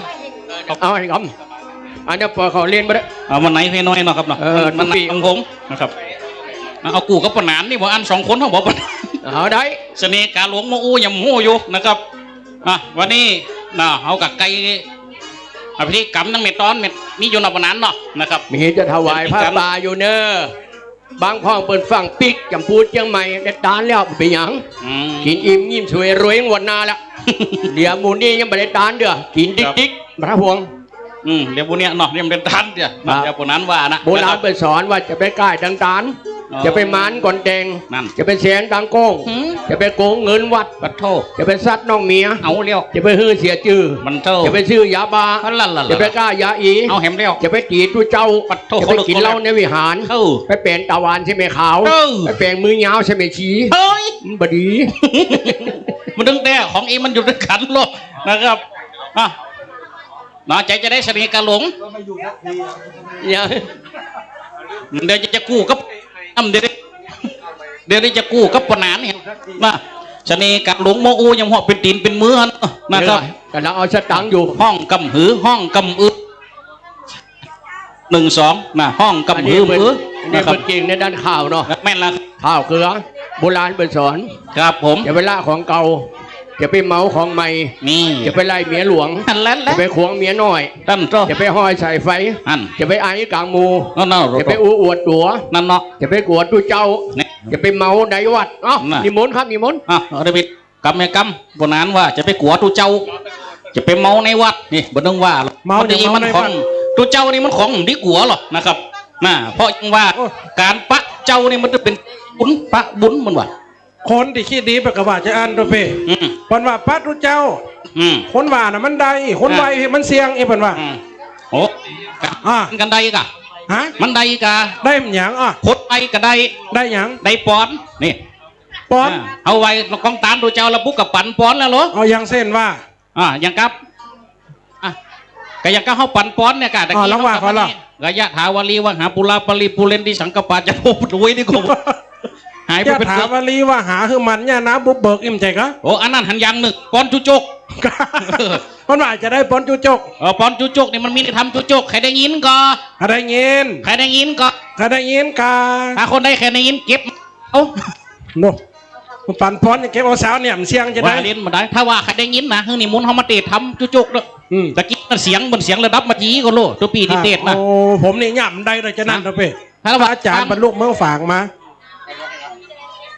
ลำปางเขาเป็นปู่จมดวงนะตัวเป็น พดมาเพนไว้ไก่หัวขืนมันอยู่ที่ไหนมันตัวนี้ ฮะ นะครับ ลำปางเขาเป็นปู่จมดวง ปู่จมดวง ครับอ๋ออาจารย์นะ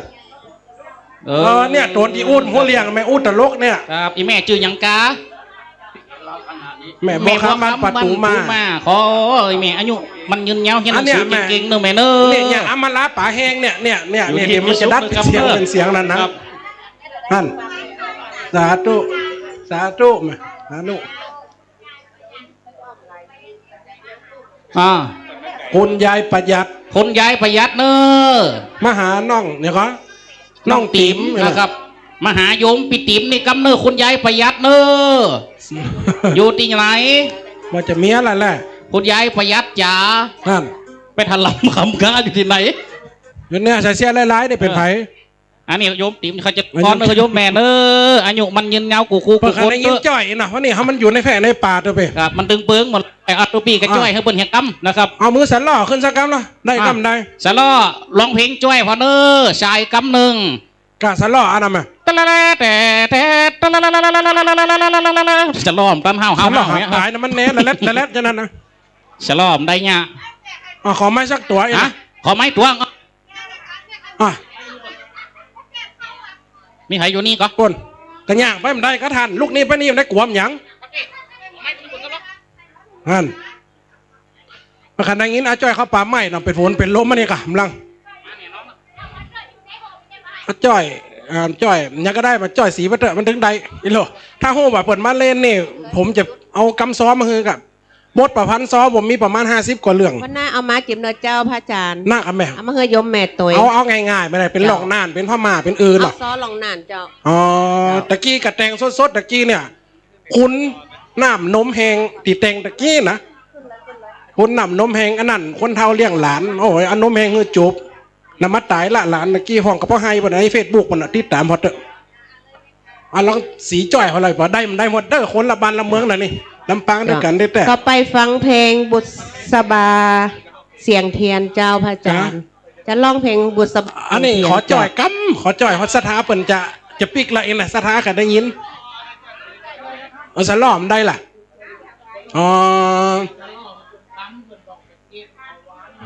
จักสล้อจางก้อยนะเพลงจ่อยสดก็ได้นะอันนี้เข้าแพะเข้าป่าในอีปอยอีแม่นะเดี๋ยวแม่ขอจ่อยให้เปิ่นฟังกันเนาะเข้าดงป่าไม้ไปแล้วข้าไปคนเดียวบักหิวตัวโกนอีน้านี่คือกำจ่อยกอม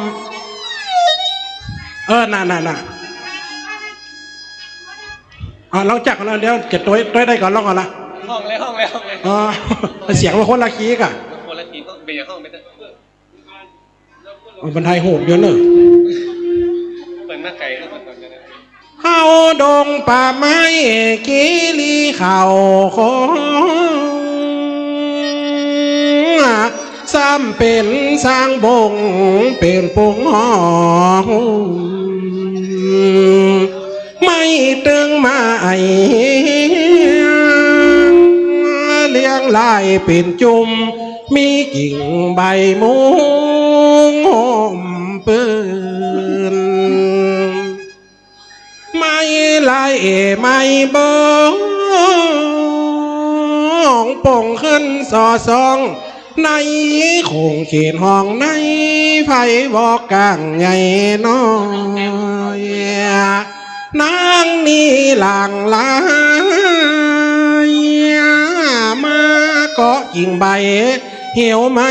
สางห้อยน้อยยังมีนกจับใส่ลังตัวเปิ้งเอาลูกหน่อยห้องอยู่บ่อยป่าไม้พอนกตั้งหลาย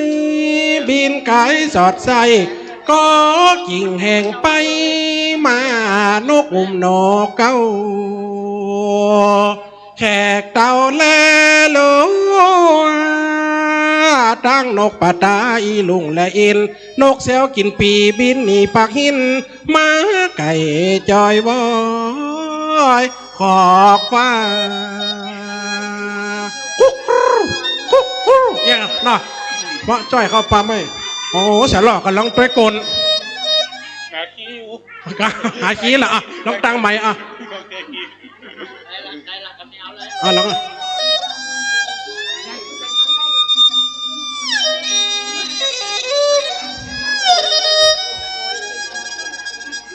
เป็นบ่าวเขินเติงเมินมาแต่ตักบ่มีไผโอจาปอแม่ไม้แม่ห้างบ่ข้างบ่ล้อไผบ่จ้าปอคนบ่งามอย่างข้ามาเกินหอดตัวแต่นี่ไปหน้าน้ำตาหยัวปังล่างย้อยมาเกินหอดตัวน้ำตาพอย้อยบ่มีไผโอจังนายเกิดต่ำเกิดน้ำตาปอไหลจะมีคนได้สนใจแห่งข้าอีหรอมันก็ได้โยโหดไปด้วยได้ผ่องอันนี้เป็นสาธิตได้แต่มันมีนักกับแม่กำจ่อยเข้าไปเข้าป่าจ่อยแอวสาวจ่อยเกี้ยวส้อยสอนเนาะมันบดข่าวให้พ่อยแม่ได้ติดตามทั้งFM ของเขาเนาะ106.50 เมกะเฮิรตซ์ตีได้หันแล้วได้ฟังอีกเถอะได้ฟังทางวิทยุเนาะก็คือเสน่ห์การหลงตีได้มาฟังอันนี้ก็ฝากไว้เดี๋ยวเพิ่นจะร้องเพลงเนาะจะเสียเวลาเพิ่นเนาะ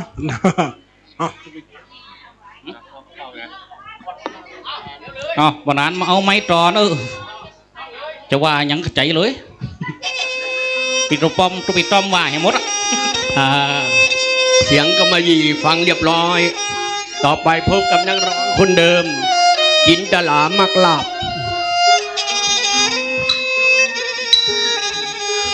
สกรรมจัดตานพระป่าแล้วเนอะฝนจะตกแล้วฟังปิดเดี๋ยวนึง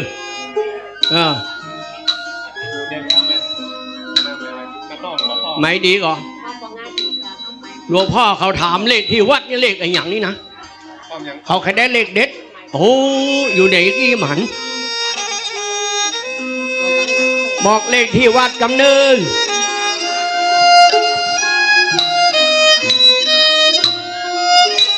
ก่อนนั่งก่อน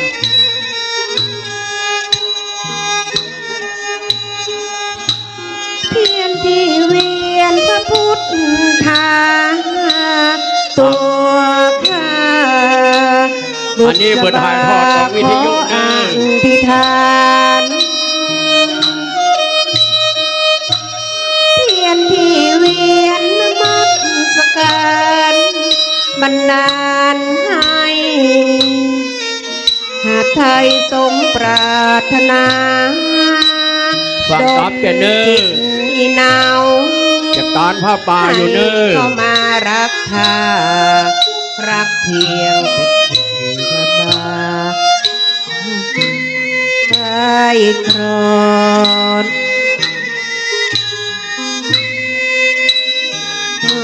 ระเด็นสิงสู่ให้องค์ระเด็นเอ็นดูอย่าได้รู้ใครครอนองค์พระพุทธาตัวข้าบุตรสบาขอกราบหิ้งวอนพระป่ากะละมาให้เนมกันเอาวางโต๊ะรวมกันเนอะข้าสวดมนต์ขอพระพร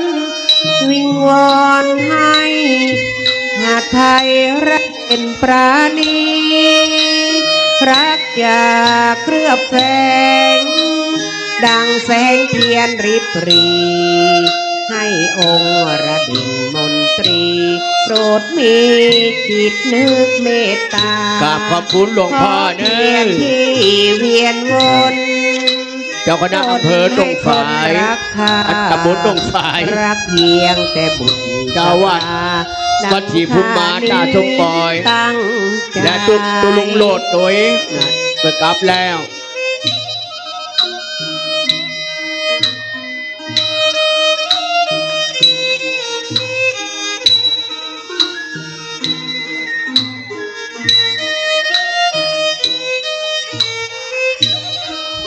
ฟังกับเจเนอร์เดี๋ยวจะตานพระป่าแล้ว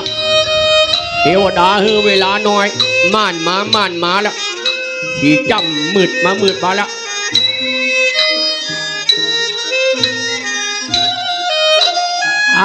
ครูบาดอน มีงานก็วางนี่นะวัด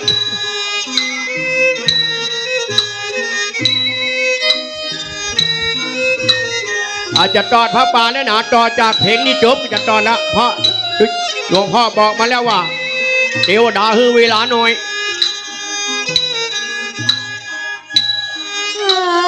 องค์พระพุทธาตัวข้าบุตรสบาขอกราบวิงวอนข้าสวดมนต์ขอพระพรวิงวอนให้ เดี๋ยวผ้าป่าไผ่ผ้าป่ามันกับอุ้มมันกำมัน รักอยากเคลือบแฝงดังแสงเทียนริบหรีให้องค์ระดิมมนตรีโปรดมีจิตนึกเมตตาขอเทียนที่เวียนวนดลให้คนรักข้ารักเพียงแต่บุตรสบาดังข้านี้ เจ้าคณะตำบลหัวเมืองอำเภอเมืองปานพระอาจารย์อุดรเนี่ยเพิ่งกลับมาเดินเจ้าเนี่ย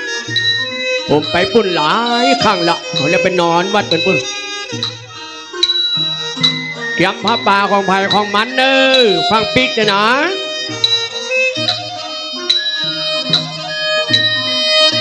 วันนี้วันดีกินฟรีทั้งวันวันผูกบัตรตัวไผ่ตัวมันกินให้อิ่มยิ้มให้สวยเนอะพระป่ามาแล้วกันเอาต้นไผ่ต้นมันเอาเข้ามาจุบเพลงนี้กันยังเนอะลูกพี่เก๋ฟังไปเดี๋ยวอยู่ด้วยกันนี้กำต้นพระป่ามาของไผ่ของมันศรัทธาสาธุชนคนเฒ่าคนแก่อีป่อยอีแม่ตั้งหลายเนอะฝนก็ไล่มาติ๊กๆแล้วจะตานพระป่าขึ้นแล้วเหี่ยก่อนเนาะเสร็จเรียบร้อยหมดแล้วไผ่บัดแล้วกำจะจกใส่เห็นเนอะ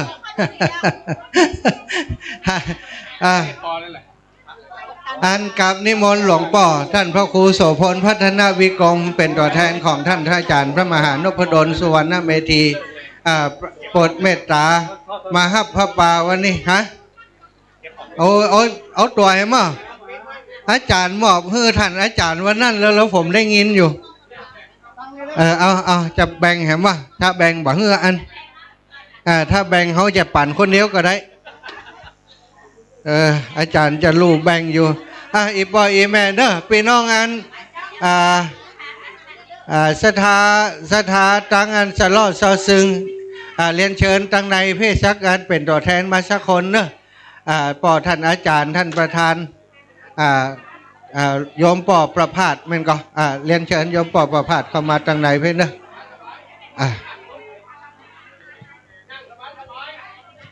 เข้ามาดังเพศกราบนิมนต์ครูบาอาจารย์มาเพศหลวงพ่อมาเพศ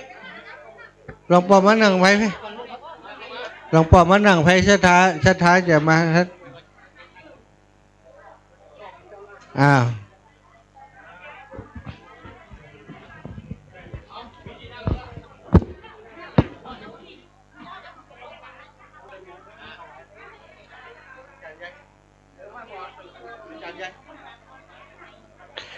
เข้ามาในเนอะเดี๋ยวฝนจะตกจะหำเนาะสถาพังกับเดนาถ้ำได้ปอนพระปานิ่มถูกหวยเนอะอย่าบอกฮึได้พรพระปาแล้วเดี๋ยวจะบอกเลขที่วัด528จะบอกฮึเดี๋ยว 383528ก็เดี๋ยวจะบอกเฮ้เมียเขาเอาหมดอะถ้าชื่อหวยเต็มรายงานนี่มันได้ไปชื่อตำนอกคุณเนอะ528นะ2528แล้วก็เลขที่วัด383ถ้าจะตด7เนอะหมู่7 383หมู่7ถ้าจะตด7เลย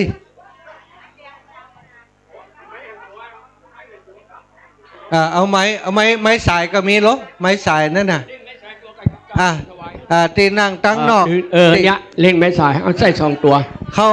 มาทางในบ่ได้ก็อยู่ตั้งนอกไว้สาเอาเนอะอีแม่เนอะ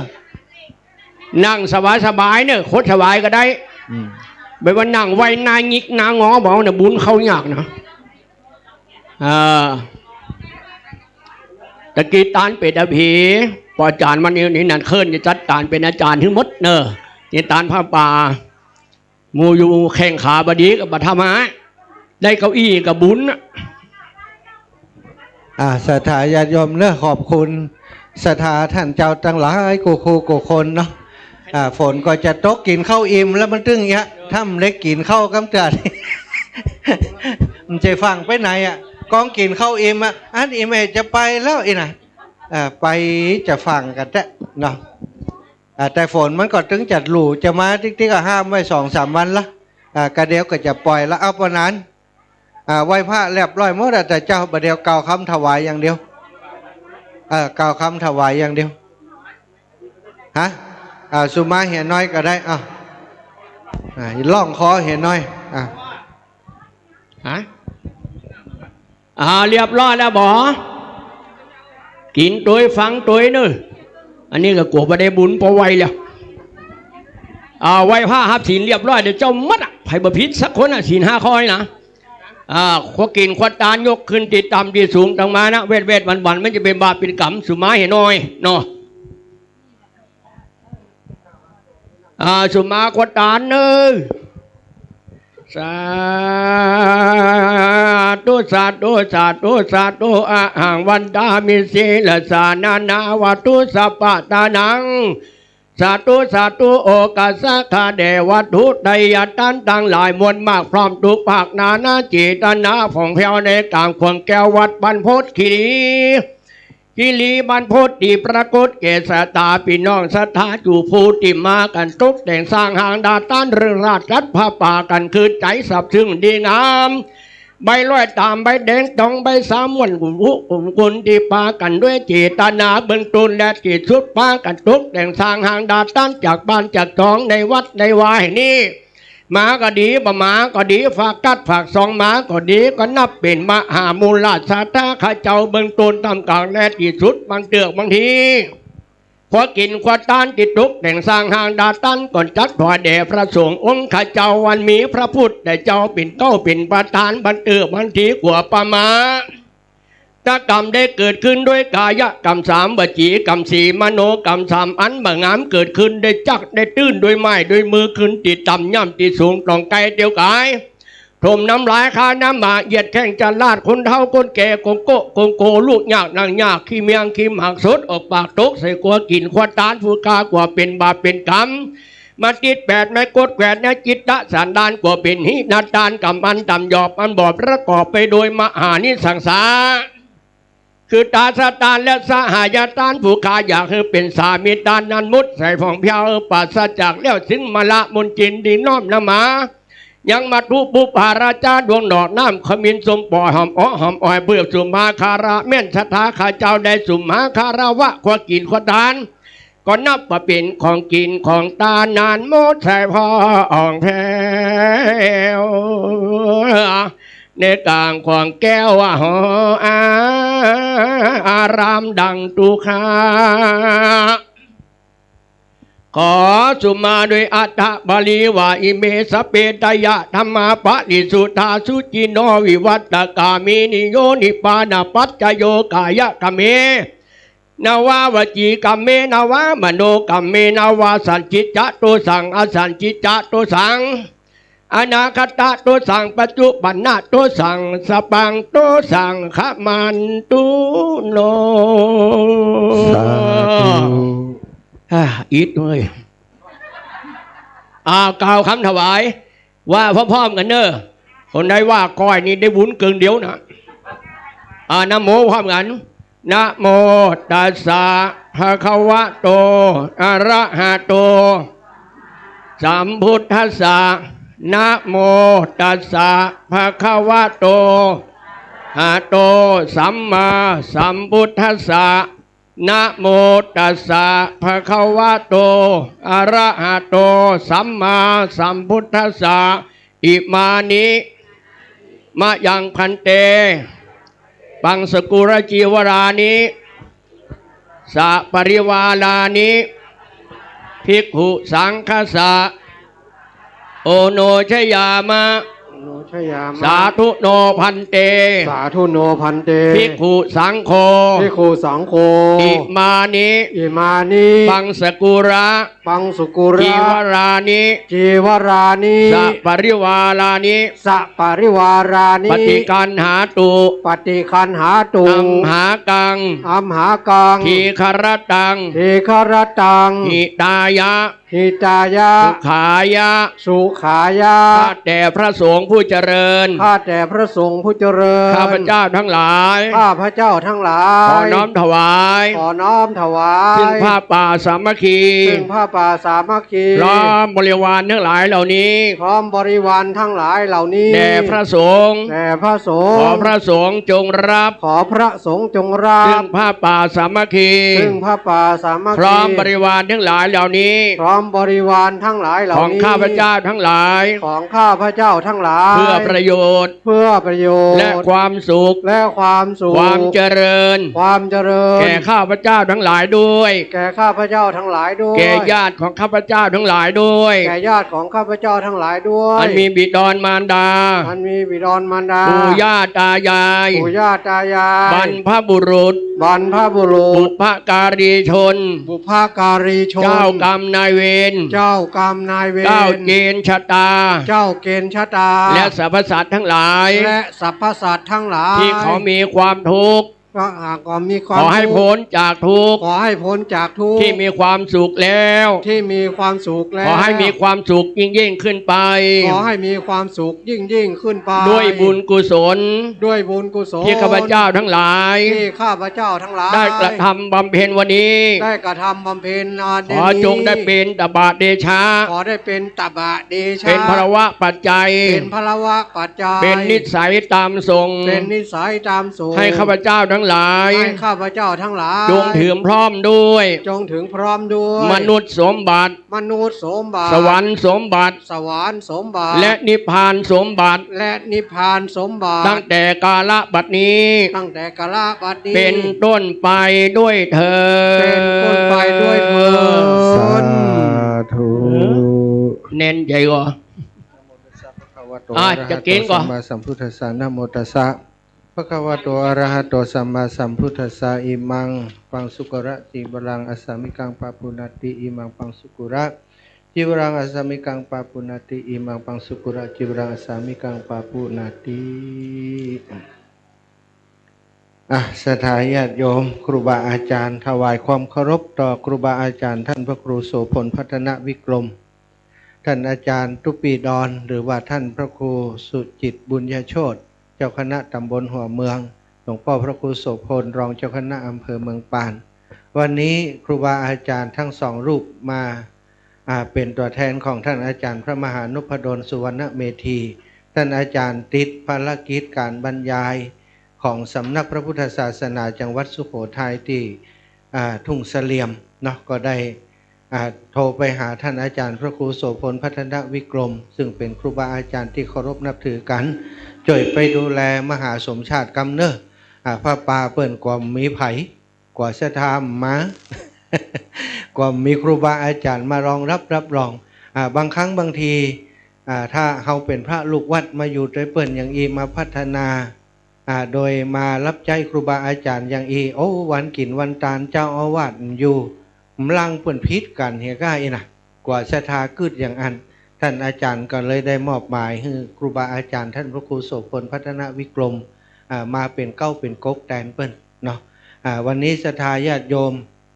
อีปออีแม่ทั้งหลายอาตมาจัดงานในวันในครั้งนี้ทุกอย่างเป็นฝนเป็นลมมดอยู่ในอากาศมดแต่กึดอย่างเดียวว่าถ้าอาตมาจัดการจัดงานอย่างเนี้ยมันจึงมีอันช่วยครูบาอาจารย์ก็จะมาช่วยคนนั้นคนนี้ก็จะมาช่วยแม้กระทั่งเสนาสนะการจัดอย่างตันนิตวาดอยสะเก็ดหลวงพ่อจากดอยสะเก็ดมาเป็นเลขาของหลวงพ่อเจ้าคณะอำเภอดอยสะเก็ด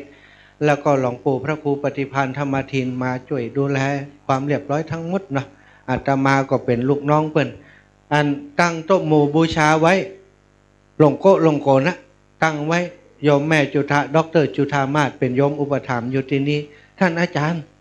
เอาอันแจกันไว้อย่างใดเอาดอกไหนจะเดี๋ยวแม่จะซื้อมามันต้องซื้อแม่วันถูกตึงมีอีกกันเนาะ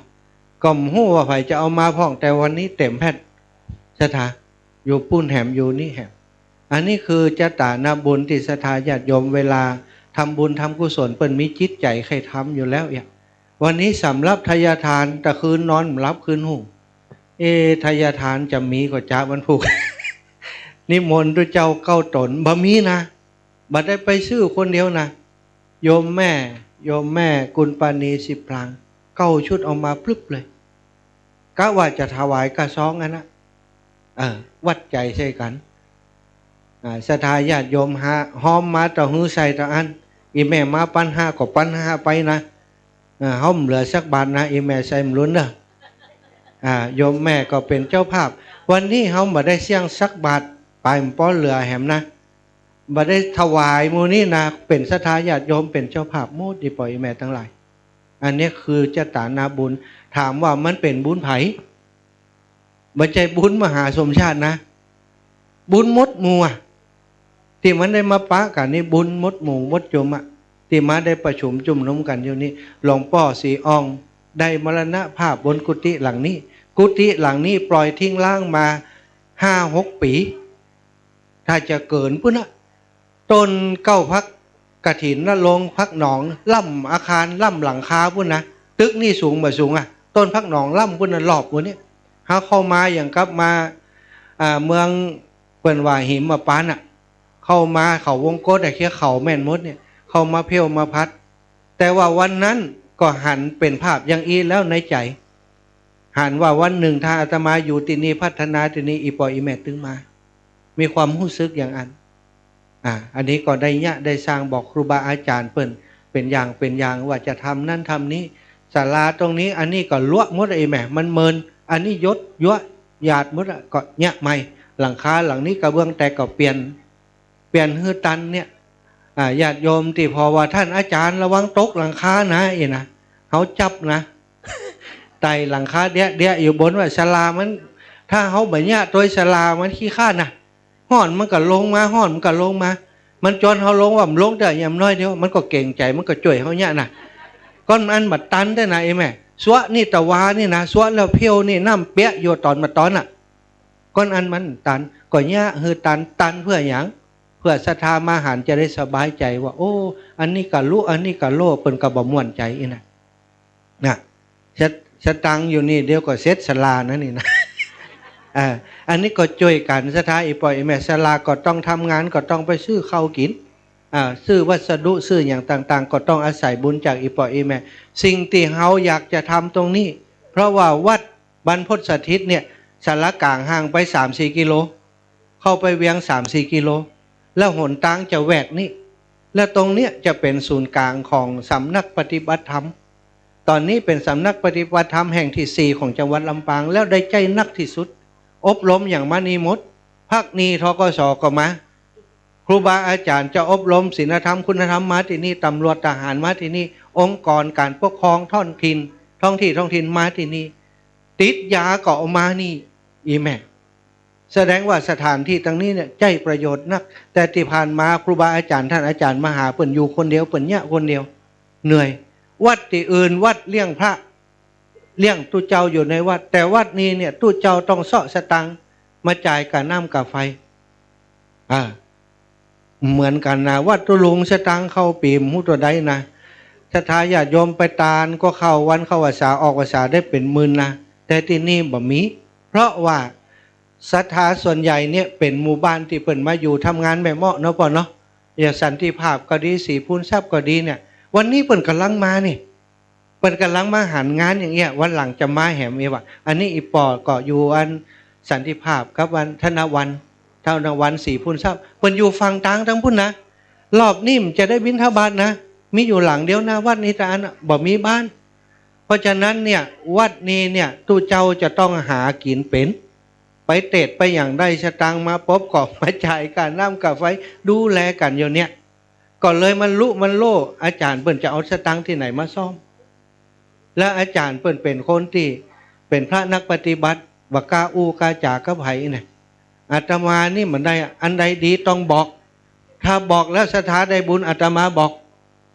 ถ้าบอกแล้วตัวเก่าได้สตังและศรัทธาลำบากเหมือนเนี้ยงานอย่างกระจ่างถ้าเป็นประโยชน์ต่อศาสนาอาตมาทำอาตมากับครูบาอาจารย์โมนี่วัดใจใส่กันอาจารย์นี่ทำเรื่องสิ่งแวดล้อม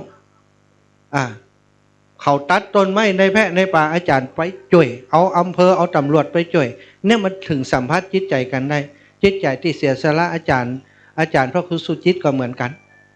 แล้วก็มาอยู่ที่นี่เนี่ยอาตมาสัมผัสใจกับอาจารย์นพดลได้ว่าเปิ่นได้มอบหมายให้อาตมาตรงนี้เราเปิ่นมอบสิทธิ์ขาดบอกอาจารย์ว่าจะบ่รบกวนเงินวัดสักบาทเลยเงินวัดใจสำหรับบริหารอย่างต่างๆขอแยกไปแต่ส่วนนี้ส่วนตีจะแยกอย่างต่างๆถ้าผมคิดถ้าผมจะทำโดยบุญของตัวเก่าบุญที่ได้สร้างกับศรัทธาญาติโยมบอกบุญไปออกอากาศไปไผ่หันดีหันงามก็มาช่วยกันสร้างจะบ่รบกวนไผหลังนี้หลังออกพรรษาแล้วถ้าไผ่เข้ามาแหมเตือหลังคาจะเป็นสีแดงปะลึงเพราะบัดเดียวมันติดป้ายแล้วนะแผ่นละ50เนี่ยวันนี้ออกอากาศไปเด็กจะลูกกันล่มๆมาแผ่น50เนี่ยถ้าได้ครบ600แผ่นปุ๊บมุงเลย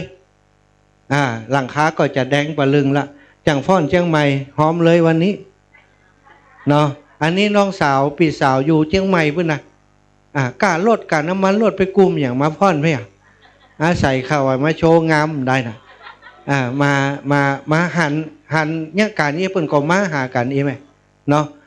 แล้ววันนี้อาตมาก็ขอบอกศรัทธาตั้งในที่เนยตั้งนอกติ่มหันหน้าหันตากันบ้างผมจะได้ตักกันครับเตือนนะอาตมาบ่ได้กินข้าวตอนเนื้อตะวันเนื้อมาแรงก็ไม่ได้กินแล้วเจ้านี่เข้าง่ายก็ไม่ได้กินพดมัตะกี้นี่เขาเมกไปกินข้าวหันแจงหันจำเป็นจำใส่ได้กินข้าวแล้วตะกี้นี่ก็ใจมากปากดีแล้วดีใจครับอีแม่แล้วก็เขาทำบุญทักษิณาครั้งนี้เนี่ยเขาบอกว่าเขากับไข่ตานพระป่าสักหน่อยนี่ตานพระป่าถ้ามีไผ่ปวารณาสักคนมันได้นะต้องมีคนปวารณาสักคนเขาก็บังคับเอายมแม่เขากะอีแม่ตานพระป่าเขากองเนอะอันเดี๋ยวนี้เขาจะบุรณะกุฏิฮันมันจะปอกระทุอีปอกะถ้าอีแม่ออกปากถึงได้ก็ได้กะตะกี้หอม6 ปันหนึ่งนะเดี๋ยวจำเป็นเอาคืนเนี่ยไม่อยากคำนี่นะแล้วก็บอกแหมคนคืออีแม่น้อยแม่ซุกคำไปแล้วที่นั่งงามๆหั่นนะอีแม่เอาผ้าป่ามานะกับแม่กับแก้วที่เล่นสลอซอซึงนะเอาผ้าป่ามาเอาคนตนบัดต้องต้นนักเนอะเอาปักเช้าก็ได้30ก็ได้ของขึ้นได้มาสักต้นหนึ่งอันนี้เอามาอวดตะกี้หลักแขนเขาไปตีรถบุญอันนี้ต้นผ้าป่าอีแม่นักก็อีหรอโอ้จัดนักไงอุ่นจุนนะเอามานะบัดเดียวนี้เขากะว่าได้สัก50,000 เปาะถ้ามันล่ำเนี่ยเขาจะเอาเหี้ยถ้าจะล่ำอยู่ตั้งเป้าไว้50,000นะเดี๋ยวนี้ถ้าจะพอถ้าจะนักกว่านั้นเนาะแต่ถ้ามันกุม50,000เดี๋ยวโยมแม่สีนวลโยมแม่เล็กปวลีโยมแม่คำสุกแม่สุกคำไปแล้วต้องรับผิดชอบนั่งตั้งนอกคุณแหมเนื้อแม่ยาเกียงคำแม่ยาสีนวลพี่น้องลั่นตองลั่นหน้าอยู่ทางไหนล่ะลั่นตองลั่นหน้าไปแล้วยังกลับยังลั่นตองลั่นหน้าอันนี้ก็ศรัทธาที่ฟังรายการวิทยุแล้วล้านลั่นหน้าล้านนี้นะถ้ามีเปื่อนจากกรุงเทพกรุงไทยตั้งที่ไหนไปมานะคือเขาไปพิสูจน์เลยเขานั่งเครื่องบินมากินล้ำหัวนั่งเครื่องบินมากินนะ เขาอีแม่เขามาแจ้งมาว่าเขามาหาหมออีวะ เขามากินลัดหน้าต่องลัดหน้าเขาเป็นคนบ่มักลัดหน้ามันเลิศเตอะตาเนี่ยแต่มากินของเพื่อนมันเป็นสูตรที่อร่อยล้ำอีแม่วันนี้ก็มาเนี่ยวันนี้ก็เอาผ้าป่ามาต่อจากนี้ไปตั้งหน้าสิ่งที่จะเกิดขึ้นที่นี่อาศัยบุญของอีปออีแม่จะช่วยกันตั้งนี้จะเป็นศูนย์สมาธิบำบัดของจังหวัดลำปาง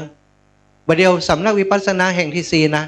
และต่อไปเนี่ยบัดเดียวนี่ศูนย์สมาธิบำบัดเนี่ยรักษาโรคที่พิสูจน์ได้แล้ว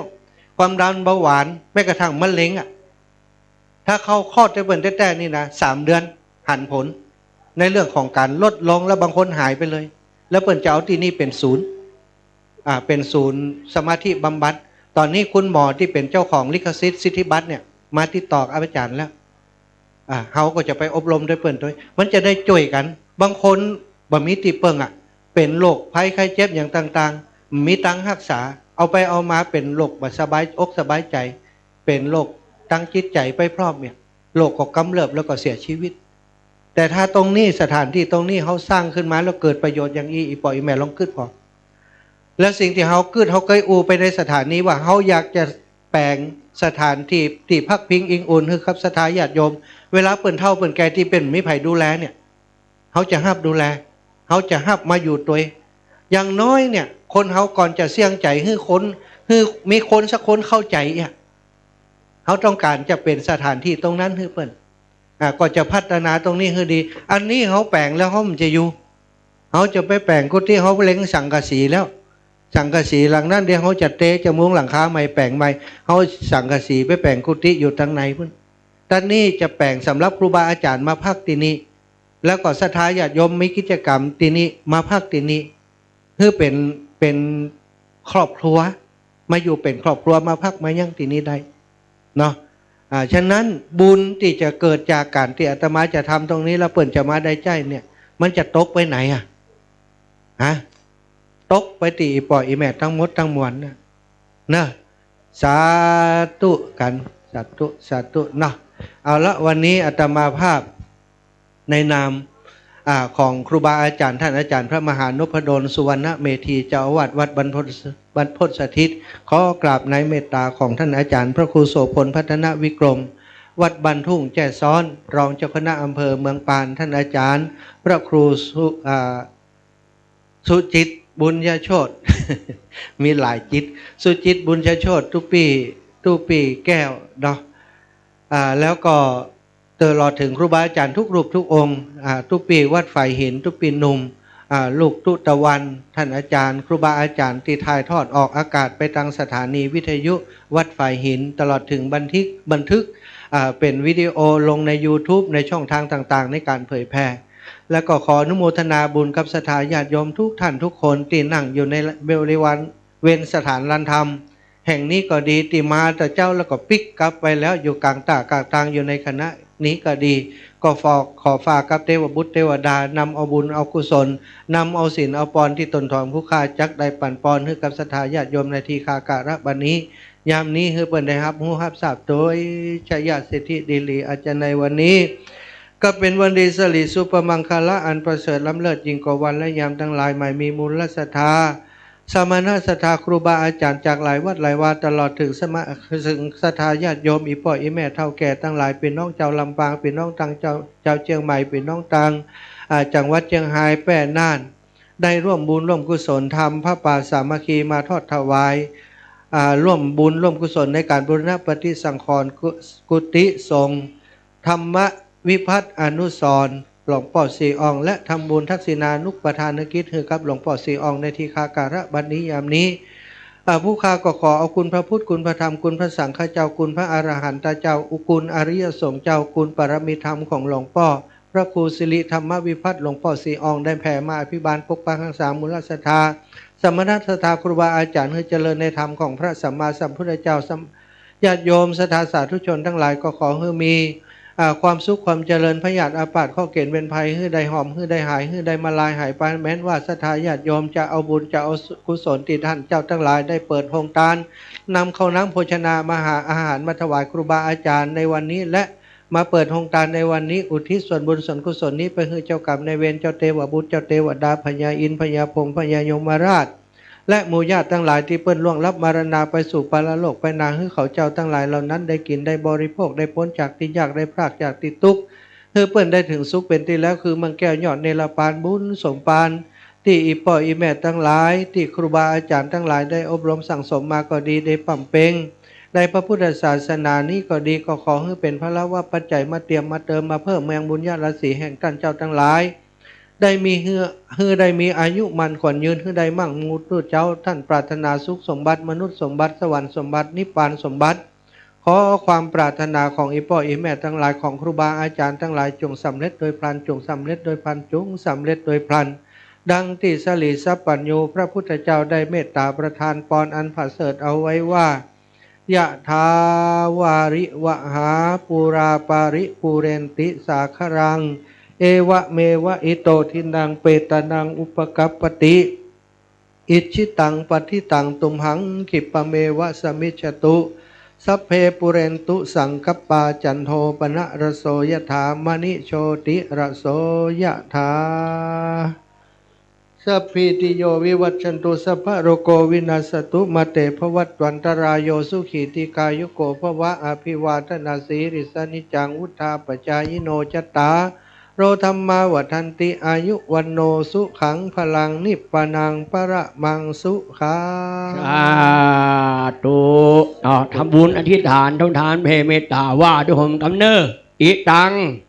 ตานะกัมมังศีละกัมมังภาวนากรรมังนิปปานะปัจจโยโหนตุโนนิจังสัพเพสัตตาสุกิตาหนตุ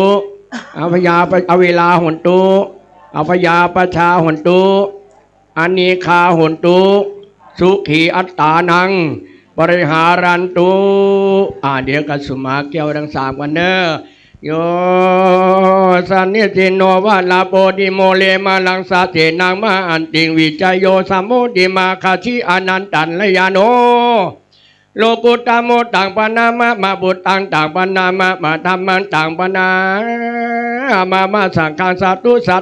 ตุอาจโยโนพันเตอัชกามะยะถาภเลยะถามุลเหยะถากุสเลเยมายังยงหังพันเตชาดิโตปัทยาอโยนิโสมนาสิกลังวาปุเทวะธรรมเมวะสังเควะอาการวังอาการิมหากายนวาจายมะนัสสติสังโนปติอัจจยังอัจจยันโตปฏิการนันตุอายะติงสังวรายะสปังโตสังขมันตุโนอรหังสัมมาสัมพุทโธภควาพุทธังภวันตังอภิวาเทมิสวากขาโตภควตาธัมโมธัมมังนัมสสามิสุปฏิปันโนภควโตสาวกสังโฆสังฆังนามามิลาหลวงพ่อก่อนเนอหันดทานิมะยังพันเตคัจฉามาพหุกิจจามยังพหุกลานิยายัสสถานิตุมเหกาลังมัญญาธาสาธุสาธุสาธุพิธีแล้วแต่กำนี้พิธีแล้วละแต่ว่าโมเฮาแล้วจะเนื้อฝั่งไปไหนเด้อไผ่ที่อันจะช่วยกันนับสตังก่อนนับสตังเนอะอยู่นี้เอาหน้าที่ช่วยกันนับสตังลูกแอมมาช่วยดูแลนี้เทียมมาช่วยนับตังเอาคุณครูลูกสาวที่มาจากตรงปงน่ะมาช่วยกันพอเนอะลูกเดี๋ยวจะได้แจ้งยอดนะเลขเด็ดจะออกอยู่เนอะเดี๋ยวจะได้แจ้งเลขเด็ดจะออกอยู่นะตะกี้เลขที่บ้านอย่างก็หลวงพ่อว่ากี้528หมดแล้วออก782เป็นวานสตังค์เนอะเหรียญชิปเป็นนั่นเนอะ10เหรียญก็ได้ล่อแล้วกระผมนันขึ้นเดินเมืองเนอะมาช่วยอาจารย์ของเขานี่ใครมีการมีงานติดต่อนันขึ้นได้เนอะยินดีครับใจทุกท่านนะครับเอาวานเข้าไปท่านอาจารย์นะท่านอาจารย์ ท่านอาจารย์จากอันเมืองฝางท่านอาจารย์ภาวินทรมัดด้วยไผ่พ่องตะเกียท่านอาจารย์แม่จันศรีสุขาโทรมานิ่มลังอยู่นี่เหรอกันเอามาเนอะจะอันท่านอาจารย์ภาวินทรก็เดี๋ยวผมขออันฝากท่านอาจารย์พระมหาท่านมหาทรงพลกับตัวกรรมท่านอาจารย์ทรงพลมหาเฮานี่กรรมอ๋อล่ะอู้กันแล้วล่ะออฟรถเป็นเต็มล่ะเอาปล่อยจะกลับแล้วอีก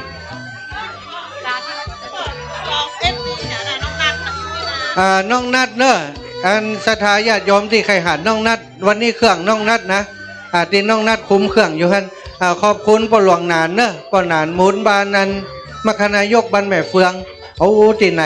ไปที่ไหนติดตามครูบาอาจารย์ตลอดขอบคุณอีปอขอบคุณนักๆอีปอมีการมีงานไปลืมเขานะไปแอลอีปอเนอะจ้ะ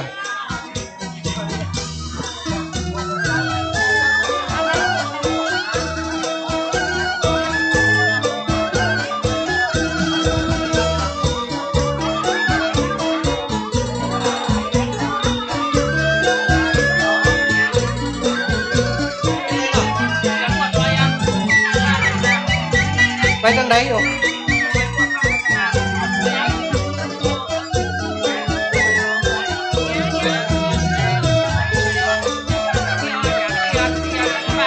ใจพูดกันแล้วเนาะโอเคศรัทธามาเข้ามาฮะอะไรนะจากพรมน้ำมนต์ถ่ายรูปจีนหน้าผากนึกว่าเฮ้ยอย่างจะช่วยกันพ่อช่วยกันพ่อ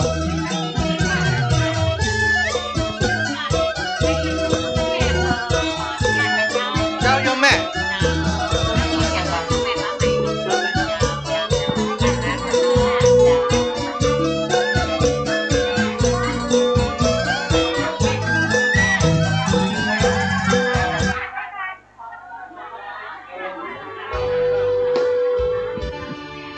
น้องนัดเปิดเพลงเจ้าขุนกำลัง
สาธุชัยสิทธิเดลิจะในวันนี้ก็เป็นวันดีสลิสุปมัง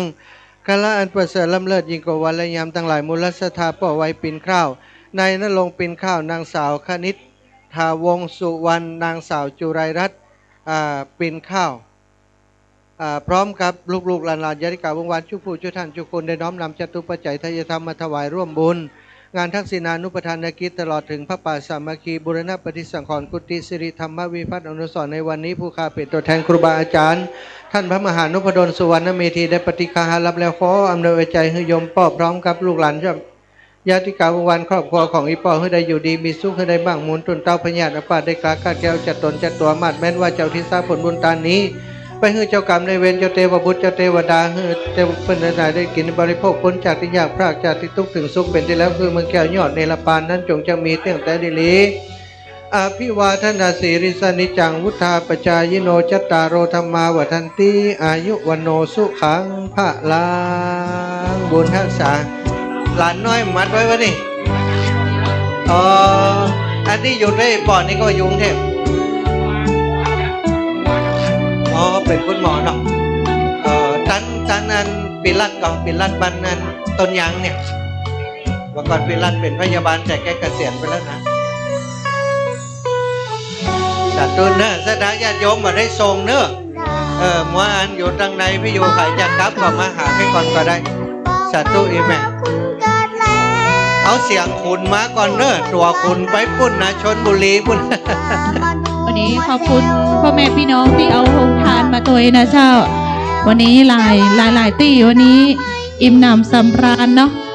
กับข้าวกับปลานะเจ้าลำกูบ้านลำกุฏิแม่ครัวก็งามนะตัวบอกวันนี้นะเจ้าขอบคุณนะเจ้าขอบคุณนักลักขอบคุณหลายๆขอบคุณบ่ได้เบื่อเจ้าเหล็กเด็ดมือเนาะหันเพื่อนมาถามหาเหล็กวัดนะแฮมเบอร์เธอตุ๊ปอแจ้งผ่านวิทยุนะเจ้าเนาะเหล็กยอดนะเจ้ายอดผ้าป่าวันนี้นะเจ้าเหล็กวัดบรรพตสถิตเลข383นะเจ้าเลขวัดนะ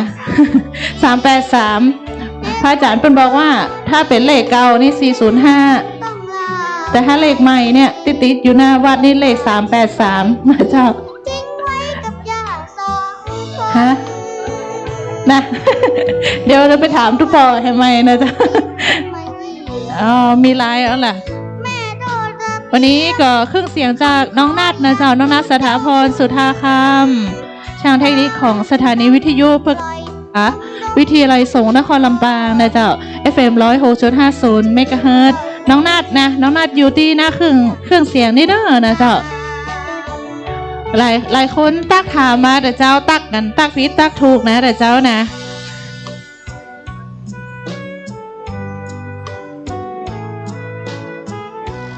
หลายท่านวันนี้ถามหาลุงโบป้าดาบมาสกรรมมาแล้วกับบ่อ๋อมาแล้วเนอะแต่เจ้าลุงโบมันมาละนะเจ้าวันนี้สมาคมนักจัดรายการวิทยุกระจายเสียงนครลำปางวันนี้มีการประชุมใหญ่เพื่อเลือกตั้งนายกนะเจ้าเดี๋ยวสัก3 โมงน้องแอมก็ต้องไปร่วมเบิ้ลเหมือนกันเนาะอันนี้แนะนำก่อนดีเจน้องแอมนะเจ้าส่วนมากไม่ค่อยได้ออกอากาศอยู่เบื้องหลัง เบื้องหลังของการออกอากาศของรายการสถานวิทยุนะเจ้าวันนี้ก็ขอบคุณพี่ไอ้หนาน จากกินข้าวตอนแล้วกันนี่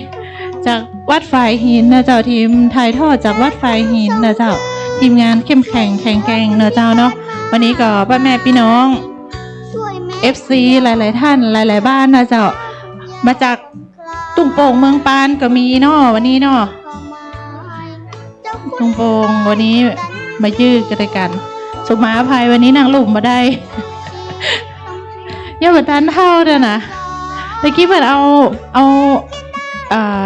ไอ้อย่างก็แกงเฮ็ดลมมาเหอะกินมาได้ เนี่ยเหมือนทานเท่าจ้ะนะเป็นลมเลยนะ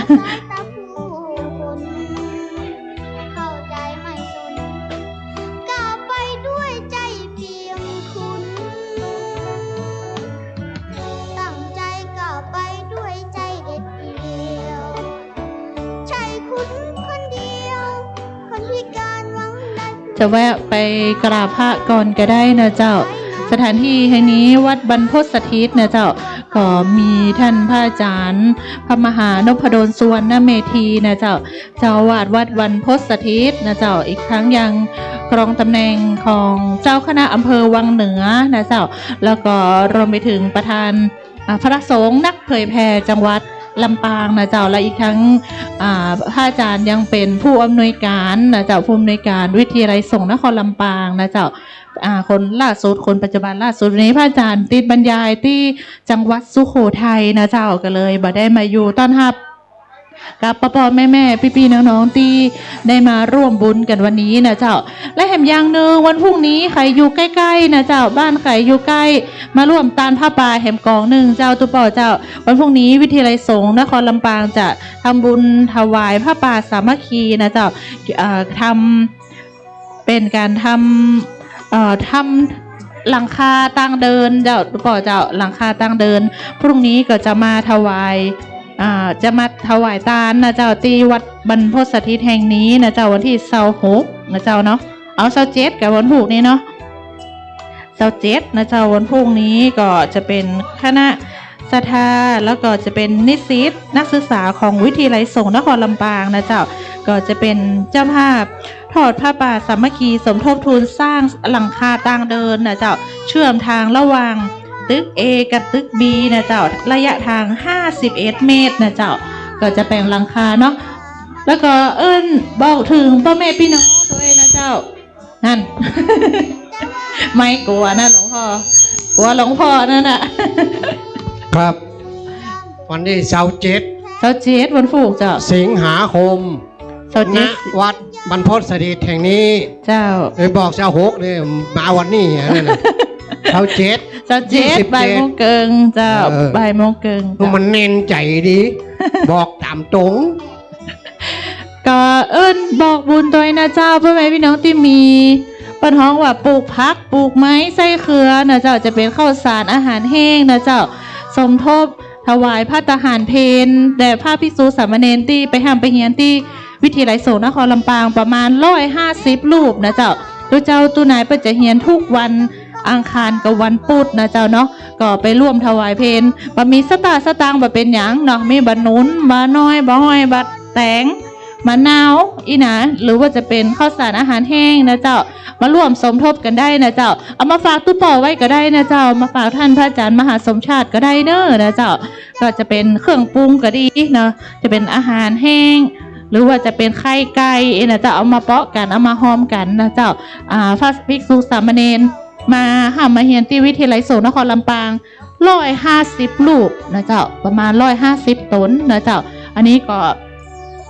บอกบุญนะเจ้าบ่ต้อง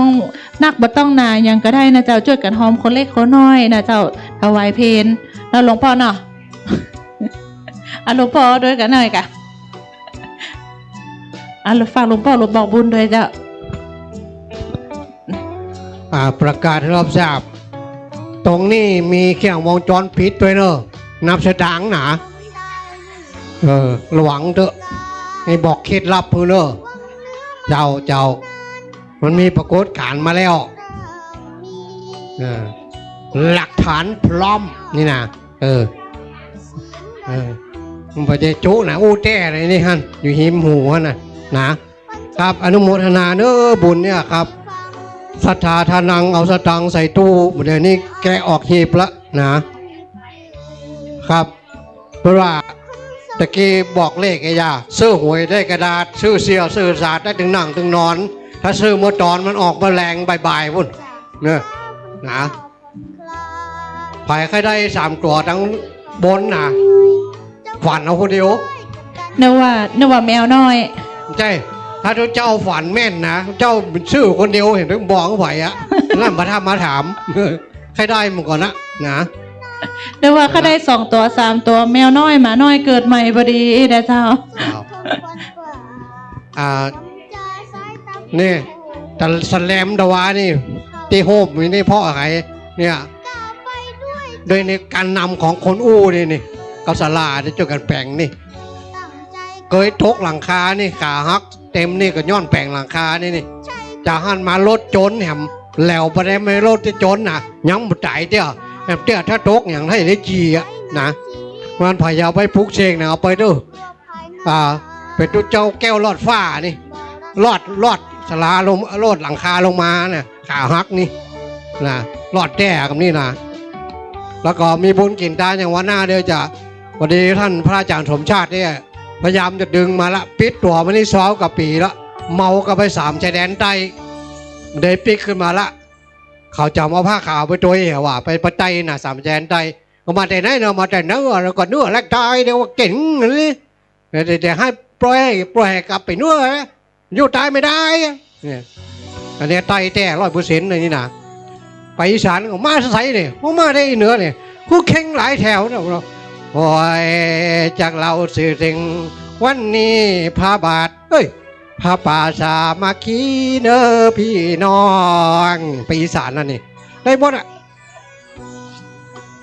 เอาช่วยกันแล้วก็บุญกินบุญทานเรานี่เนาะตะกี้หมายจะว่าปอนสุดท้ายนะปอนนึกตัวเก่าเด้อคนไหนว่าได้วดว่าตัวเนอ บุญใดข้าได้ทำโปรดช่วยนำแผ่ไพศาลพ่อแม่และวงวานสุขสำราญเบิกบานใจหมู่สัตว์ทั้งใหญ่น้อยโปรดได้พ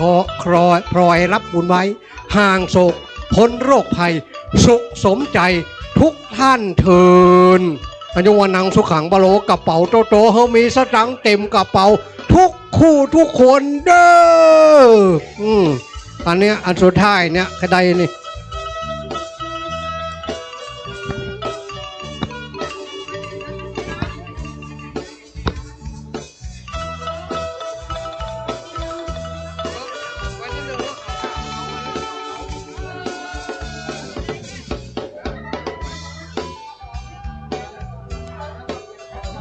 กลัวอย่างเดียวนะเจ้ารางวัลนี่นะกลัวถูกรางวัลที่ 1แล้วกลัวเขาว่าหวยหายนะ กลัวถูกแล้วเขาบอกว่าหวยหายอีนะ